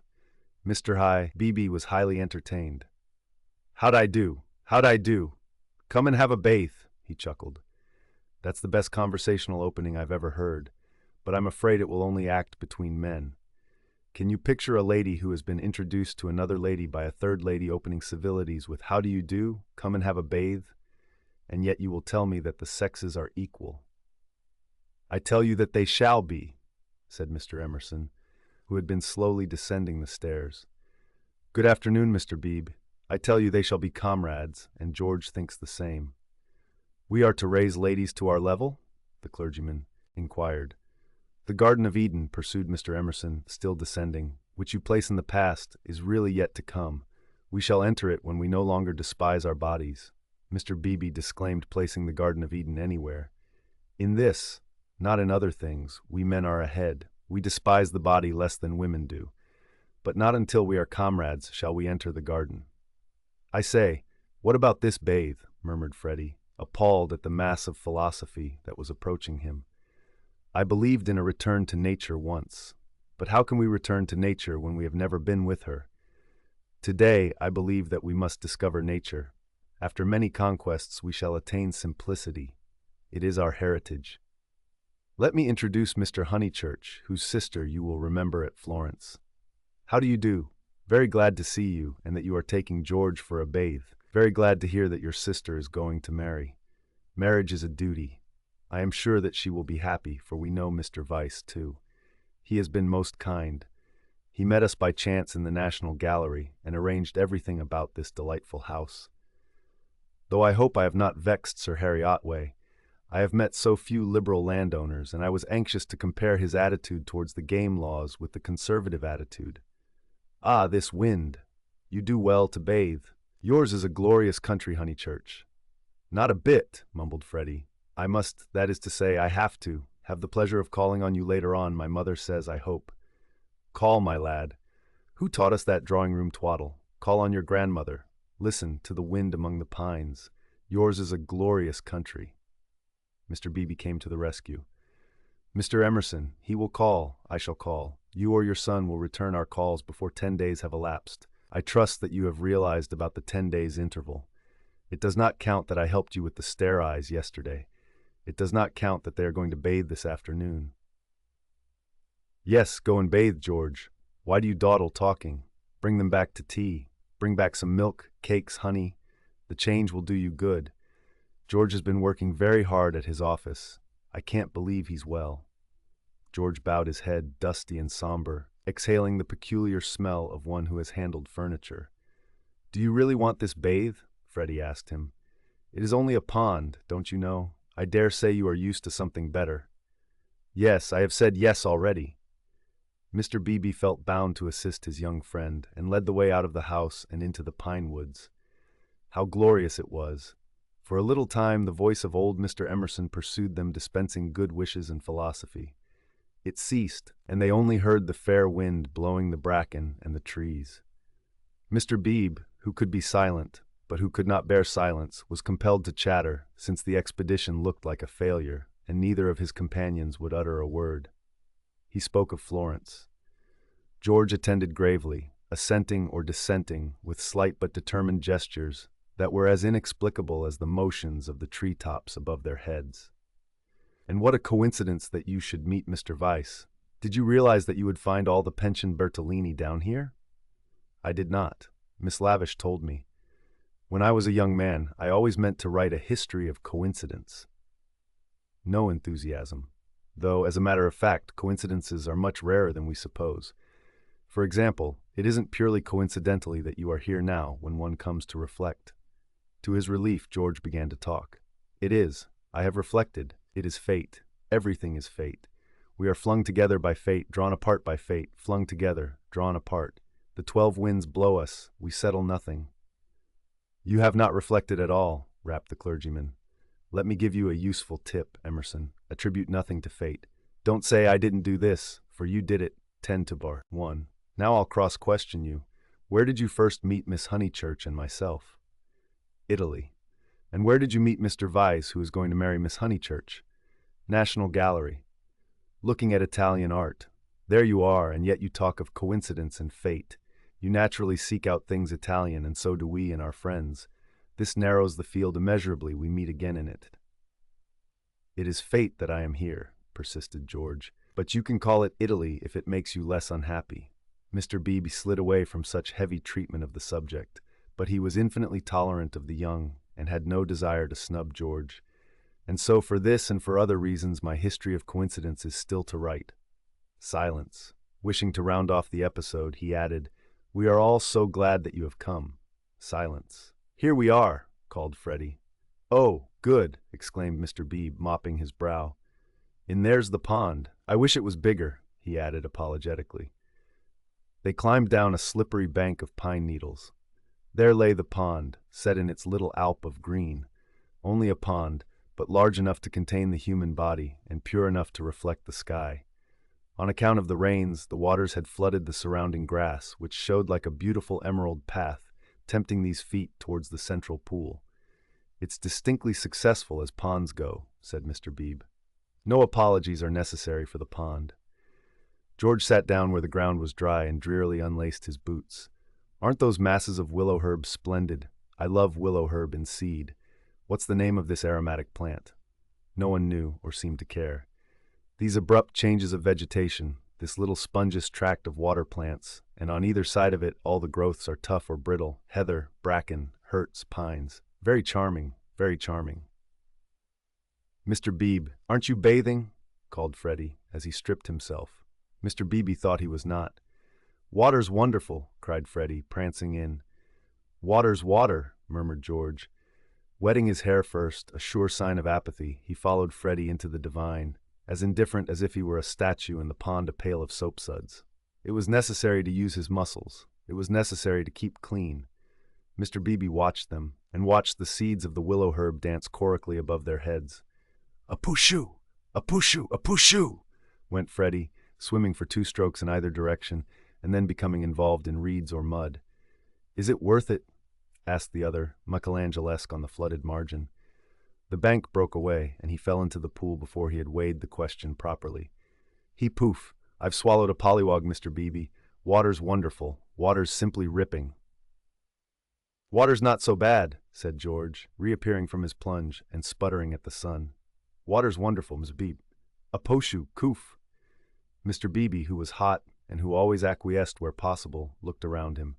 He could detect no parishioners except the pine trees, rising up steeply on all sides and gesturing to each other against the blue. How glorious it was! The world of motor cars and rural deans receded inimitably.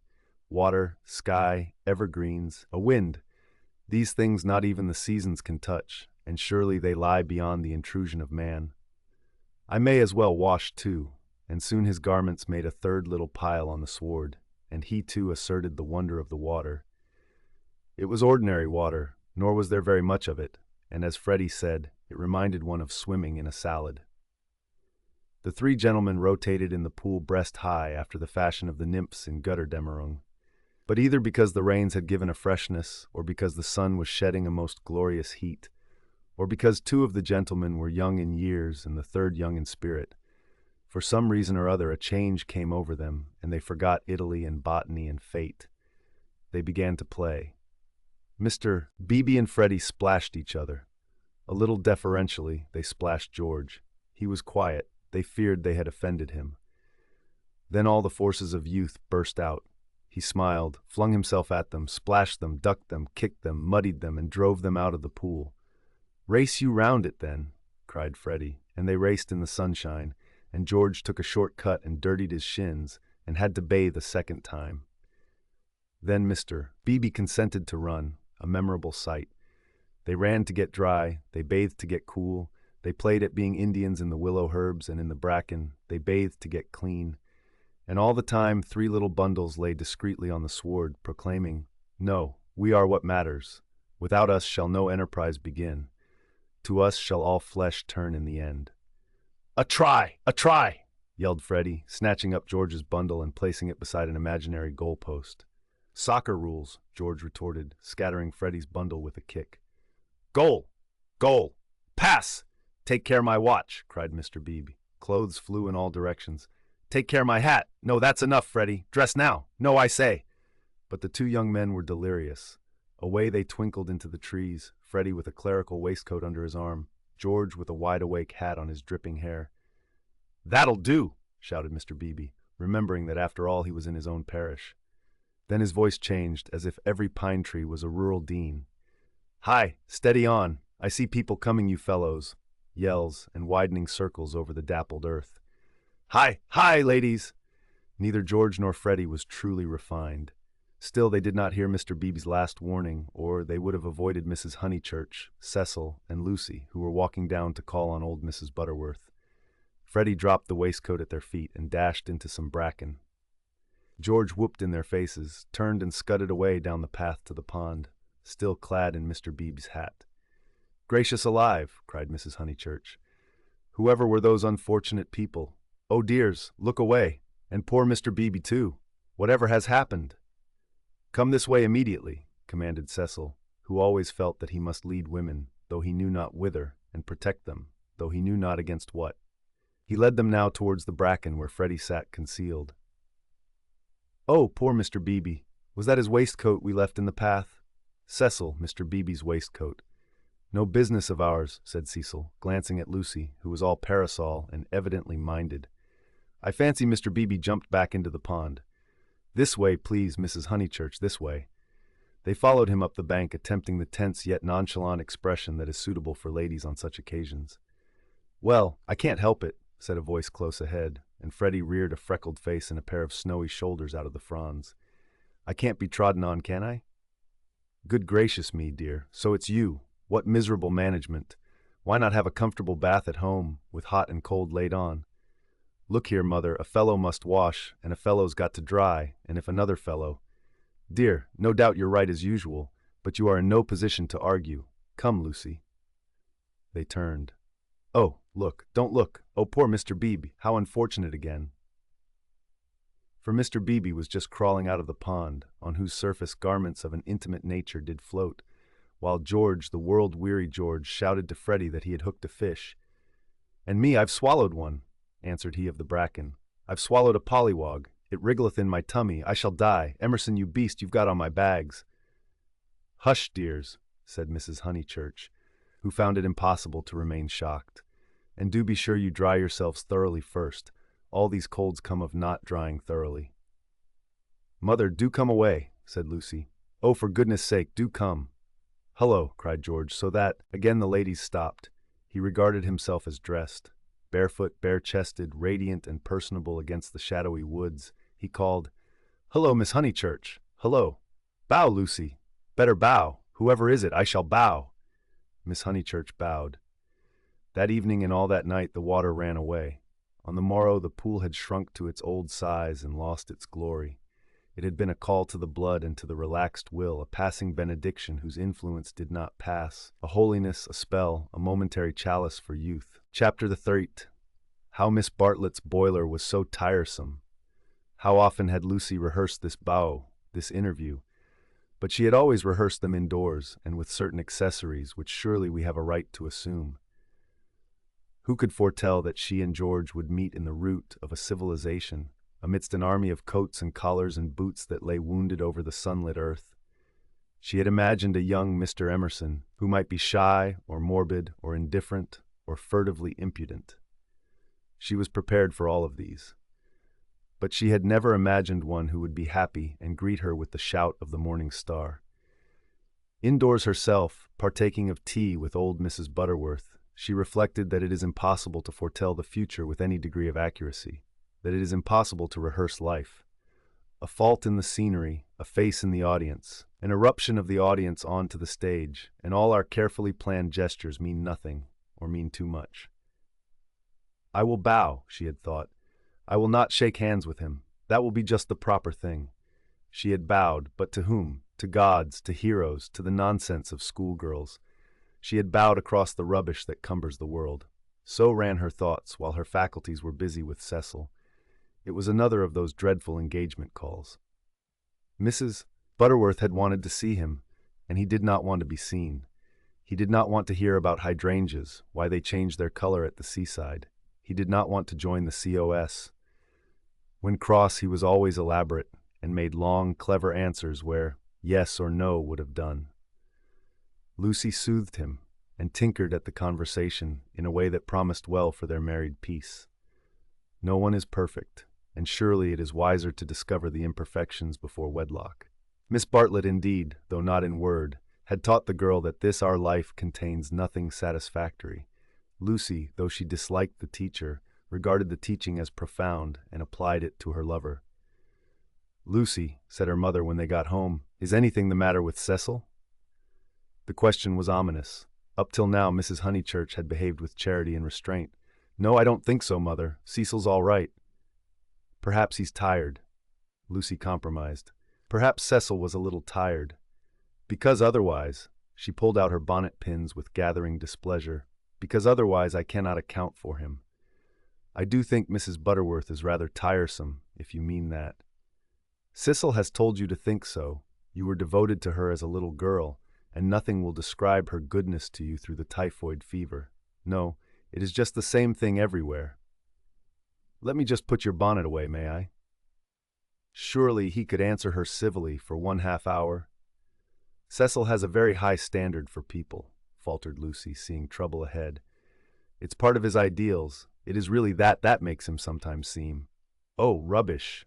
If high ideals make a young man rude, the sooner he gets rid of them the better, said Mrs. Honeychurch, handing her the bonnet. Now, Mother, I've seen you cross with Mrs. Butterworth yourself. Not in that way. At times I could wring her neck, but not in that way.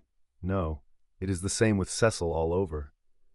By the by, I never told you. I had a letter from Charlotte while I was away in London. This attempt to divert the conversation was too puerile, and Mrs. Honeychurch resented it. Since Cecil came back from London, nothing appears to please him. Whenever I speak, he winces. I see him, Lucy. It is useless to contradict me. No doubt I am neither artistic, nor literary, nor intellectual, nor musical, but I cannot help the drawing-room furniture. Your father bought it, and we must put up with it. Will Cecil kindly remember? I see what you mean, and certainly Cecil oughtn't to. But he does not mean to be uncivil, he once explained. It is the things that upset him. He is easily upset by ugly things. He is not uncivil to people. Is it a thing or a person when Freddie sings? You can't expect a really musical person to enjoy comic songs as we do. Then why didn't he leave the room? Why sit wriggling and sneering and spoiling everyone's pleasure? We mustn't be unjust to people, faltered Lucy. Something had enfeebled her, and the case for Cecil, which she had mastered so perfectly in London, would not come forth in an effective form. The two civilizations had clashed. Cecil hinted that they might, and she was dazzled and bewildered, as though the radiance that lies behind all civilization had blinded her eyes. Good taste and bad taste were only catchwords, garments of diverse cut, and music itself dissolved to a whisper through pine trees, where the song is not distinguishable from the comic song. She remained in much embarrassment, while Mrs. Honeychurch changed her frock for dinner, and every now and then she said a word and made things no better. There was no concealing the fact. Cecil had meant to be supercilious, and he had succeeded. And Lucy, she knew not why, wished that the trouble could have come at any other time. Go and dress, dear, you'll be late. All right, Mother. Don't say all right and stop. Go. She obeyed, but loitered disconsolately at the landing window. It faced north, so there was little view and no view of the sky. Now, as in the winter, the pine trees hung close to her eyes. One connected the landing window with depression. No definite problem menaced her, but she sighed to herself. Oh dear, what shall I do? What shall I do? It seemed to her that everyone else was behaving very badly, and she ought not to have mentioned Miss Bartlett's letter. She must be more careful. Her mother was rather inquisitive and might have asked what it was about. Oh dear, what should she do? And then Freddie came bounding upstairs and joined the ranks of the ill-behaved. I say, those are topping people. My dear baby, how tiresome you've been. You have no business to take them bathing in the sacred lake. It's much too public. It was all right for you, but most awkward for everyone else. Do be more careful. You forget the place is growing half suburban. I say, is anything on tomorrow week? Not that I know of. Then I want to ask the Emersons up to Sunday tennis. Oh, I wouldn't do that, Freddie. I wouldn't do that with all this muddle. What's wrong with the court? They won't mind a bump or two, and I've ordered new balls. I meant it's better not. I really mean it. He seized her by the elbows and humorously danced her up and down the passage. She pretended not to mind, but she could have screamed with temper. Cecil glanced at them as he proceeded to his toilet, and they impeded Mary with her brood of hot water cans. Then Mrs. Honeychurch opened her door and said, "Lucy, what a noise you're making. I have something to say to you. Did you say you had had a letter from Charlotte?" And Freddie ran away. "Yes, I really can't stop. I must dress too. How's Charlotte? All right." "Lucy," the unfortunate girl returned, "you've a bad habit of hurrying away in the middle of one's sentences. Did Charlotte mention her boiler?" "Her what? Don't you remember that her boiler was to be had out in October and her bath cistern cleaned out and all kinds of terrible to-doings?" "I can't remember all Charlotte's worries," said Lucy bitterly. "I shall have enough of my own now that you are not pleased with Cecil." Mrs. Honeychurch might have flamed out. She did not. She said, "Come here, old lady. Thank you for putting away my bonnet. Kiss me." And, though nothing is perfect, Lucy felt for the moment that her mother and Windy Corner and the Weald in the declining sun were perfect. So the grittiness went out of life. It generally did at Windy Corner. At the last minute when the social machine was clogged hopelessly, one member or other of the family poured in a drop of oil. Cecil despised their methods, perhaps rightly. At all events, they were not his own. Dinner was at 7:30. Freddie gabbled the grace, and they drew up their heavy chairs and fell to. Fortunately, the men were hungry. Nothing untoward occurred until the pudding. Then Freddie said, "Lucy, what's Emerson like?"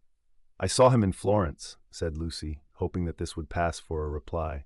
"Is he the clever sort, or is he a decent chap?" "Ask Cecil. It is Cecil who brought him here." "He is the clever sort, like myself," said Cecil. Freddie looked at him doubtfully. "How well did you know them at the Bertolini?" asked Mrs. Honeychurch. "Oh, very slightly. I mean, Charlotte knew them even less than I did." "Oh, that reminds me. You never told me what Charlotte said in her letter." "One thing and another," said Lucy, wondering whether she would get through the meal without a lie. "Among other things, that an awful friend of hers had been bicycling through Summer Street, wondered if she'd come up and see us, and mercifully didn't. Lucy, I do call the way you talk unkind." "She was a novelist," said Lucy craftily. The remark was a happy one, for nothing roused Mrs. Honeychurch so much as literature in the hands of females. She would abandon every topic to inveigh against those women who, instead of minding their houses and their children, seek notoriety by print. Her attitude was, if books must be written, let them be written by men, and she developed it at great length, while Cecil yawned and Freddie played at this year, next year, now, never, with his plum stones, and Lucy artfully fed the flames of her mother's wrath. But soon the conflagration died down, and the ghosts began to gather in the darkness. There were too many ghosts about. The original ghost, that touch of lips on her cheek, had surely been laid long ago. It could be nothing to her that a man had kissed her on a mountain once. But it had begotten a spectral family, Mr. Harris, Miss Bartlett's letter, Mr. Beebe's memories of violets, and one or other of these was bound to haunt her before Cecil's very eyes. It was Miss Bartlett who returned now, and with appalling vividness. "I have been thinking, Lucy, of that letter of Charlotte's. How is she? I tore the thing up. Didn't she say how she was? How does she sound? Cheerful?" "Oh, yes, I suppose so. No, not very cheerful, I suppose." "Then, depend upon it, it is the boiler. I know myself how water preys upon one's mind. I would rather anything else, even a misfortune with the meat." Cecil laid his hand over his eyes. "So would I," asserted Freddie, backing his mother up, backing up the spirit of her remark rather than the substance.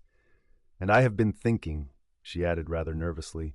Surely we could squeeze Charlotte in here next week and give her a nice holiday while the plumbers at Tunbridge Wells finish. I have not seen poor Charlotte for so long.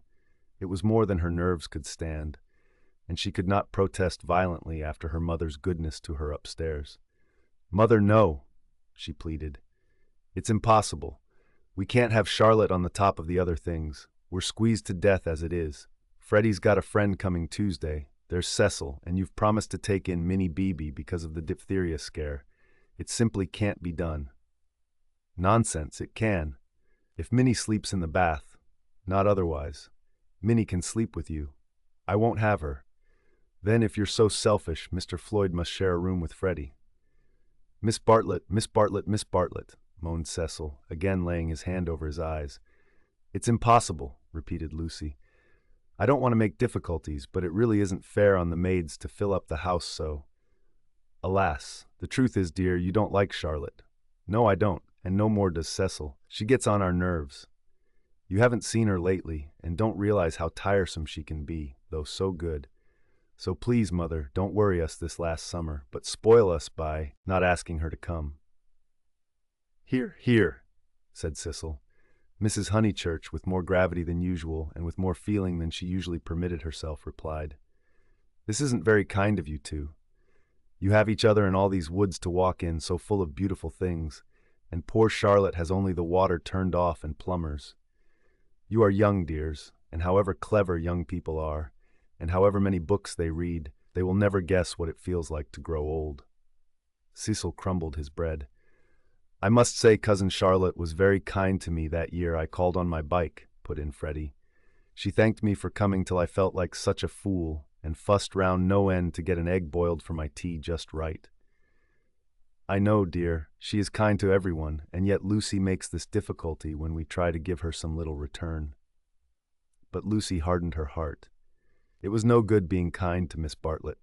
She had tried herself too often and too recently. One might lay up treasure in heaven by the attempt, but one enriched neither Miss Bartlett nor anyone else upon earth. She was reduced to saying, "I can't help it, Mother. I don't like Charlotte. I admit it's horrid of me." "From your own account you told her as much." Well, she would leave Florence so stupidly. She flurried. The ghosts were returning. They filled Italy. They were even usurping the places she had known as a child. The sacred lake would never be the same again, and, on Sunday week, something would even happen to Windy Corner. How would she fight against ghosts? For a moment, the visible world faded away, and memories and emotions alone seemed real. "I suppose Miss Bartlett must come, since she boils eggs so well," said Cecil, who was in rather a happier frame of mind, thanks to the admirable cooking. "I didn't mean the egg was well boiled," corrected Freddie, "because in point of fact she forgot to take it off, and as a matter of fact I don't care for eggs. I only meant how jolly kind she seemed." Cecil frowned again. Oh, these Honeychurches, eggs, boilers, hydrangeas, maids, of such were their lives compact. "May me and Lucy get down from our chairs?" he asked, with scarcely veiled insolence. "We don't want no dessert." Chapter 14. How Lucy Faced the External Situation. Bravely. Of course Miss Bartlett accepted, and equally of course she felt sure that she would prove a nuisance and begged to be given an inferior spare room, something with no view, anything, her love to Lucy. And equally of course George Emerson could come to tennis on the Sunday week. Lucy faced the situation bravely, though. Like most of us, she only faced the situation that encompassed her. She never gazed inwards. If at times strange images rose from the depths, she put them down to nerves. When Cecil brought the Emersons to Summer Street, it had upset her nerves. Charlotte would burnish up past foolishness, and this might upset her nerves. She was nervous at night. When she talked to George, they met again almost immediately at the rectory. His voice moved her deeply, and she wished to remain near him. How dreadful if she really wished to remain near him. Of course, the wish was due to nerves, which love to play such perverse tricks upon us. Once she had suffered from things that came out of nothing and meant she didn't know what. Now Cecil had explained psychology to her one wet afternoon, and all the troubles of youth in an unknown world could be dismissed. It is obvious enough for the reader to conclude she loves young Emerson. A reader in Lucy's place would not find it obvious. Life is easy to chronicle, but bewildering to practice, and we welcome nerves or any other shibboleth that will cloak our personal desire. She loved Cecil. George made her nervous. Will the reader explain to her that the phrases should have been reversed? But the external situation, she will face that bravely. The meeting at the rectory had passed off well enough. Standing between Mr. Beebe and Cecil, she had made a few temperate allusions to Italy, and George had replied. She was anxious to show that she was not shy, and was glad that he did not seem shy either. "A nice fellow," said Mr. Beebe afterwards. "He will work off his crudities in time. I rather mistrust young men who slip into life gracefully." Lucy said, "He seems in better spirits. He laughs more." "Yes," replied the clergyman, "he is waking up." That was all. But as the week wore on, more of her defenses fell, and she entertained an image that had physical beauty. In spite of the clearest directions, Miss Bartlett contrived to bungle her arrival. She was due at the southeastern station at Dorking, whither Mrs. Honeychurch drove to meet her. She arrived at the London and Brighton station and had to hire a cab up. No one was at home except Freddie and his friend, who had to stop their tennis and to entertain her for a solid hour. Cecil and Lucy turned up at 4 o'clock, and these, with little Minnie Beebe, made a somewhat lugubrious sextet upon the upper lawn for tea. "I shall never forgive myself," said Miss Bartlett, who kept on rising from her seat, and had to be begged by the united company to remain. "I have upset everything, bursting in on young people, but I insist on paying for my cab up. Grant that, at any rate." "Our visitors never do such dreadful things," said Lucy, while her brother, in whose memory the boiled egg had already grown unsubstantial, exclaimed in irritable tones, "Just what I've been trying to convince Cousin Charlotte of, Lucy, for the last half-hour." "I do not feel myself an ordinary visitor," said Miss Bartlett, and looked at her frayed glove. "All right, if you'd really rather. 5 shillings, and I gave a bob to the driver." Miss Bartlett looked in her purse. Only sovereigns and pennies. Could anyone give her change? Freddie had half a quid, and his friend had 4 half-crowns. Miss Bartlett accepted their moneys, and then said, "But who am I to give the sovereign to?" "Let's leave it all till Mother comes back," suggested Lucy. "No, dear, your mother may take quite a long drive now that she is not hampered with me. We all have our little foibles, and mine is the prompt settling of accounts." Here Freddie's friend, Mr. Floyd, made the one remark of his that need be quoted. He offered to toss Freddie for Miss Bartlett's quid. A solution seemed in sight, and even Cecil, who had been ostentatiously drinking his tea at the view, felt the eternal attraction of chance, and turned round. But this did not do either. "Please, please, I know I am a sad spoil-sport, but it would make me wretched. I should practically be robbing the one who lost."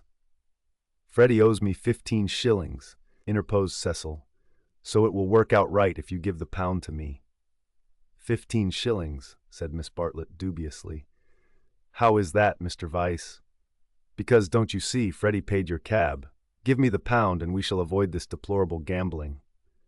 Miss Bartlett, who was poor at figures, became bewildered and rendered up the sovereign amidst the suppressed gurgles of the other youths.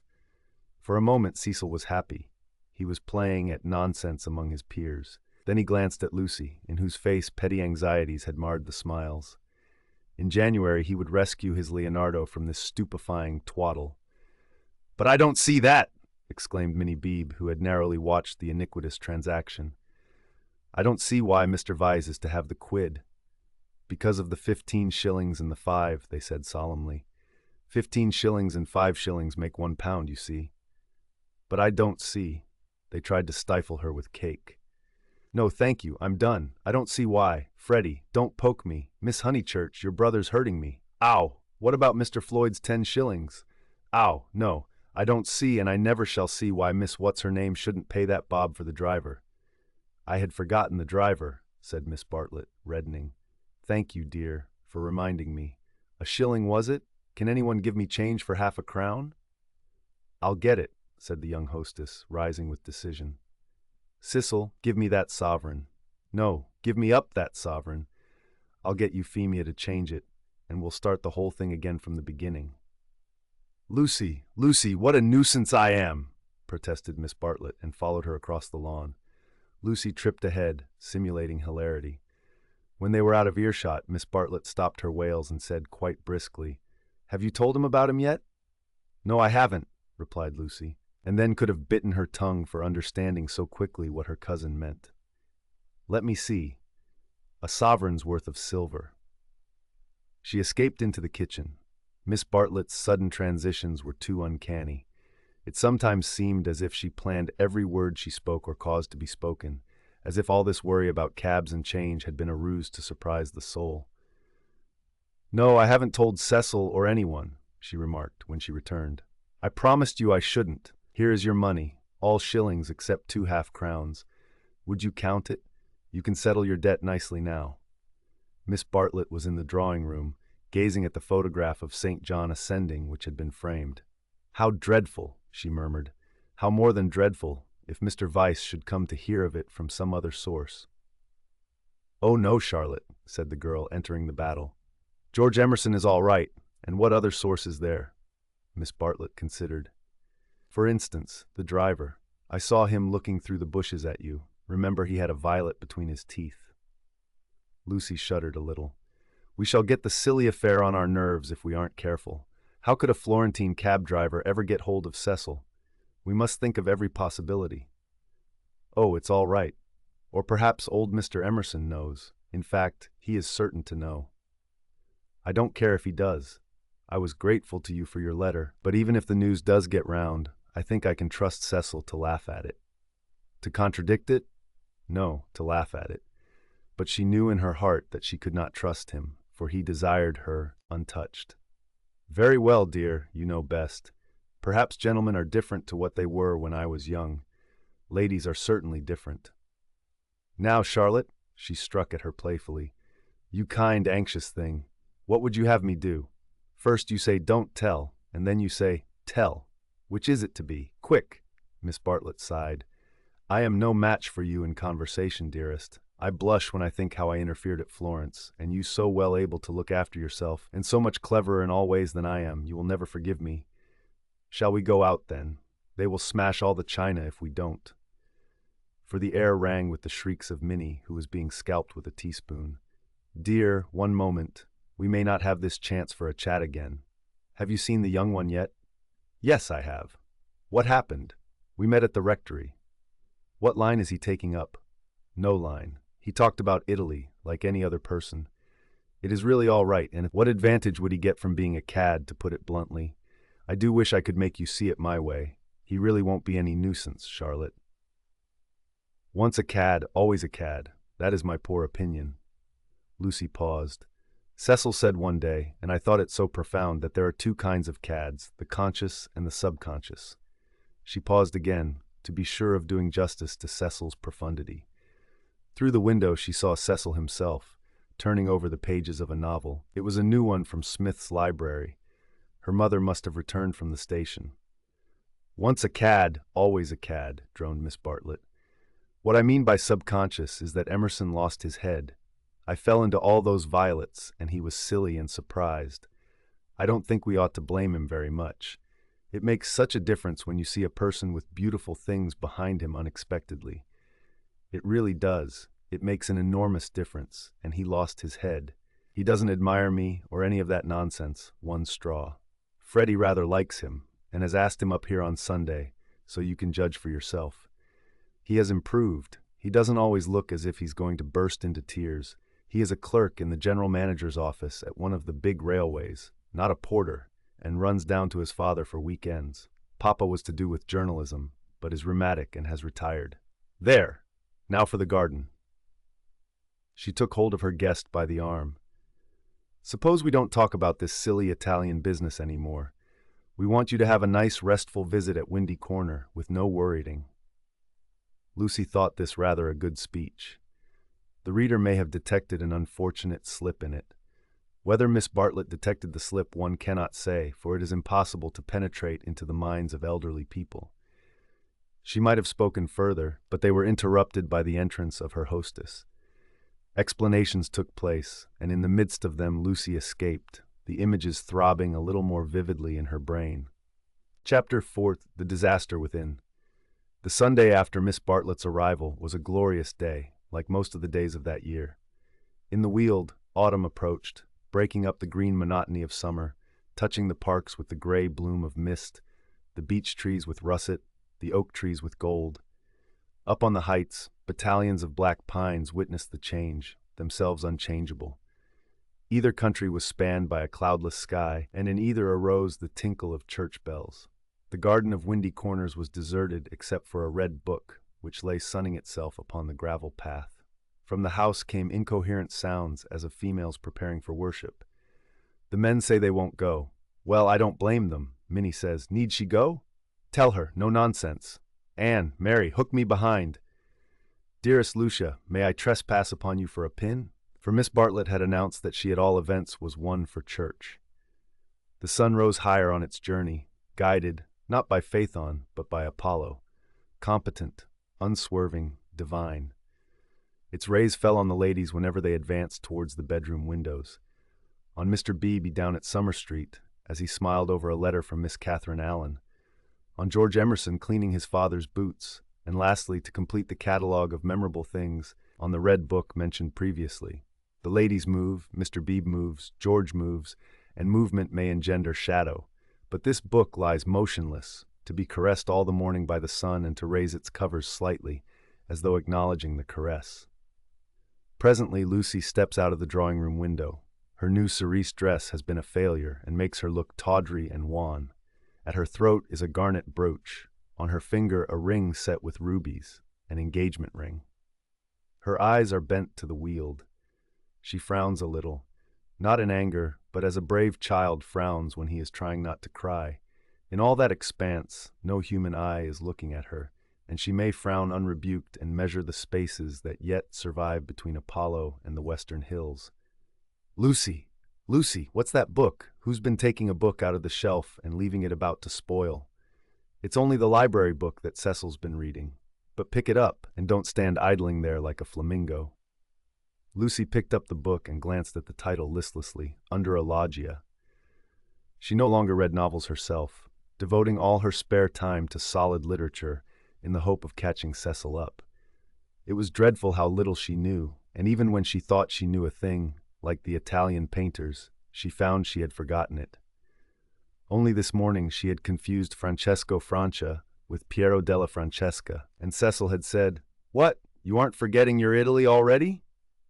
And this too had lent anxiety to her eyes when she saluted the dear view and the dear garden in the foreground, and above them, scarcely conceivable elsewhere, the dear sun.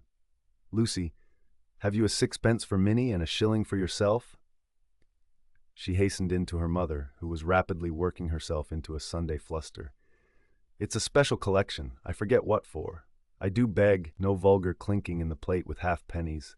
See that Minnie has a nice bright sixpence. Where is the child? Minnie, that book's all warped. Gracious, how plain you look. Put it under the atlas to press. Minnie." "Oh, Mrs. Honeychurch," from the upper regions. "Minnie, don't be late. Here comes the horse." It was always the horse, never the carriage. "Where's Charlotte? Run up and hurry her. Why is she so long? She had nothing to do. She never brings anything but blouses. Poor Charlotte. How I do detest blouses! Minnie." Paganism is infectious, more infectious than diphtheria or piety, and the rector's niece was taken to church protesting. As usual, she didn't see why. Why shouldn't she sit in the sun with the young men? The young men who had now appeared mocked her with ungenerous words. Mrs. Honeychurch defended orthodoxy, and in the midst of the confusion, Miss Bartlett, dressed in the very height of the fashion, came strolling down the stairs. "Dear Marian, I am very sorry, but I have no small change, nothing but sovereigns and half-crowns. Could anyone give me—" "Yes, easily. Jump in. Gracious me, how smart you look. What a lovely frock. You put us all to shame. If I did not wear my best rags and tatters now, when should I wear them?" said Miss Bartlett reproachfully.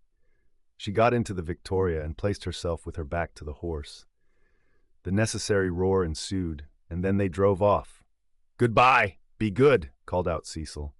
Lucy bit her lip, for the tone was sneering. On the subject of church and so on, they had had rather an unsatisfactory conversation. He had said that people ought to overhaul themselves, and she did not want to overhaul herself. She did not know it was done. Honest orthodoxy Cecil respected, but he always assumed that honesty is the result of a spiritual crisis. He could not imagine it as a natural birthright that might grow heavenward like flowers.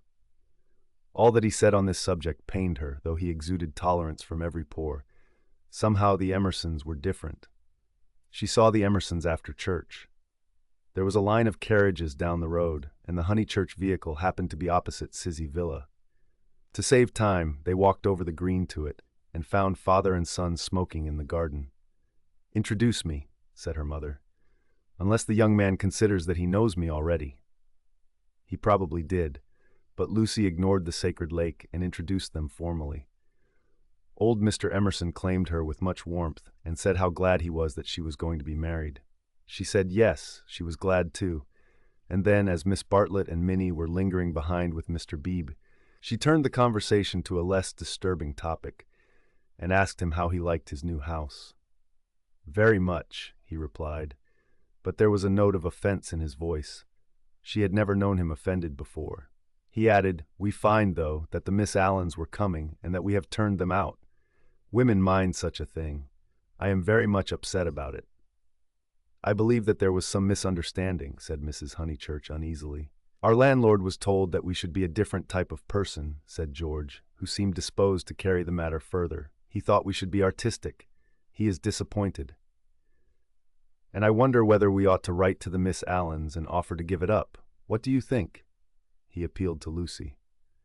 "Oh, stop now, you have come," said Lucy lightly. She must avoid censuring Cecil, for it was on Cecil that the little episode turned, though his name was never mentioned. "So George says. He says that the Miss Allens must go to the wall, yet it does seem so unkind." "There is only a certain amount of kindness in the world," said George, watching the sunlight flash on the panels of the passing carriages. "Yes," exclaimed Mrs. Honeychurch, "that's exactly what I say. Why all this twiddling and twaddling over two Miss Allens?" "There is a certain amount of kindness, just as there is a certain amount of light," he continued in measured tones. "We cast a shadow on something wherever we stand, and it is no good moving from place to save things, because the shadow always follows. Choose a place where you won't do harm. Yes, choose a place where you won't do very much harm, and stand in it for all you are worth, facing the sunshine." "Oh, Mr. Emerson, I see you're clever." I see you're going to be clever. I hope you didn't go behaving like that to poor Freddie." George's eyes laughed, and Lucy suspected that he and her mother would get on rather well. "No, I didn't," he said. "He behaved that way to me. It is his philosophy. Only he starts life with it, and I have tried the note of interrogation first." "What do you mean?" "No, never mind what you mean. Don't explain. He looks forward to seeing you this afternoon. Do you play tennis? Do you mind tennis on Sunday?" George mind tennis on Sunday. George, after his education, distinguished between Sunday. "Very well, George doesn't mind tennis on Sunday. No more do I. That's settled. Mr. Emerson, if you could come with your son, we should be so pleased." He thanked her, but the walk sounded rather far. He could only potter about in these days. She turned to George. "And then he wants to give up his house to the Miss Allens." "I know," said George, and put his arm round his father's neck. The kindness that Mr. Beebe and Lucy had always known to exist in him came out suddenly, like sunlight touching a vast landscape, a touch of the morning sun. She remembered that in all his perversities he had never spoken against affection. Miss Bartlett approached. "You know our cousin, Miss Bartlett?" said Mrs. Honeychurch pleasantly. "You met her with my daughter in Florence." "Yes, indeed," said the old man, and made as if he would come out of the garden to meet the lady. Miss Bartlett promptly got into the Victoria. Thus entrenched, she emitted a formal bow. It was the Pension Bertolini again, the dining table with the decanters of water and wine. It was the old battle of the room with the view. George did not respond to the bow. Like any boy, he blushed and was ashamed. He knew that the chaperone remembered. He said, I'll come up to tennis if I can manage it," and went into the house. Perhaps anything that he did would have pleased Lucy, but his awkwardness went straight to her heart. Men were not gods after all, but as human and as clumsy as girls. Even men might suffer from unexplained desires and need help. To one of her upbringing and of her destination, the weakness of men was a truth unfamiliar, but she had surmised it at Florence. when George threw her photographs into the River Arno. "George, don't go," cried his father, who thought it a great treat for people if his son would talk to them. "George has been in such good spirits today, and I am sure he will end by coming up this afternoon."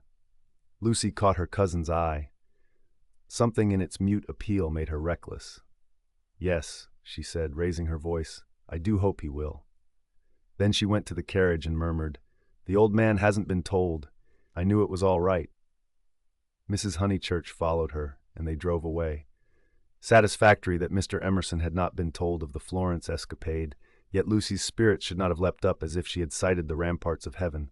Satisfactory, yet surely she greeted it with disproportionate joy. All the way home, the horse's hoofs sang a tune to her. "He has not told, he has not told." Her brain expanded the melody. "He has not told his father, to whom he tells all things." It was not an exploit. "He did not laugh at me when I had gone." She raised her hand to her cheek. "He does not love me. No, how terrible if he did. But he has not told. He will not tell." She longed to shout the words, "It is all right. It's a secret between us two forever. Cecil will never hear." She was even glad that Miss Bartlett had made her promise secrecy, that last dark evening at Florence when they had knelt packing in his room. The secret, big or little, was guarded. Only 3 English people knew of it in the world. Thus she interpreted her joy. She greeted Cecil with unusual radiance because she felt so safe. As he helped her out of the carriage, she said, "The Emersons have been so nice. George Emerson has improved enormously." "How are my protégés?" asked Cecil, who took no real interest in them, and had long since forgotten his resolution to bring them to Windy Corner for educational purposes. "Protégés!" she exclaimed with some warmth, for the only relationship which Cecil conceived was feudal, that of protector and protected. He had no glimpse of the comradeship after which the girl's soul yearned. "You shall see for yourself how your protégés are. George Emerson is coming up this afternoon. He is a most interesting man to talk to. Only don't," she nearly said, "don't protect him." But the bell was ringing for lunch, and as often happened, Cecil had paid no great attention to her remarks. Charm, not argument, was to be her forte. Lunch was a cheerful meal. Generally, Lucy was depressed at meals. Someone had to be soothed, either Cecil or Miss Bartlett or a being not visible to the mortal eye, a being who whispered to her soul, "It will not last, this cheerfulness. In January you must go to London to entertain the grandchildren of celebrated men." But today she felt she had received a guarantee. Her mother would always sit there, her brother here. The sun, though it had moved a little since the morning, would never be hidden behind the western hills. After luncheon they asked her to play. She had seen Gluck's Armide that year, and played from memory the music of the Enchanted Garden, the music to which Renaud approaches beneath the light of an eternal dawn, the music that never gains, never wanes, but ripples forever like the tideless seas of fairyland. Such music is not for the piano, and her audience began to get restive, and Cecil, sharing the discontent, called out, "Now play us the other garden, the one in Parsifal." She closed the instrument. "Not very dutiful," said her mother's voice. Fearing that she had offended Cecil, she turned quickly round. There George was. He had crept in without interrupting her. "Oh, I had no idea," she exclaimed, getting very red, and then, without a word of greeting, she reopened the piano. Cecil should have the Parsifal and anything else that he liked. "Our performer has changed her mind," said Miss Bartlett, perhaps implying she will play the music to Mr. Emerson. Lucy did not know what to do, nor even what she wanted to do. She played a few bars of the Flower Maiden's song very badly, and then she stopped. "I vote tennis," said Freddie, disgusted at the scrappy entertainment. "Yes, so do I." Once more she closed the unfortunate piano. "I vote you have a men's 4. "All right, not for me, thank you," said Cecil. "I will not spoil the set." He never realized that it may be an act of kindness in a bad player to make up a 4th. "Oh, come along, Cecil. I'm bad, Floyd's rotten, and so I dare say's Emerson." George corrected him. "I am not bad." One looked down one's nose at this. "Then certainly I won't play," said Cecil, while Miss Bartlett, under the impression that she was snubbing George, added, "I agree with you, Mr. Vyse. You had much better not play, much better not." Minnie, rushing in where Cecil feared to tread, announced that she would play. I shall miss every ball anyway, so what does it matter? But Sunday intervened and stamped heavily upon the kindly suggestion. Then it will have to be Lucy, said Mrs. Honeychurch. You must fall back on Lucy. There is no other way out of it. Lucy, go and change your frock. Lucy's Sabbath was generally of this amphibious nature. She kept it without hypocrisy in the morning and broke it without reluctance in the afternoon. As she changed her frock, she wondered whether Cecil was sneering at her. Really, she must overhaul herself and settle everything up before she married him. Mr. Floyd was her partner. She liked music, but how much better tennis seemed. How much better to run about in comfortable clothes than to sit at the piano and feel girt under the arms. Once more music appeared to her the employment of a child. George served and surprised her by his anxiety to win. She remembered how he had sighed among the tombs at Santa Croce because things wouldn't fit. How after the death of that obscure Italian, he had leant over the parapet by the Arno and said to her, "I shall want to live, I tell you." He wanted to live now, to win at tennis, to stand for all he was worth in the sun which had begun to decline and was shining in her eyes, and he did win. Ah, how beautiful the Weald looked! The hills stood out above its radiance, as Fiesole stands above the Tuscan plain, and the South Downs, if one chose, were the mountains of Carrara. She might be forgetting her Italy, but she was noticing more things in her England. One could play a new game with the view, and try to find in its innumerable folds some town or village that would do for Florence. Ah, how beautiful the Weald looked! But now Cecil claimed her. He chanced to be in a lucid, critical mood, and would not sympathize with exaltation. He had been rather a nuisance all through the tennis, for the novel that he was reading was so bad that he was obliged to read it aloud to others. He would stroll round the precincts of the court and call out, "I say, listen to this, Lucy. 3 split infinitives." "Dreadful," said Lucy, and missed her stroke. When they had finished their set, he still went on reading. There was some murder scene, and really everyone must listen to it. Freddie and Mr. Floyd were obliged to hunt for a lost ball in the laurels, but the other two acquiesced.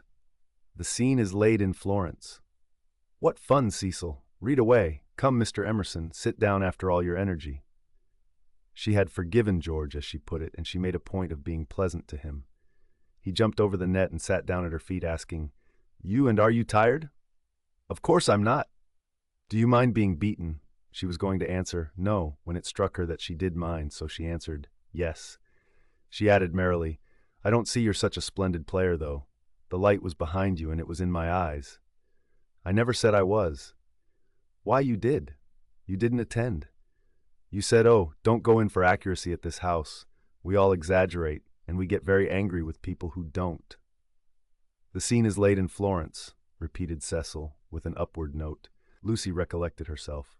"Sunset. Leonora was speeding," Lucy interrupted. "Leonora? Is Leonora the heroine? Who's the book by?" "Joseph Emery Prank. Sunset. Leonora speeding across the square. Pray the saints she might not arrive too late. Sunset. The sunset of Italy. Under Orcagna's loggia, the Loggia de Lanzi as we sometimes call it now." Lucy burst into laughter.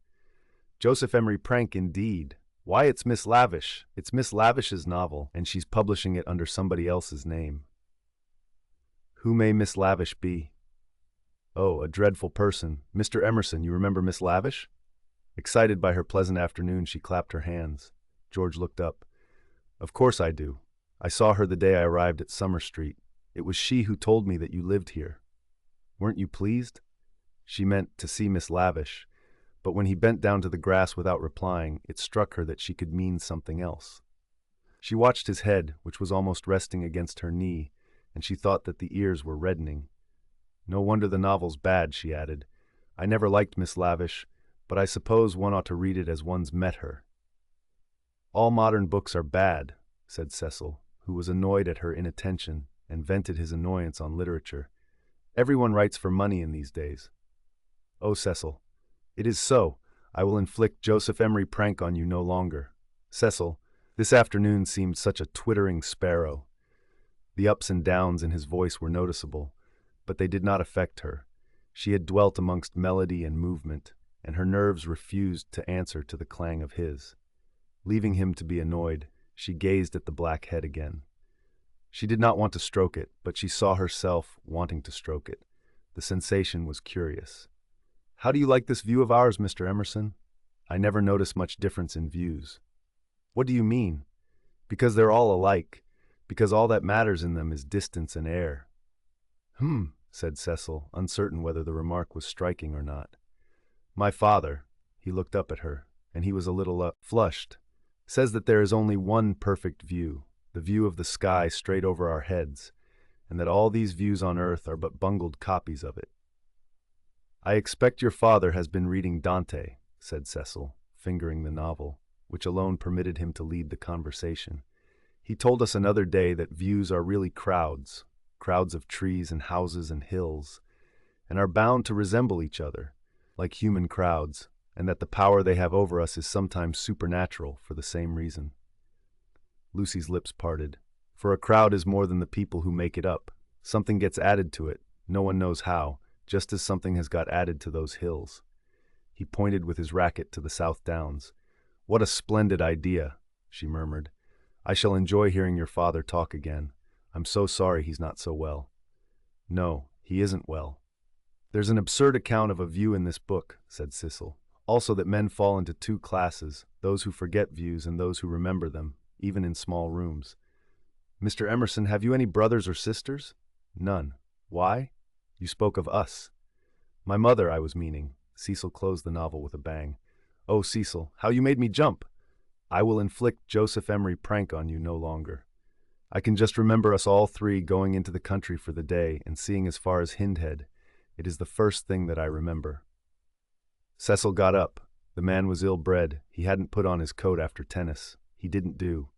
He would have strolled away if Lucy had not stopped him. "Cecil, do read the thing about the view. Not while Mr. Emerson is here to entertain us." "No, read away. I think nothing's funnier than to hear silly things read out loud. If Mr. Emerson thinks us frivolous, he can go." This struck Cecil as subtle and pleased him. It put their visitor in the position of a prig. Somewhat mollified, he sat down again. "Mr. Emerson, go and find tennis balls." She opened the book. Cecil must have his reading and anything else that he liked.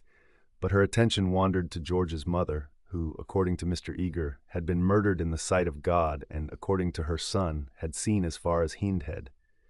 "Am I really to go?" asked George. "No, of course not really," she answered. "Chapter 2, said Cecil, yawning. "Find me Chapter 2, if it isn't bothering you."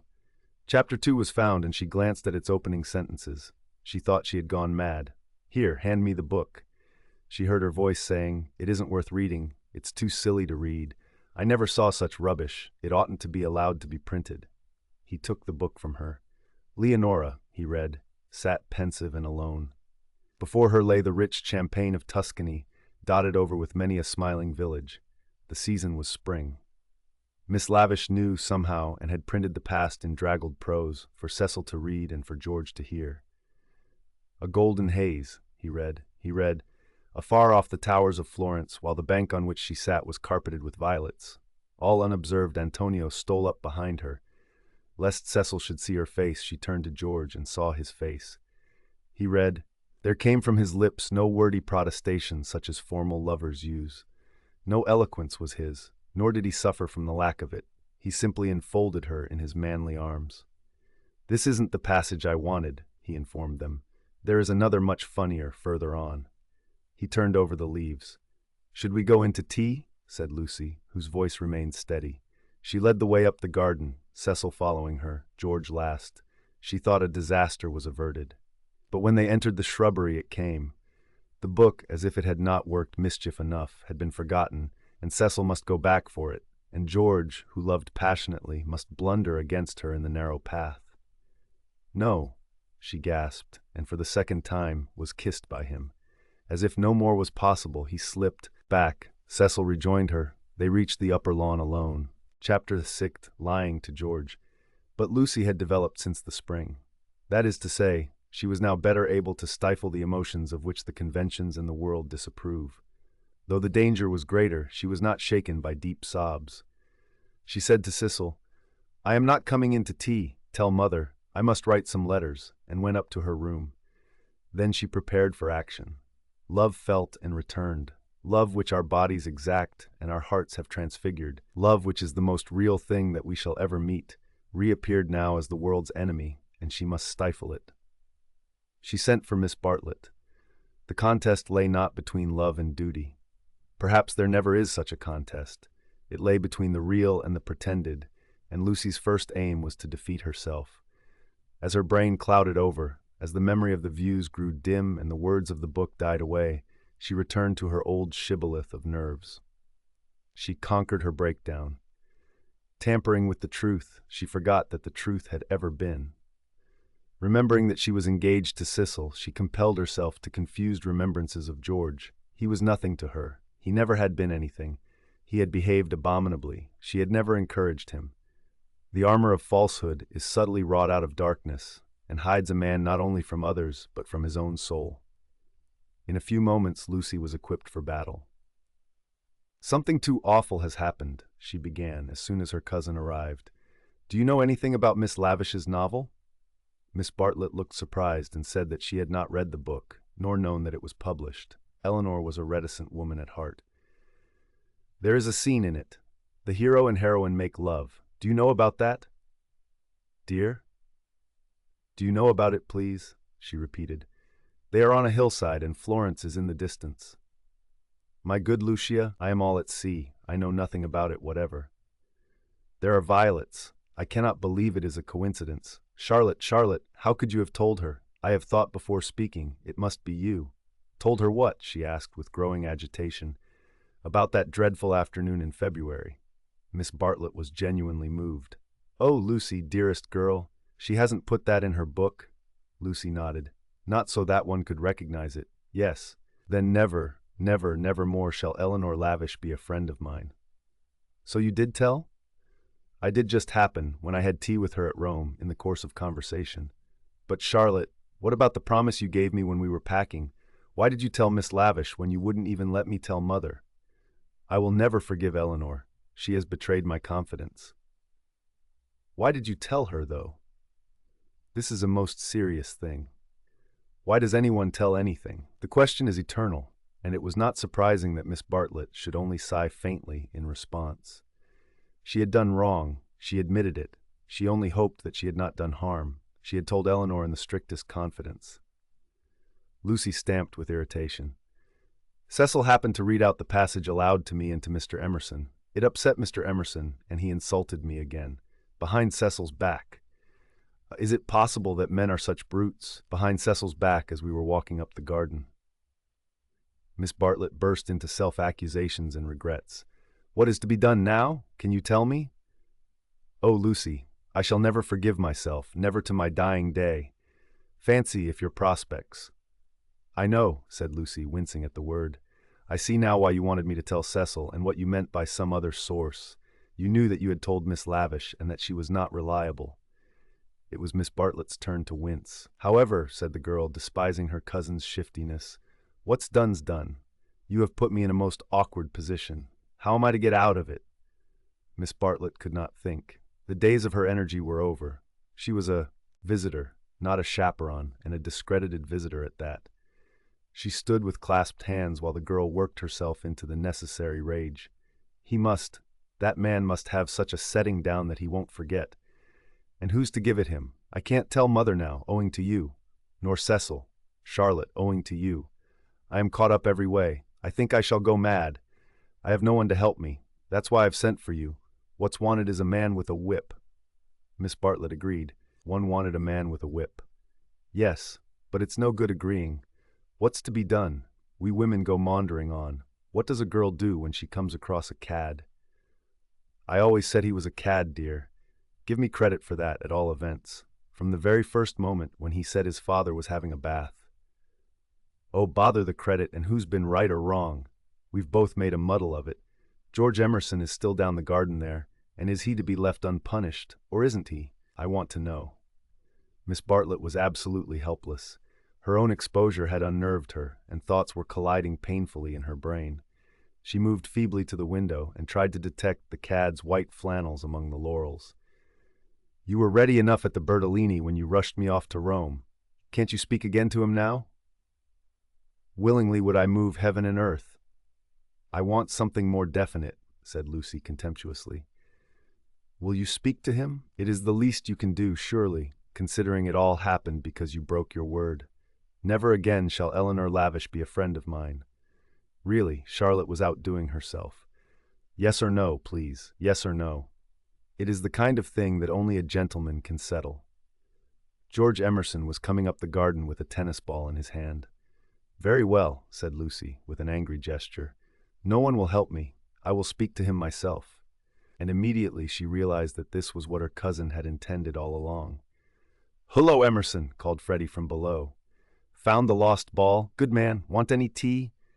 And there was an eruption from the house onto the terrace. Oh, Lucy, but that is brave of you. I admire you. They had gathered round George, who beckoned, she felt, over the rubbish, the sloppy thoughts, the furtive yearnings that were beginning to cumber her soul. Her anger faded at the sight of him. Ah! The Emersons were fine people in their way. She had to subdue a rush in her blood before saying, Freddie has taken him into the dining room. The others are going down the garden. Come. Let us get this over quickly. Come. I want you in the room, of course. Lucy, do you mind doing it? How can you ask such a ridiculous question? Poor Lucy. She stretched out her hand. I seem to bring nothing but misfortune wherever I go. Lucy nodded. She remembered their last evening at Florence. The packing, the candle, the shadow of Miss Bartlett's toque on the door. She was not to be trapped by pathos a second time. Eluding her cousin's caress, she led the way downstairs. Try the jam, Freddie was saying. The jam's jolly good. George, looking big and disheveled, was pacing up and down the dining room. As she entered, he stopped and said, Nothing to eat. You go down to the others, said Lucy. Charlotte and I will give Mr. Emerson all he wants. Where's Mother? She started on her Sunday writing. She's in the drawing room. That's all right. You go away. He went off singing. Lucy sat down at the table. Miss Bartlett, who was thoroughly frightened, took up a book and pretended to read. She would not be drawn into an elaborate speech. She just said, I can't have it, Mr. Emerson. I cannot even talk to you. Go out of this house and never come into it again as long as I live here, flushing as she spoke and pointing to the door. I hate a row. Go, please. What? No discussion. But I can't. She shook her head. Go, please. I do not want to call in Mr. Vyse. You don't mean, he said, absolutely, ignoring Miss Bartlett, you don't mean that you are going to marry that man? The line was unexpected. She shrugged her shoulders as if his vulgarity wearied her. You are merely ridiculous, she said quietly. Then his words rose gravely over hers. You cannot live with Vyse. He's only for an acquaintance. He is for society and cultivated talk. He should know no one intimately, least of all a woman. It was a new light on Cecil's character. Have you ever talked to Vyse without feeling tired? I can scarcely discuss. No, but have you ever? He is the sort who are all right so long as they keep to things. Books, pictures, but kill when they come to people. That's why I'll speak out through all this muddle even now.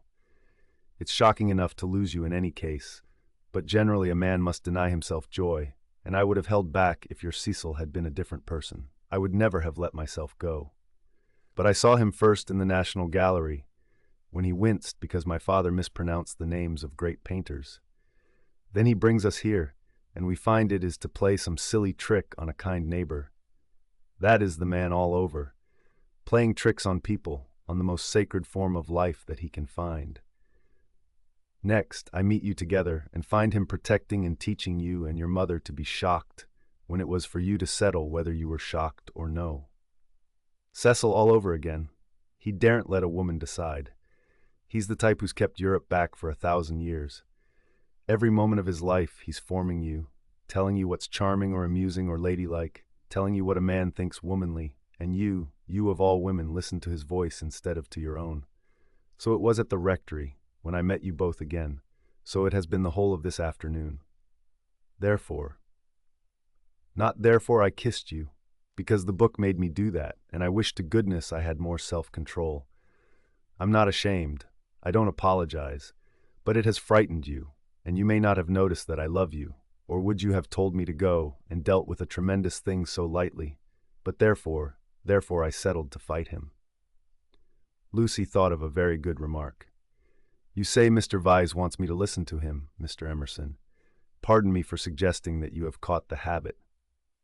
And he took the shoddy reproof and touched it into immortality. He said, "Yes, I have," and sank down as if suddenly weary. "I'm the same kind of brute at bottom. This desire to govern a woman, it lies very deep, and men and women must fight it together before they shall enter the garden. But I do love you surely in a better way than he does." He thought, "Yes, really in a better way. I want you to have your own thoughts, even when I hold you in my arms." He stretched them towards her. "Lucy, be quick. There's no time for us to talk now. Come to me as you came in the spring, and afterwards I will be gentle and explain. I have cared for you since that man died. I cannot live without you. No good, I thought. She is marrying someone else. But I meet you again when all the world is glorious water and sun. As you came through the wood, I saw that nothing else mattered. I called. I wanted to live and have my chance of joy." "And Mr. Weiss?" said Lucy, who kept commendably calm. "Does he not matter? That I love Cecil and shall be his wife shortly? A detail of no importance, I suppose." But he stretched his arms over the table towards her. "May I ask what you intend to gain by this exhibition?" he said. "It is our last chance. I shall do all that I can." And as if he had done all else, he turned to Miss Bartlett, who sat like some portent against the skies of the evening. "You wouldn't stop us this second time if you understood," he said. "I have been into the dark, and I am going back into it, unless you will try to understand." Her long, narrow head drove backwards and forwards, as though demolishing some invisible obstacle. She did not answer. "It is being young," he said quietly, picking up his racket from the floor and preparing to go. "It is being certain that Lucy cares for me really. It is that love and youth matter intellectually." In silence, the two women watched him. His last remark, they knew, was nonsense. But was he going after it or not? Would not he, the cad, the charlatan, attempt a more dramatic finish? No. He was apparently content. He left them, carefully closing the front door, and when they looked through the hall window, they saw him go up the drive and begin to climb the slopes of withered fern behind the house. Their tongues were loosed, and they burst into stealthy rejoicings. "Oh, Lucia, come back here! Oh, what an awful man!" Lucy had no reaction, at least not yet. "Well, he amuses me," she said. "Either I'm mad, or else he is, and I'm inclined to think it's the latter. One more fuss through with you, Charlotte. Many thanks. I think, though, that this is the last. My admirer will hardly trouble me again." And Miss Bartlett, too, essayed the roguish. "Well, it isn't everyone who could boast such a conquest, dearest, is it? Oh, one oughtn't to laugh, really. It might have been very serious, but you were so sensible and brave, so unlike the girls of my day. Let's go down to them." But once in the open air, she paused. Some emotion, pity, terror, love, but the emotion was strong, seized her, and she was aware of autumn. Summer was ending, and the evening brought her odors of decay, the more pathetic because they were reminiscent of spring. That something or other mattered intellectually? A leaf, violently agitated, danced past her, while other leaves lay motionless. That the earth was hastening to re-enter darkness and the shadows of those trees over Windy Corner? "Hello, Lucy. There's still light enough for another set, if you two will hurry." "Mr. Emerson has had to go." "What a nuisance. That spoils the four. I say, Cecil, do play, do. There's a good chap. It's Floyd's last day. Do play tennis with us, just this once." Cecil's voice came. "My dear Freddie, I am no athlete. As you well remarked this very morning, there are some chaps who are no good for anything but books. I plead guilty to being such a chap and will not inflict myself on you." The scales fell from Lucy's eyes. How had she stood Cecil for a moment? He was absolutely intolerable, and the same evening she broke off her engagement. Chapter slept, lying to Cecil. He was bewildered. He had nothing to say. He was not even angry, but stood with a glass of whiskey between his hands, trying to think what had led her to such a conclusion. She had chosen the moment before bed, when, in accordance with their bourgeois habit, she always dispensed drinks to the men. Freddie and Mr. Floyd were sure to retire with their glasses, while Cecil invariably lingered, sipping at his while she locked up the sideboard. "I am very sorry about it," she said. "I have carefully thought things over. We are too different. I must ask you to release me and try to forget that there ever was such a foolish girl." It was a suitable speech, but she was more angry than sorry, and her voice showed it. "Different? How?" How? I haven't had a really good education, for one thing, she continued, still on her knees by the sideboard. My Italian trip came too late, and I am forgetting all that I learnt there. I shall never be able to talk to your friends or behave as a wife of yours should. I don't understand you. You aren't like yourself. You're tired, Lucy. Tired, she retorted, kindling at once. That is exactly like you. You always think women don't mean what they say. Well, you sound tired, as if something has worried you. What if I do? It doesn't prevent me from realizing the truth. I can't marry you, and you will thank me for saying so someday. You had that bad headache yesterday. All right, for she had exclaimed indignantly, I see it's much more than headaches, but give me a moment's time. He closed his eyes. You must excuse me if I say stupid things, but my brain has gone to pieces. Part of it lives 3 minutes back when I was sure that you loved me, and the other part, I find it difficult. I am likely to say the wrong thing. It struck her that he was not behaving so badly, and her irritation increased. She again desired a struggle, not a discussion. To bring on the crisis, she said, There are days when one sees clearly, and this is one of them. Things must come to a breaking point sometime, and it happens to be today. If you want to know, quite a little thing decided me to speak to you, when you wouldn't play tennis with Freddie. I never do play tennis, said Cecil, painfully bewildered. I never could play. I don't understand a word you say. You can play well enough to make up a 4. I thought it abominably selfish of you. No, I can't. Well, never mind the tennis. Why couldn't you? Couldn't you have warned me if you felt anything wrong? You talked of our wedding at lunch. At least, you let me talk. I knew you wouldn't understand, said Lucy quite crossly. I might have known there would have been these dreadful explanations. Of course, it isn't the tennis. That was only the last straw to all I have been feeling for weeks. Surely it was better not to speak until I felt certain. She developed this position. Often before I have wondered if I was fitted for your wife, for instance in London, and are you fitted to be my husband? I don't think so. You don't like Freddie, nor my mother. There was always a lot against our engagement, Cecil, but all our relations seemed pleased, and we met so often, and it was no good mentioning it until all things came to a point. They have today. I see clearly. I must speak. That's all. I cannot think you were right, said Cecil gently. I cannot tell why, but though all that you say sounds true, I feel that you are not treating me fairly. It's all too horrible. What's the good of a scene? No good, but surely I have a right to hear a little more. He put down his glass and opened the window. From where she knelt, jangling her keys, she could see a slit of darkness, and peering into it as if it would tell him that little more, his long, thoughtful face. Don't open the window, and you'd better draw the curtain too. Freddie or anyone might be outside. He obeyed. I really think we had better go to bed if you don't mind. I shall only say things that will make me unhappy afterwards. As you say, it is all too horrible, and it is no good talking. But to Cecil, now that he was about to lose her, she seemed each moment more desirable. He looked at her, instead of through her, for the first time since they were engaged. From a Leonardo she had become a living woman, with mysteries and forces of her own, with qualities that even eluded art. His brain recovered from the shock, and, in a burst of genuine devotion, he cried, But I love you, and I did think you loved me. I did not, she said. I thought I did at first. I am sorry, and ought to have refused you this last time, too. He began to walk up and down the room, and she grew more and more vexed at his dignified behavior. She had counted on his being petty. It would have made things easier for her. By a cruel irony, she was drawing out all that was finest in his disposition. You don't love me, evidently. I dare say you are right not to, but it would hurt a little less if I knew why.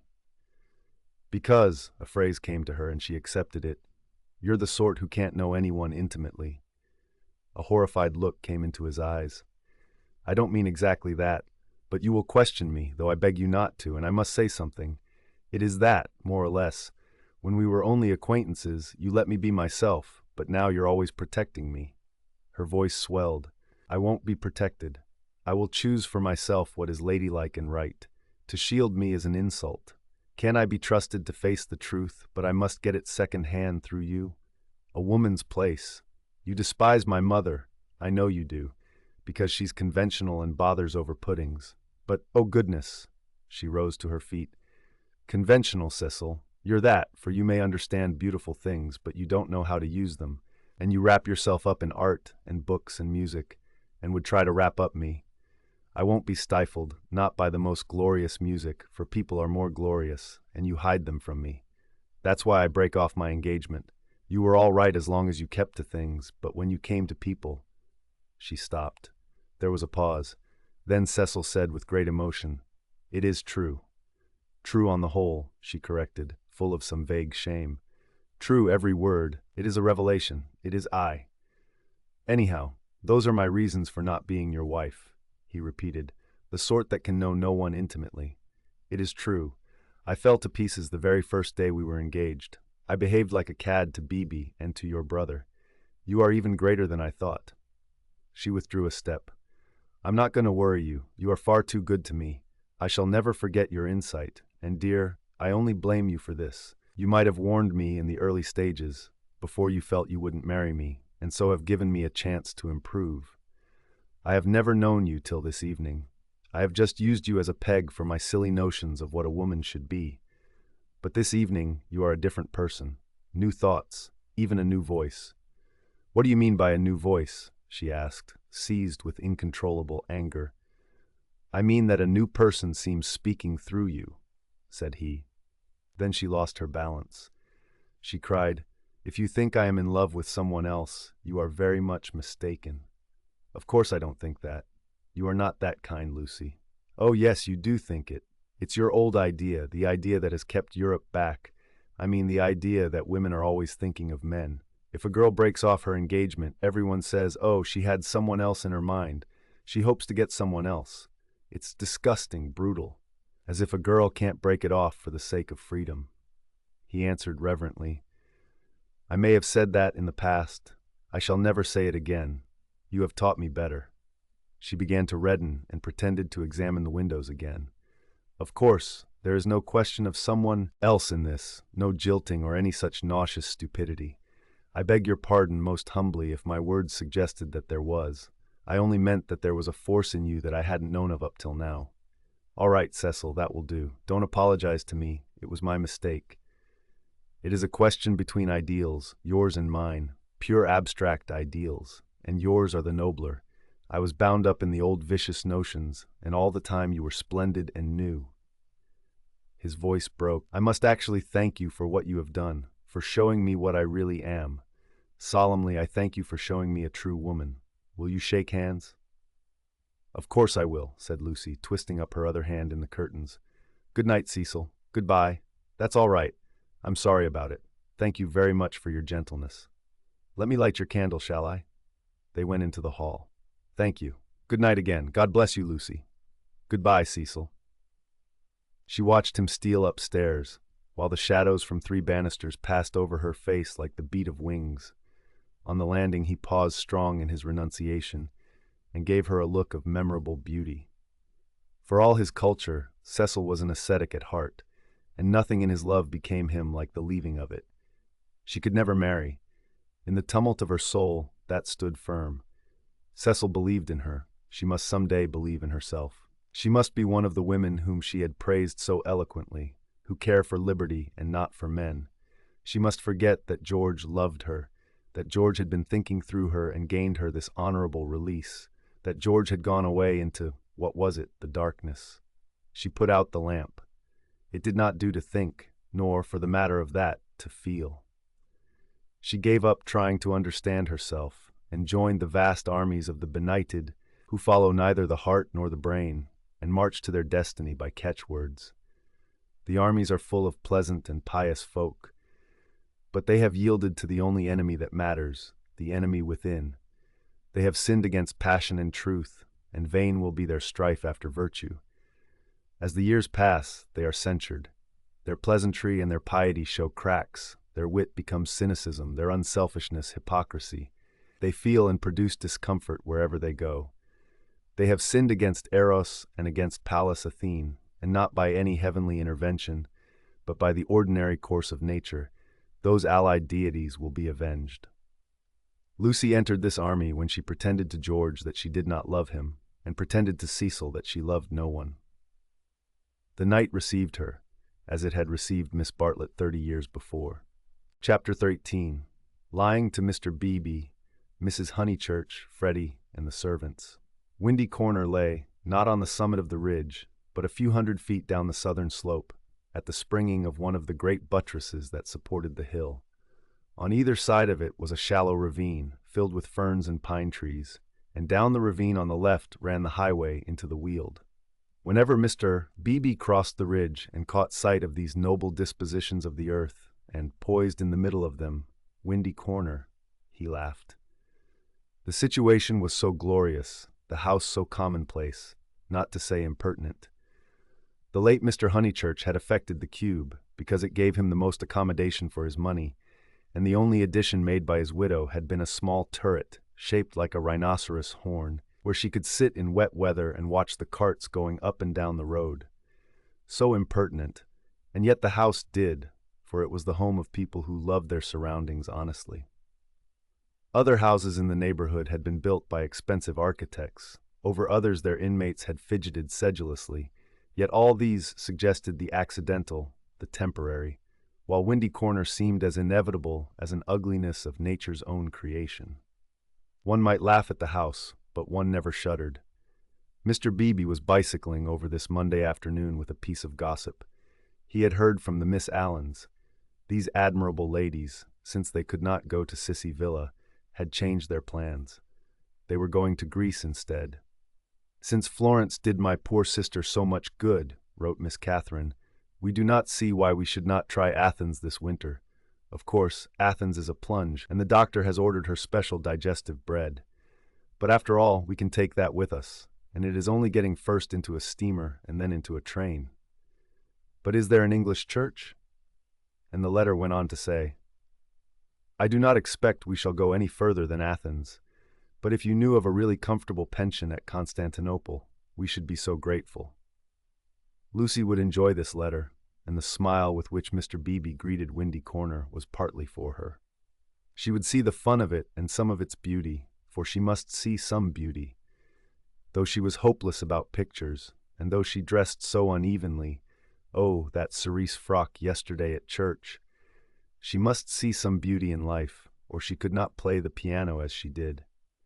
He had a theory that musicians are incredibly complex and know far less than other artists what they want and what they are, that they puzzle themselves as well as their friends, that their psychology is a modern development and has not yet been understood.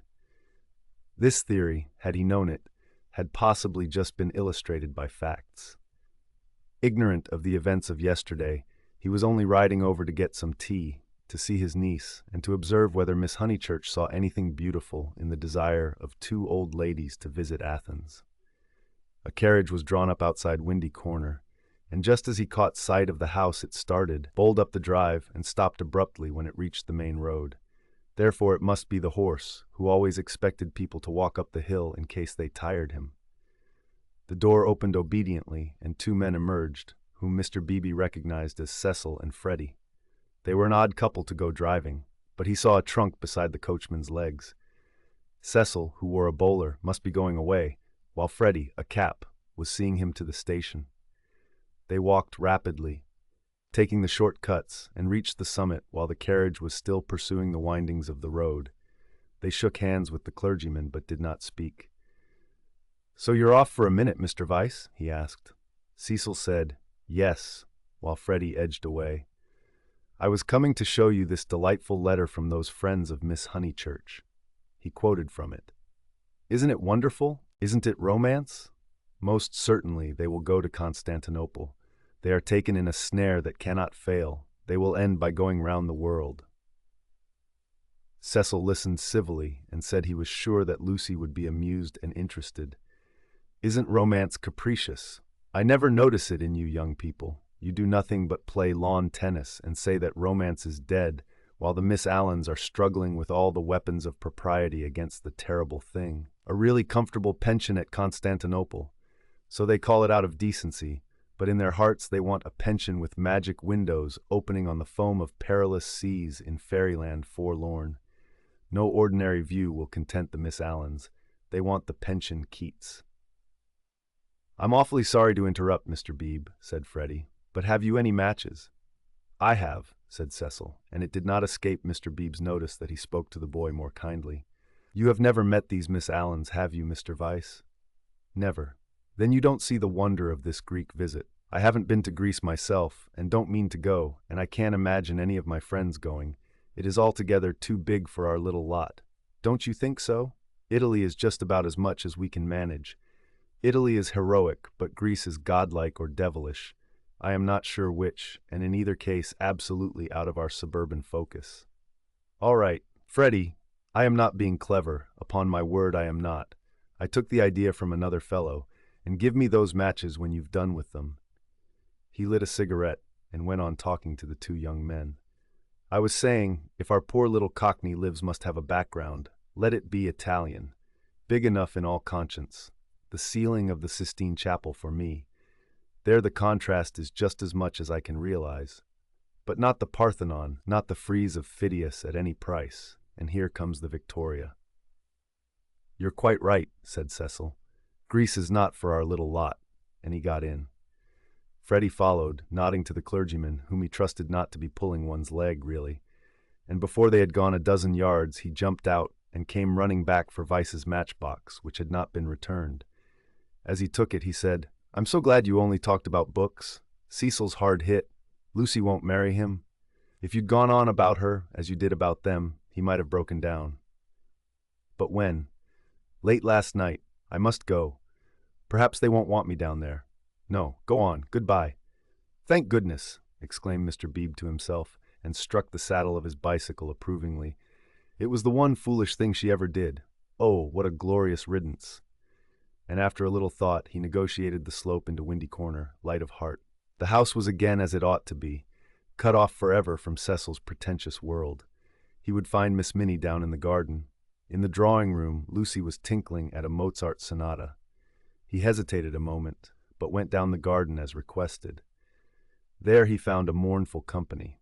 It was a blustering day, and the wind had taken and broken the dahlias.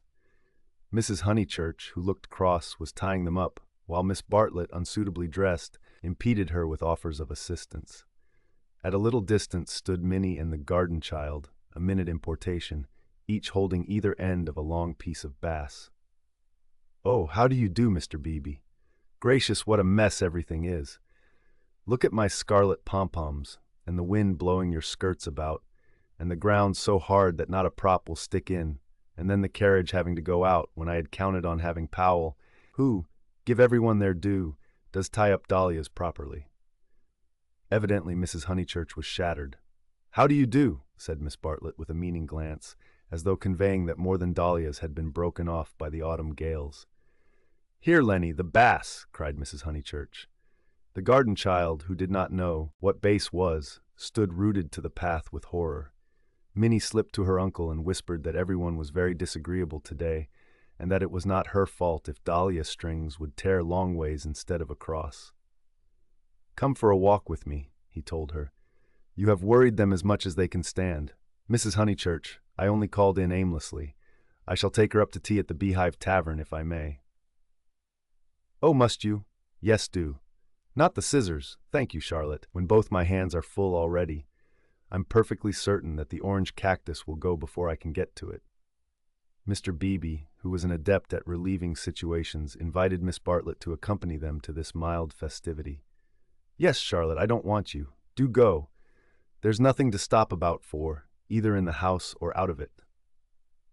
Miss Bartlett said that her duty lay in the dahlia bed, but when she had exasperated everyone except Minnie by a refusal, she turned round and exasperated Minnie by an acceptance.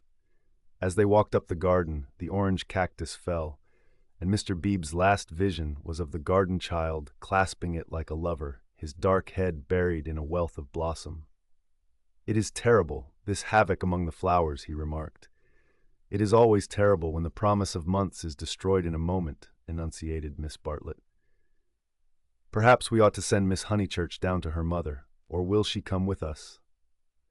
I think we had better leave Lucy to herself and to her own pursuits." "They're angry with Miss Honeychurch because she was late for breakfast," whispered Minnie. "And Floyd is gone, and Mr. Vyse is gone, and Freddie won't play with me. In fact, Uncle Arthur, the house is not at all what it was yesterday." "Don't be a prig," said her Uncle Arthur. "Go and put on your boots."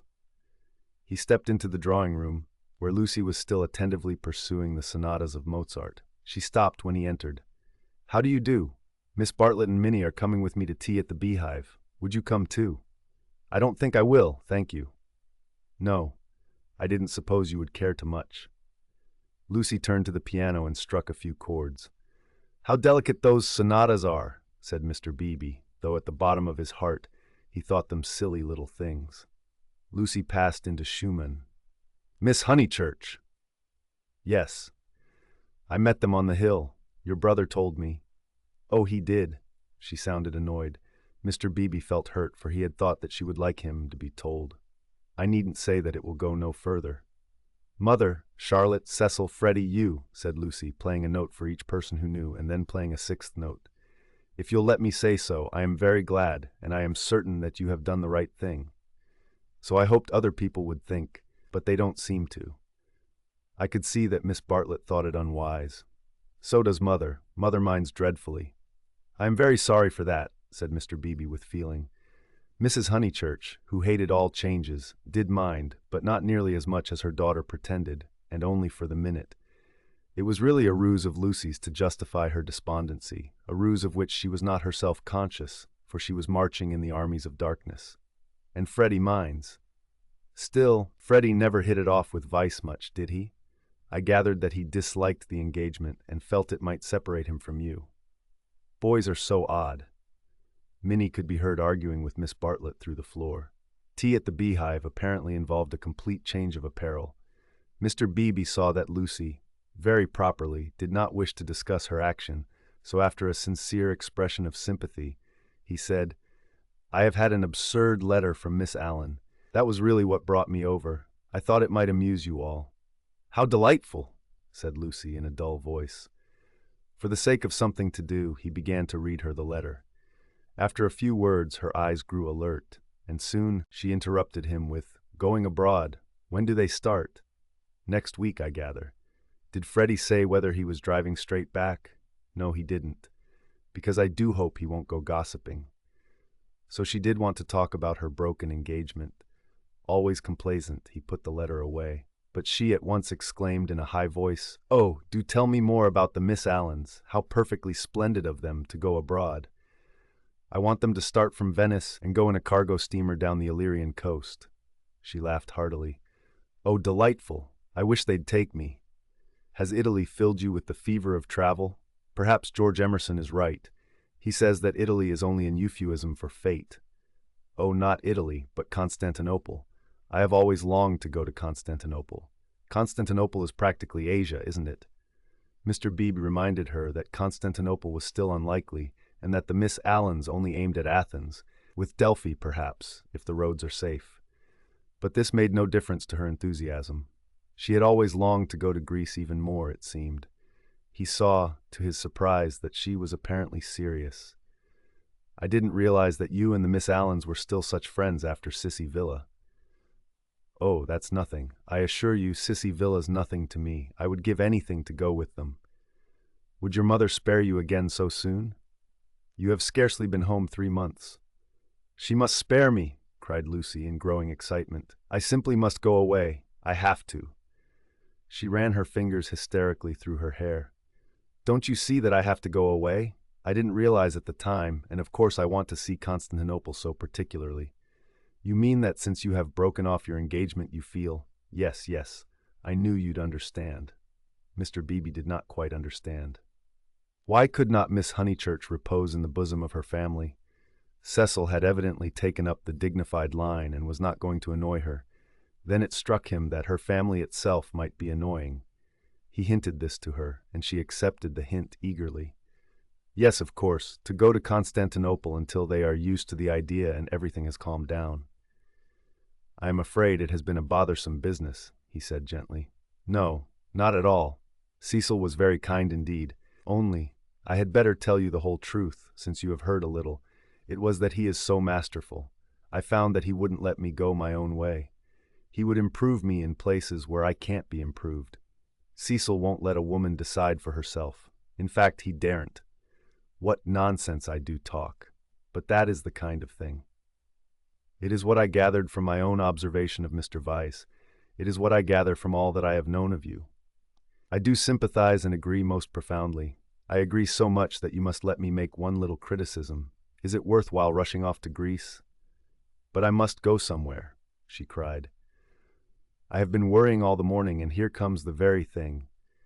She struck her knees with clenched fists and repeated, I must, and the time I shall have with Mother, and all the money she spent on me last spring. You all think much too highly of me. I wish you weren't so kind. At this moment Miss Bartlett entered, and her nervousness increased.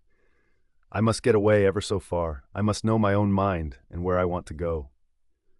Come along, tea, said Mr. Beebe, and bustled his guests out of the front door. He hustled them so quickly that he forgot his hat. When he returned for it, he heard, to his relief and surprise, the tinkling of a Mozart sonata. She is playing again, he said to Miss Bartlett. Lucy can always play, was the acid reply. One is very thankful that she has such a resource. She is evidently much worried, as of course she ought to be. I know all about it. The marriage was so near that it must have been a hard struggle before she could wind herself up to speak. Miss Bartlett gave a kind of wriggle, and he prepared for a discussion. He had never fathomed Miss Bartlett. As he had put it to himself at Florence, she might yet reveal depths of strangeness, if not of meaning. But she was so unsympathetic that she must be reliable. He assumed that much, and he had no hesitation in discussing Lucy with her. Minnie was fortunately collecting ferns. She opened the discussion with, We had much better let the matter drop. I wonder. It is of the highest importance that there should be no gossip in Summer Street. It would be death to gossip about Mr. Vyse's dismissal at the present moment. Mr. Beebe raised his eyebrows. Death is a strong word, surely too strong. There was no question of tragedy. He said, Of course Miss Honeychurch will make the fact public in her own way, and when she chooses. Freddie only told me because he knew she would not mind. I know, said Miss Bartlett civilly. Yet Freddie ought not to have told even you. One cannot be too careful. Quite so. I do implore absolute secrecy, a chance word to a chattering friend, and exactly. He was used to these nervous old maids and to the exaggerated importance that they attach to words. A rector lives in a web of petty secrets and confidences and warnings, and the wiser he is, the less he will regard them. He will change the subject, as did Mr. Beebe, saying cheerfully, Have you heard from any Bertolini people lately? I believe you keep up with Miss Lavish. It is odd how we of that pension, who seemed such a fortuitous collection, have been working into one another's lives. 2, 3, 4, 6 of us, no, 8, I had forgotten the Emersons, have kept more or less in touch. We must really give the Signora a testimonial. And, Miss Bartlett not favoring the scheme, they walked up the hill in a silence which was only broken by the rector naming some fern. On the summit they paused. The sky had grown wilder since he stood there last hour, giving to the land a tragic greatness that is rare in Surrey. Gray clouds were charging across tissues of white, which stretched and shredded and tore slowly, until through their final layers there gleamed a hint of the disappearing blue. Summer was retreating. The wind roared, the trees groaned, yet the noise seemed insufficient for those vast operations in heaven. The weather was breaking up, broken, and it is a sense of the fit rather than of the supernatural that equips such crises with the salvos of angelic artillery.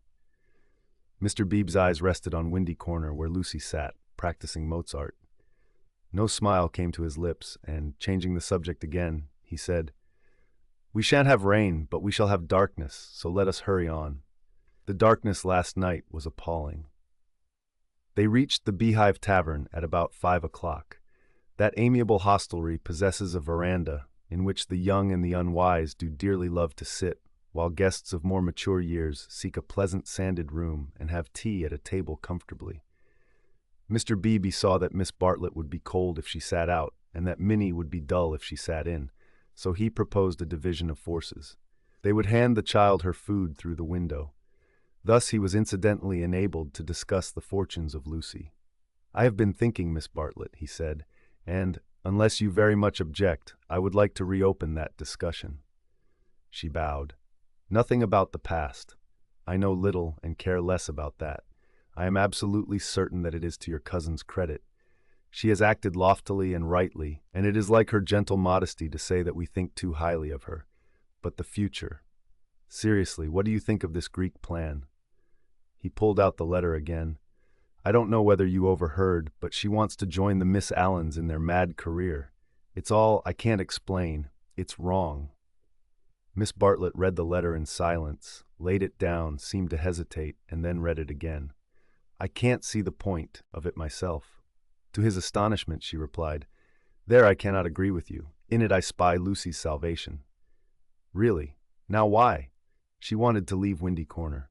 I know, but it seems so odd, so unlike her, so I was going to say selfish. It is natural, surely, after such painful scenes, that she should desire a change. Here apparently was one of those points that the male intellect misses. Mr. Beebe exclaimed, So she says herself, and since another lady agrees with her, I must own that I am partially convinced. Perhaps she must have a change. I have no sisters and I don't understand these things, but why need she go as far as Greece? You may well ask that, replied Miss Bartlett, who was evidently interested, and had almost dropped her evasive manner. Why Greece? What is it, Minnie dear? Jam? Why not Tunbridge Wells? Oh, Mr. Beebe, I had a long and most unsatisfactory interview with dear Lucy this morning. I cannot help her. I will say no more. Perhaps I have already said too much. I am not to talk. I wanted her to spend 6 months with me at Tunbridge Wells, and she refused. Mr. Beebe poked at a crumb with his knife. But my feelings are of no importance. I know too well that I get on Lucy's nerves. Our tour was a failure. She wanted to leave Florence, and when we got to Rome, she did not want to be in Rome, and all the time I felt that I was spending her mother's money. Let us keep to the future, though, interrupted Mr. Beebe. I want your advice. Very well, said Charlotte, with a choky abruptness that was new to him, though familiar to Lucy. I, for one, will help her to go to Greece. Will you? Mr. Beebe considered.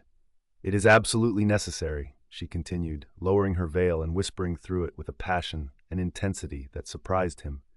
I know. The darkness was coming on, and he felt that this odd woman really did know. She must not stop here a moment, and we must keep quiet till she goes. I trust that the servants know nothing. Afterwards, but I may have said too much already. Only Lucy and I are helpless against Mrs. Honeychurch alone. If you help, we may succeed. Otherwise, she repeated, as if the word held finality. Yes, I will help her, said the clergyman, setting his jaw firm. Come, let us go back now and settle the whole thing up. Miss Bartlett burst into florid gratitude. The tavern sign, a beehive trimmed evenly with bees, creaked in the wind outside as she thanked him. Mr. Beebe did not quite understand the situation, but then he did not desire to understand it, nor to jump to the conclusion of another man that would have attracted a grosser mind.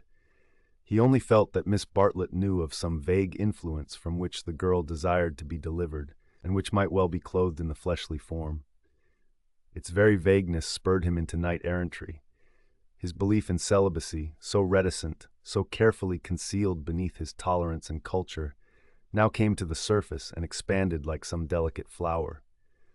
They that marry do well, but they that refrain do better. So ran his belief, and he never heard that an engagement was broken off but with a slight feeling of pleasure.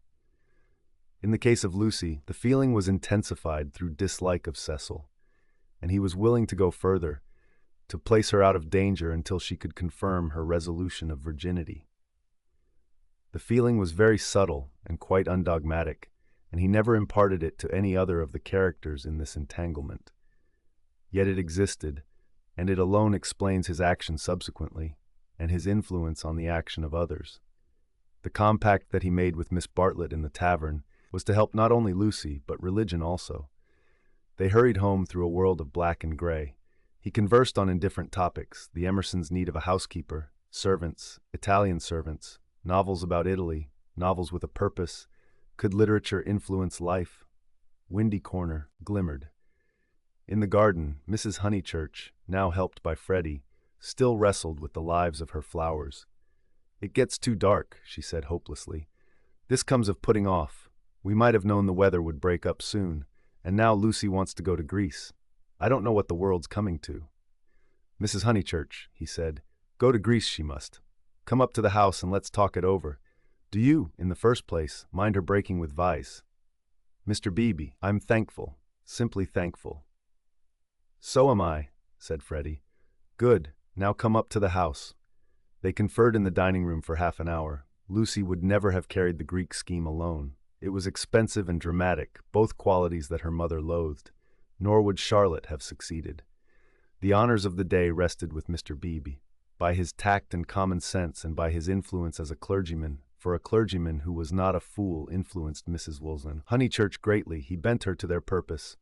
"I don't see why Greece is necessary," she said, "but as you do, I suppose it is all right. It must be something I can't understand. Lucy, let's tell her, Lucy." "She is playing the piano," Mr. Beebe said. He opened the door and heard the words of a song. "Look not thou on beauty's charming." "I didn't know that Miss Honeychurch sang too." "Sit thou still when kings are arming, taste not when the wine cup glistens." It's a song that Cecil gave her. How odd girls are. "What's that?" called Lucy, stopping short. "All right, dear," said Mrs. Honeychurch kindly. She went into the drawing room, and Mr. Beebe heard her kiss Lucy and say, "I am sorry I was so cross about Greece, but it came on the top of the dahlias." Rather a hard voice said, "Thank you, Mother. That doesn't matter a bit. And you are right, too. Greece will be all right. You can go if the Miss Allens will have you." "Oh, splendid. Oh, thank you." Mr. Beebe followed. Lucy still sat at the piano with her hands over the keys. She was glad, but he had expected greater gladness. Her mother bent over her. Freddie, to whom she had been singing, reclined on the floor with his head against her and an unlit pipe between his lips. Oddly enough, the group was beautiful. Mr. Beebe, who loved the art of the past, was reminded of a favorite theme, the Santa Conversazione, in which people who care for one another are painted chatting together about noble things, a theme neither sensual nor sensational and therefore ignored by the art of today. Why should Lucy want either to marry or to travel when she had such friends at home? "Taste not when the wine cup glistens, speak not when the people listens," she continued. "Here's Mr. Beebe. Mr. Beebe knows my rude ways. It's a beautiful song and a wise one," said he. "Go on." "It isn't very good," she said listlessly. "I forget why, harmony or something. I suspected it was unscholarly. It's so beautiful." "The tune's right enough," said Freddie, "but the words are rotten. Why throw up the sponge?" "How stupidly you talk," said his sister. The Santa Conversazione was broken up. After all, there was no reason that Lucy should talk about Greece or thank him for persuading her mother, so he said goodbye. Freddie lit his bicycle lamp for him in the porch, and with his usual felicity of phrase said, "This has been a day and a half. Stop thine ear against the singer. Wait a minute, she is finishing.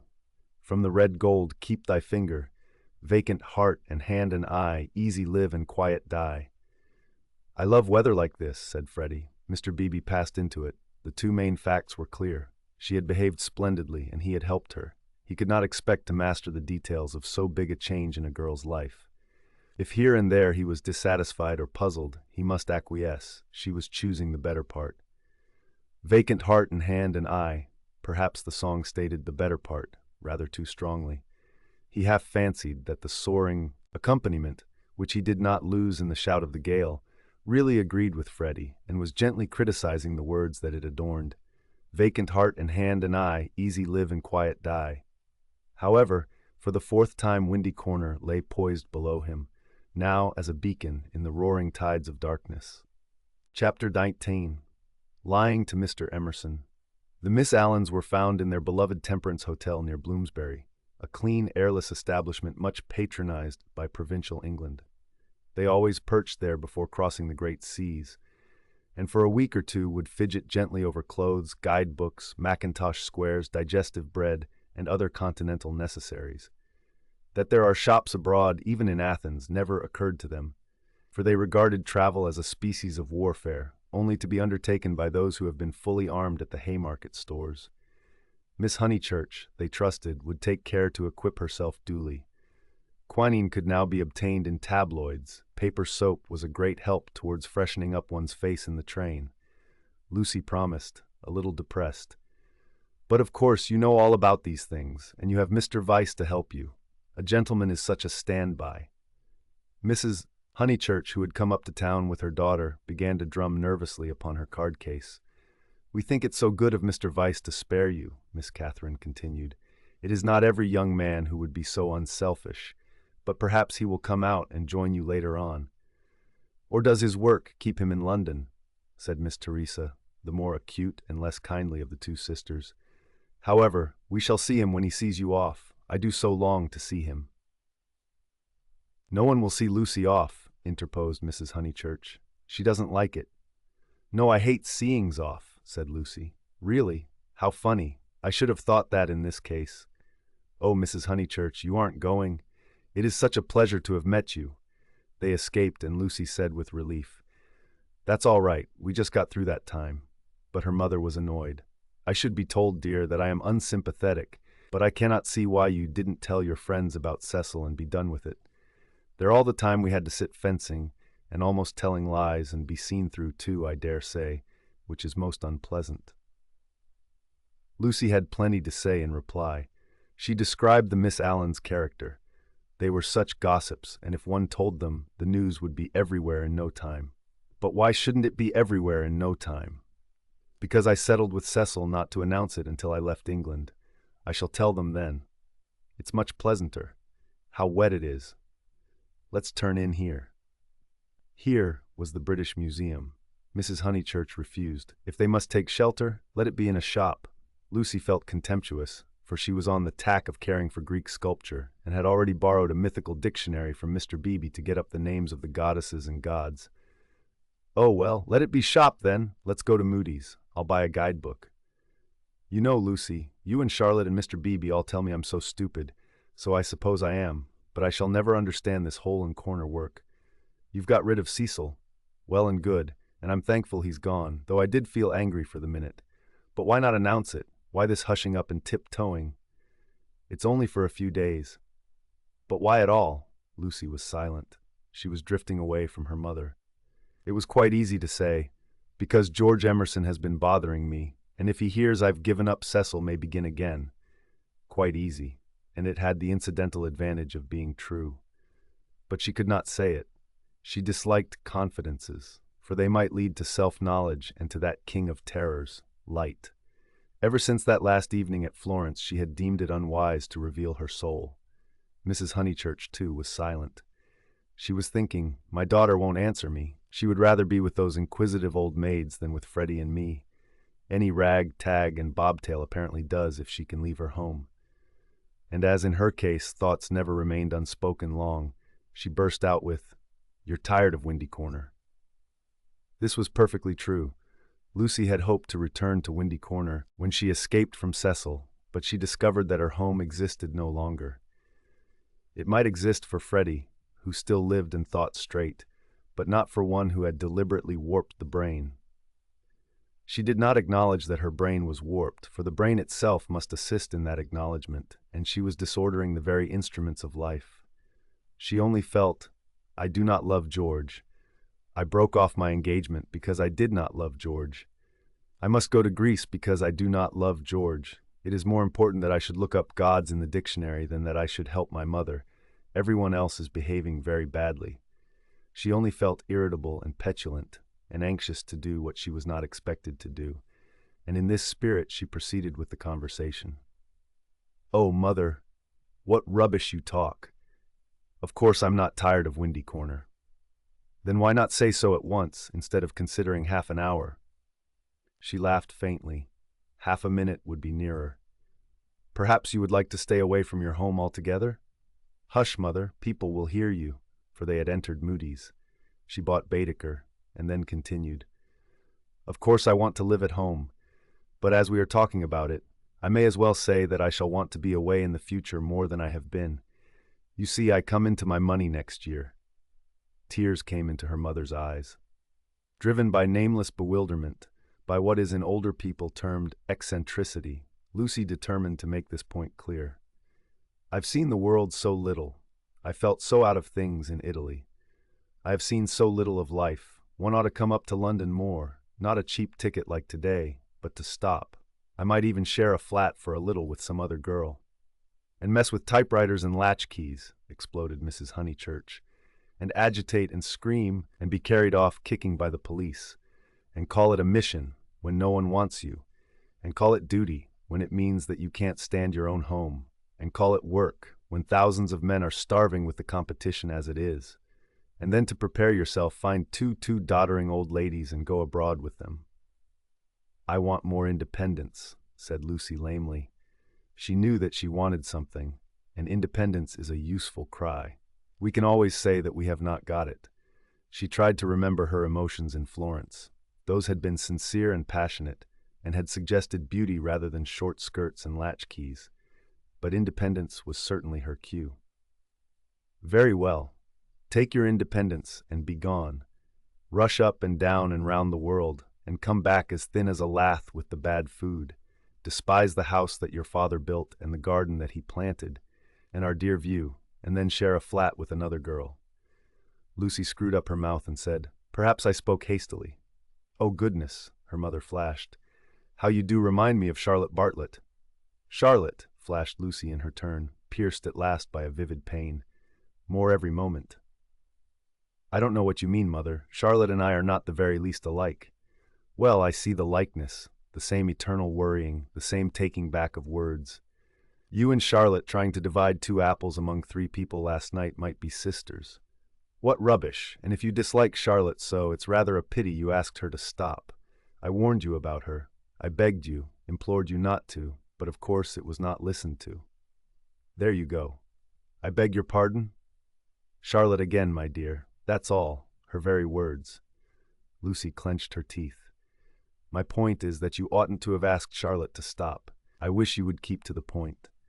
And the conversation died off into a wrangle. She and her mother shopped in silence, spoke little in the train, little again in the carriage, which met them at Dorking station. It had poured all day, and as they ascended through the deep Surrey lanes, showers of water fell from the overhanging beech trees and rattled on the hood. Lucy complained that the hood was stuffy. Leaning forward, she looked out into the steaming dusk and watched the carriage lamp pass like a searchlight over mud and leaves and reveal nothing beautiful. The crush when Charlotte gets in will be abominable, she remarked, for they were to pick up Miss Bartlett at Summer Street, where she had been dropped as the carriage went down, to pay a call on Mr. Beebe's old mother. We shall have to sit 3 aside because the trees drop, and yet it isn't raining. Oh, for a little air. Then she listened to the horse's hoofs. He has not told, he has not told. That melody was blurred by the soft road. Can't we have the hood down? She demanded, and her mother, with sudden tenderness, said, Very well, old lady, stop the horse. And the horse was stopped, and Lucy and Powell wrestled with the hood and squirted water down Mrs. Honeychurch's neck. But now that the hood was down, she did see something that she would have missed. There were no lights in the windows of Sissy Villa, and round the garden gate she fancied she saw a padlock. Is that house to let again, Powell? She called. Yes, miss, he replied. Have they gone? It is too far out of town for the young gentleman, and his father's rheumatism has come on, so he can't stop on alone, so they are trying to let furnished, was the answer. They have gone, then? Yes, miss, they have gone. Lucy sank back. The carriage stopped at the rectory. She got out to call for Miss Bartlett. So the Emersons had gone, and all this bother about Greece had been unnecessary. Waste. That word seemed to sum up the whole of life. Wasted plans, wasted money, wasted love, and she had wounded her mother. Was it possible that she had muddled things away? Quite possible. Other people had. When the maid opened the door, she was unable to speak and stared stupidly into the hall.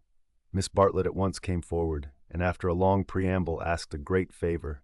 Might she go to church? Mr. Beebe and his mother had already gone, but she had refused to start until she obtained her hostess' full sanction, for it would mean keeping the horse waiting a good 10 minutes more.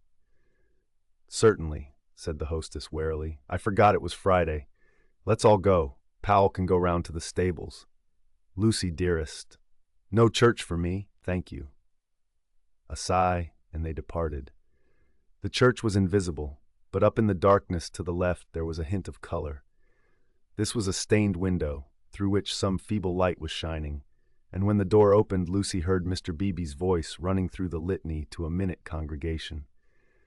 Even their church, built upon the slope of the hill so artfully, with its beautiful raised transept and its spire of silvery shingle, even their church had lost its charm, and the thing one never talked about, religion, was fading like all the other things. She followed the maid into the rectory. Would she object to sitting in Mr. Beebe's study? There was only that one fire. She would not object. Someone was there already, for Lucy heard the words, "A lady to wait, sir." Old Mr. Emerson was sitting by the fire with his foot upon a gout stool. "Oh, Miss Honeychurch, that you should come," he quavered, and Lucy saw an alteration in him since last Sunday. Not a word would come to her lips. George she had faced, and could have faced again, but she had forgotten how to treat his father. "Miss Honeychurch, dear, we are so sorry. George is so sorry. He thought he had a right to try. I cannot blame my boy, and yet I wish he had told me first. He ought not to have tried. I knew nothing about it at all." If only she could remember how to behave. He held up his hand. "But you must not scold him." Lucy turned her back and began to look at Mr. Beebe's books. "I taught him," he quavered, "to trust in love. I said, when love comes, that is reality. I said, passion does not blind. No, passion is sanity, and the woman you love, she is the only person you will ever really understand." He sighed. "True, everlastingly true, though my day is over, and though there is the result. Poor boy, he is so sorry. He said he knew it was madness when you brought your cousin in, that whatever you felt you did not mean. Yet," his voice gathered strength. He spoke out to make certain. "Miss Honeychurch, do you remember Italy?"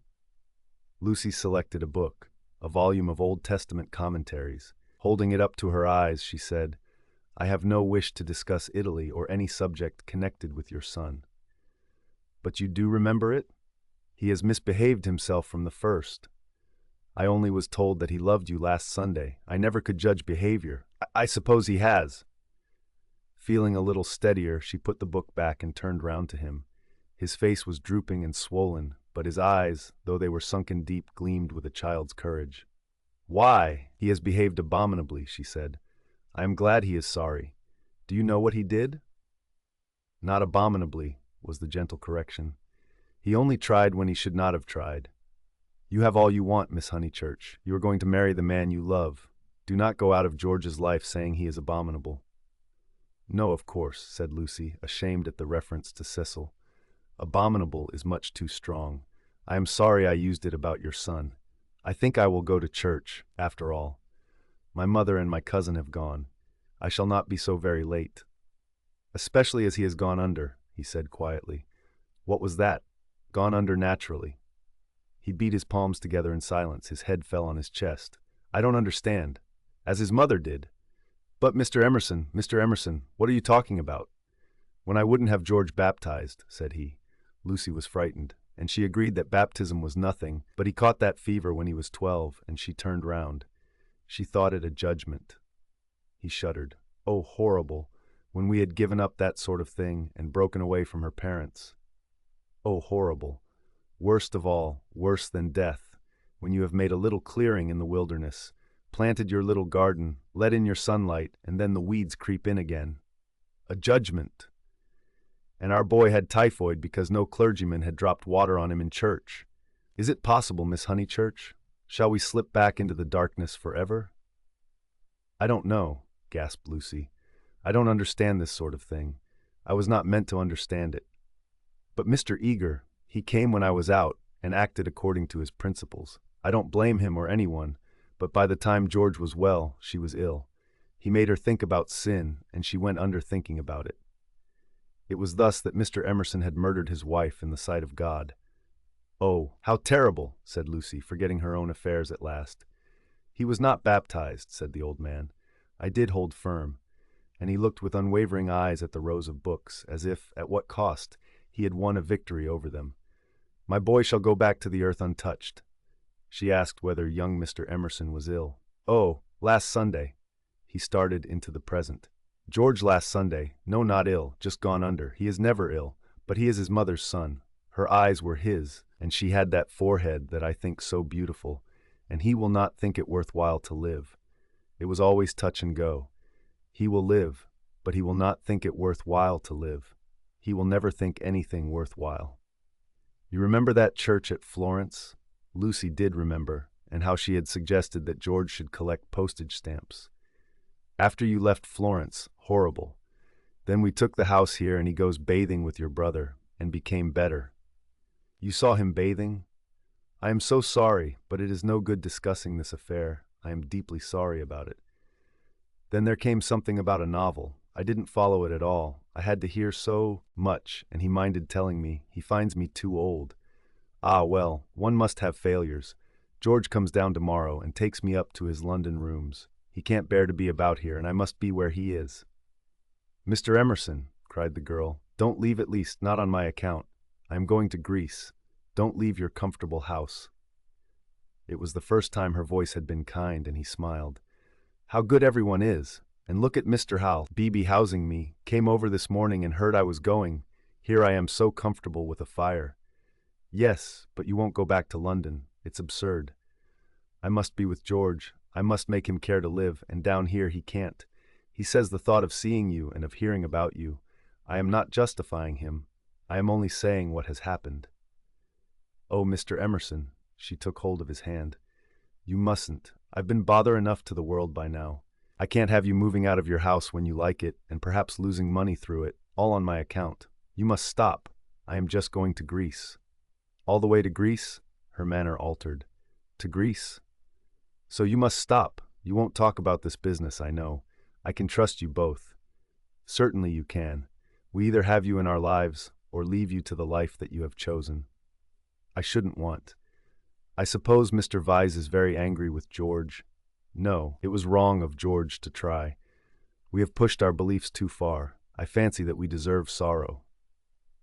She looked at the books again, black, brown, and that acrid theological blue. They surrounded the visitors on every side. They were piled on the tables, they pressed against the very ceiling. To Lucy, who could not see that Mr. Emerson was profoundly religious, and differed from Mr. Rowe, Beebe chiefly by his acknowledgment of passion, it seemed dreadful that the old man should crawl into such a sanctum when he was unhappy, and be dependent on the bounty of a clergyman. More certain than ever that she was tired, he offered her his chair. No, please sit still. I think I will sit in the carriage. Miss Honeychurch, you do sound tired. Not a bit, said Lucy with trembling lips. But you are, and there's a look of George about you. And what were you saying about going abroad? She was silent. Greece, and she saw that he was thinking the word over. Greece, but you were to be married this year, I thought. Not till January it wasn't, said Lucy, clasping her hands. Would she tell an actual lie when it came to the point? I suppose that Mr. Vyse is going with you. I hope it isn't because George spoke that you are both going. No, I hope that you will enjoy Greece with Mr. Vyse. Thank you. At that moment, Mr. Beebe came back from church. His cassock was covered with rain. That's all right, he said kindly. I counted on you two keeping each other company. It's pouring again. The entire congregation, which consists of your cousin, your mother, and my mother, stands waiting in the church till the carriage fetches it. Did Powell go round? I think so, I'll see. No, of course I'll see. How are the Miss Allens? Very well, thank you. Did you tell Mr. Emerson about Greece? I did. Don't you think it very plucky of her, Mr. Emerson, to undertake the two Miss Allens? Now, Miss Honeychurch, go back. Keep warm. I think 3 is such a courageous number to go traveling. And he hurried off to the stables. He is not going, she said hoarsely. I made a slip. Mr. Vyse does stop behind in England.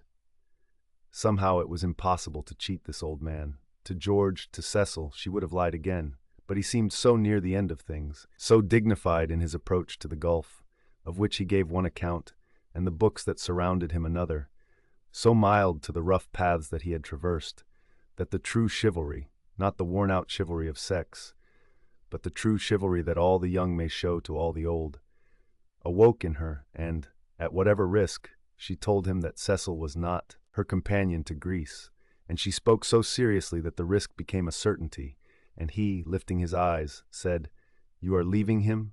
You are leaving the man you love? I had to. Why, Miss Honeychurch, why? Terror came over her, and she lied again. She made the long, convincing speech that she had made to Mr. Beebe, and intended to make to the world when she announced that her engagement was no more. He heard her in silence and then said, "My dear, I am worried about you. It seems to me," dreamily, she was not alarmed, "that you are in a muddle." She shook her head. "Take an old man's word. There's nothing worse than a muddle in all the world. It is easy to face death and fate and the things that sound so dreadful. It is on my muddles that I look back with horror, on the things that I might have avoided. We can help one another but little. I used to think I could teach young people the whole of life, but I know better now, and all my teaching of George has come down to this. Beware of muddle. Do you remember in that church when you pretended to be annoyed with me and weren't? Do you remember before when you refused the room with the view? Those were muddles, little but ominous, and I am fearing that you are in one now." She was silent. "Don't trust me, Miss Honeychurch. Though life is very glorious, it is difficult." She was still silent. "Life," wrote a friend of mine, "is a public performance on the violin, in which you must learn the instrument as you go along." I think he puts it well. Man has to pick up the use of his functions as he goes along, especially the function of love. Then he burst out excitedly, "That's it! That's what I mean! You love George!" And after his long preamble, the three words burst against Lucy like waves from the open sea. "But you do," he went on, not waiting for contradiction. "You love the boy body and soul, plainly, directly, as he loves you, and no other word expresses it. You won't marry the other man for his sake." "How dare you?" gasped Lucy, with the roaring of waters in her ears. "Oh, how like a man! I mean, to suppose that a woman is always thinking about a man. But you are." She summoned physical disgust. "You're shocked, but I mean to shock you. It's the only hope at times. I can reach you no other way. You must marry, or your life will be wasted. You have gone too far to retreat. I have no time for the tenderness and the comradeship and the poetry and the things that really matter and for which you marry. I know that with George you will find them, and that you love him. Then be his wife. He is already part of you. Though you fly to Greece and never see him again or forget his very name, George will work in your thoughts till you die. It isn't possible to love and to part. You will wish that it was. You can transmute love, ignore it, muddle it, but you can never pull it out of you. I know by experience that the poets are right. Love is eternal." Lucy began to cry with anger, and though her anger passed away soon, her tears remained. "I only wish poets would say this too. Love is of the body, not the body, but of the body. Ah, the misery that would be saved if we confessed that. Ah, for a little directness to liberate the soul, your soul, dear Lucy. I hate the word now, because of all the cant with which superstition has wrapped it round. But we have souls. I cannot say how they came nor whither they go, but we have them, and I see you ruining yours. I cannot bear it. It is again the darkness creeping in. It is hell." Then he checked himself. "What nonsense I have talked, how abstract and remote, and I have made you cry. Dear girl, forgive my prosiness, marry my boy. When I think what life is and how seldom love is answered by love, marry him. It is one of the moments for which the world was made." She could not understand him. The words were indeed remote. Yet as he spoke, the darkness was withdrawn, veil after veil, and she saw to the bottom of her soul. "Then, Lucy, you frightened me," she moaned. "Cecil, Mr. Beebe, the tickets bought, everything." She fell sobbing into the chair. "I'm caught in the tangle. I must suffer and grow old away from him. I cannot break the whole of life for his sake. They trusted me." A carriage drew up at the front door. "Give George my love, once only. Tell him muddle." Then she arranged her veil while the tears poured over her cheeks and sighed. "Lucy, no, they are in the hall. Oh, please not, Mr. Emerson. They trust me." "But why should they, when you have deceived them?" Mr. Beebe opened the door, saying, "Here's my mother. You're not worthy of their trust." "What's that?" said Mr. Beebe sharply. "I was saying, why should you trust her when she deceived you?" "1 minute, mother." He came in and shut the door. "I don't follow you, Mr. Emerson. To whom do you refer?" "Trust whom?" "I mean she has pretended to you that she did not love George. They have loved one another all along." Mr. Beebe looked at the sobbing girl. He was very quiet, and his white face with its ruddy whiskers seemed suddenly inhuman. A long black column, he stood and awaited her reply. "I shall never marry him," quavered Lucy. A look of contempt came over him, and he said, "Why not?" "Mr. Beebe, I have misled you. I have misled myself." "Oh, rubbish, Miss Honeychurch." "It is not rubbish," said the old man hotly. "It's the part of people that you don't understand." Mr. Beebe laid his hand on the old man's shoulder pleasantly. "Lucy, Lucy," called voices from the carriage. "Mr. Beebe, could you help me?" He looked amazed at the request and said in a low, stern voice, "I am more grieved than I can possibly express. It is lamentable, lamentable, incredible." "What's wrong with the boy?" fired up the other again. "Nothing, Mr. Emerson, except that he no longer interests me. Marry George, Miss Honeychurch, he will do admirably." He walked out and left them. They heard him guiding his mother upstairs. "Lucy," the voices called. She turned to Mr. Emerson in despair, but his face revived her. It was the face of a saint who understood. "Now it is all dark. Now beauty and passion seem never to have existed, I know. But remember the mountains over Florence and the view. Ah, dear, if I were George and gave you one kiss, it would make you brave. You have to go cold into a battle that needs warmth, out into the muddle that you have made yourself, and your mother and all your friends will despise you, oh my darling, and rightly, if it is ever right to despise. George still dark, all the tussle and the misery without a word from him. Am I justified?" Into his own eyes tears came. "Yes, for we fight for more than love or pleasure. There is truth. Truth counts. Truth does count." "You kiss me," said the girl. "You kiss me. I will try." He gave her a sense of deities reconciled, a feeling that, in gaining the man she loved, she would gain something for the whole world.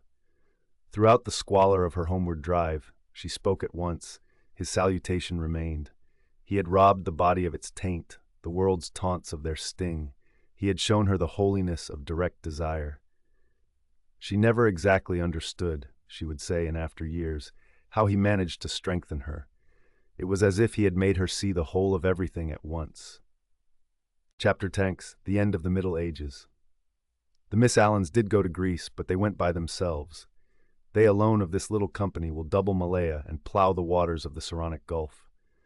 They alone will visit Athens and Delphi, and either shrine of intellectual song, that upon the Acropolis encircled by blue seas, that under Parnassus where the eagles build and the bronze charioteer drives undismayed towards infinity. Trembling, anxious, cumbered with much digestive bread, they did proceed to Constantinople. They did go round the world. The rest of us must be contented with a fair but a less arduous goal. Italiam petimus, we returned to the Pension Bertolini. George said it was his old room. "No, it isn't," said Lucy, "because it is the room I had, and I had your father's room. I forget why. Charlotte made me, for some reason." He knelt on the tiled floor and laid his face in her lap. "George, you baby, get up." "Why shouldn't I be a baby?" murmured George. Unable to answer this question, she put down his sock, which she was trying to mend, and gazed out through the window. It was evening and again the spring. "Oh, bother Charlotte," she said thoughtfully. "What can such people be made of?" "Same stuff as parsons are made of." "Nonsense." "Quite right. It is nonsense. Now you get up off the cold floor, or you'll be starting rheumatism next, and you stop laughing and being so silly." "Why shouldn't I laugh?" he asked, pinning her with his elbows and advancing his face to hers. "What's there to cry at? Kiss me here." He indicated the spot where a kiss would be welcome. He was a boy after all. When it came to the point, it was she who remembered the past, she into whose soul the iron had entered, she who knew whose room this had been last year. It endeared him to her strangely that he should be sometimes wrong. "Any letters?" he asked. "Just a line from Freddie. Now kiss me here, then here." Then, threatened again with rheumatism, he strolled to the window, opened it, as the English will, and leant out. There was the parapet, there the river, there to the left the beginnings of the hills. The cab driver, who at once saluted him with the hiss of a serpent, might be that very Phaethon who had set this happiness in motion 12 months ago. A passion of gratitude, all feelings grow to passions in the South, came over the husband, and he blessed the people and the things who had taken so much trouble about a young fool. He had helped himself, it is true, but how stupidly. All the fighting that mattered had been done by others, by Italy, by his father, by his wife. "Lucy, you come and look at the cypresses, and the church, whatever its name is, still shows. San Miniato, I'll just finish your sock." "Signorino, domani faremo uno giro," called the cabman, with engaging certainty. George told him that he was mistaken. They had no money to throw away on driving. And the people who had not meant to help, the Miss Lavishes, the Cecils, the Miss Bartletts.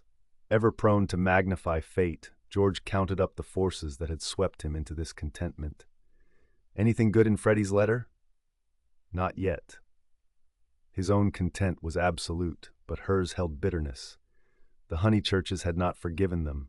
They were disgusted at her past hypocrisy. She had alienated Windy Corner, perhaps forever. What does he say? Silly boy, he thinks he's being dignified. He knew we should go off in the spring. He has known it for 6 months, that if Mother wouldn't give her consent, we should take the thing into our own hands. They had fair warning, and now he calls it an elopement. Ridiculous boy. Signorino, domani faremo uno giro. But it will all come right in the end. He has to build us both up from the beginning again. I wish, though, that Cecil had not turned so cynical about women. He has, for the second time, quite altered. Why will men have theories about women? I haven't any about men. I wish, too, that Mr. Beebe— You may well wish that. He will never forgive us. I mean, he will never be interested in us again. I wish that he did not influence them so much at Windy Corner. I wish he hadn't. But if we act the truth, the people who really love us are sure to come back to us in the long run. Perhaps. Then he said more gently, Well, I acted the truth, the only thing I did do, and you came back to me. So possibly you know. He turned back into the room. Nonsense with that sock. He carried her to the window, so that she too saw all the view. They sank upon their knees, invisible from the road. They hoped, and began to whisper one another's names. Ah, it was worth while. It was the great joy that they had expected, and countless little joys of which they had never dreamt. They were silent. Signorino, domani faremo. Oh, bother that man! But Lucy remembered the vendor of photographs and said, No, don't be rude to him. Then with a catching of her breath she murmured, Mr. Eager and Charlotte, dreadful frozen Charlotte. How cruel she would be to a man like that. Look at the lights going over the bridge. But this room reminds me of Charlotte. How horrible to grow old in Charlotte's way. To think that evening at the rectory that she shouldn't have heard your father was in the house. For she would have stopped me going in, and he was the only person alive who could have made me see sense. You couldn't have made me, when I am very happy. She kissed him. I remember on how little it all hangs. If Charlotte had only known, she would have stopped me going in, and I should have gone to silly Greece and become different forever. But she did know, said George. She did see my father, surely. He said so. Oh, no, she didn't see him. She was upstairs with old Mrs. Beebe, don't you remember, and then went straight to the church. She said so. George was obstinate again. My father, said he, saw her, and I prefer his word. He was dozing by the study fire, and he opened his eyes, and there was Miss Bartlett. A few minutes before you came in, she was turning to go as he woke up. He didn't speak to her. Then they spoke of other things, the desultory talk of those who have been fighting to reach one another, and whose reward is to rest quietly in each other's arms. It was long ere they returned to Miss Bartlett, but when they did, her behavior seemed more interesting. George, who disliked any darkness, said, It's clear that she knew. Then, why did she risk the meeting? She knew he was there, and yet she went to church. They tried to piece the thing together. As they talked, an incredible solution came into Lucy's mind. She rejected it and said, How like Charlotte to undo her work by a feeble muddle at the last moment. But something in the dying evening, in the roar of the river, in their very embrace, warned them that her words fell short of life, and George whispered, Or did she mean it? Mean what? Signorino, domani faremo uno giro. Lucy bent forward and said with gentleness, Lascia, prego, lascia. Siamo sposati. Scusi tanto, signora, he replied in tones as gentle, and whipped up his horse. Buonasera, e grazie. Niente. The cabman drove away singing. Mean what, George? He whispered, Is it this? Is this possible? I'll put a marvel to you, that your cousin has always hoped, that from the very first moment we met, she hoped, far down in her mind, that we should be like this, of course, very far down. That she fought us on the surface, and yet she hoped. I can't explain her any other way. Can you? Look how she kept me alive in you all the summer, how she gave you no peace, how month after month she became more eccentric and unreliable. The sight of us haunted her, or she couldn't have described us as she did to her friend. There are details. It burnt. I read the book afterwards. She is not frozen, Lucy. She is not withered up all through. She tore us apart twice, but in the rectory that evening she was given one more chance to make us happy. We can never make friends with her or thank her, but I do believe that, far down in her heart, far below all speech and behavior, she is glad. It is impossible, murmured Lucy, and then, remembering the experiences of her own heart, she said, No, it is just possible. Youth enwrapped them, the song of Phaethon announced passion requited, love attained. But they were conscious of a love more mysterious than this. The song died away. They heard the river, bearing down the snows of winter into the Mediterranean.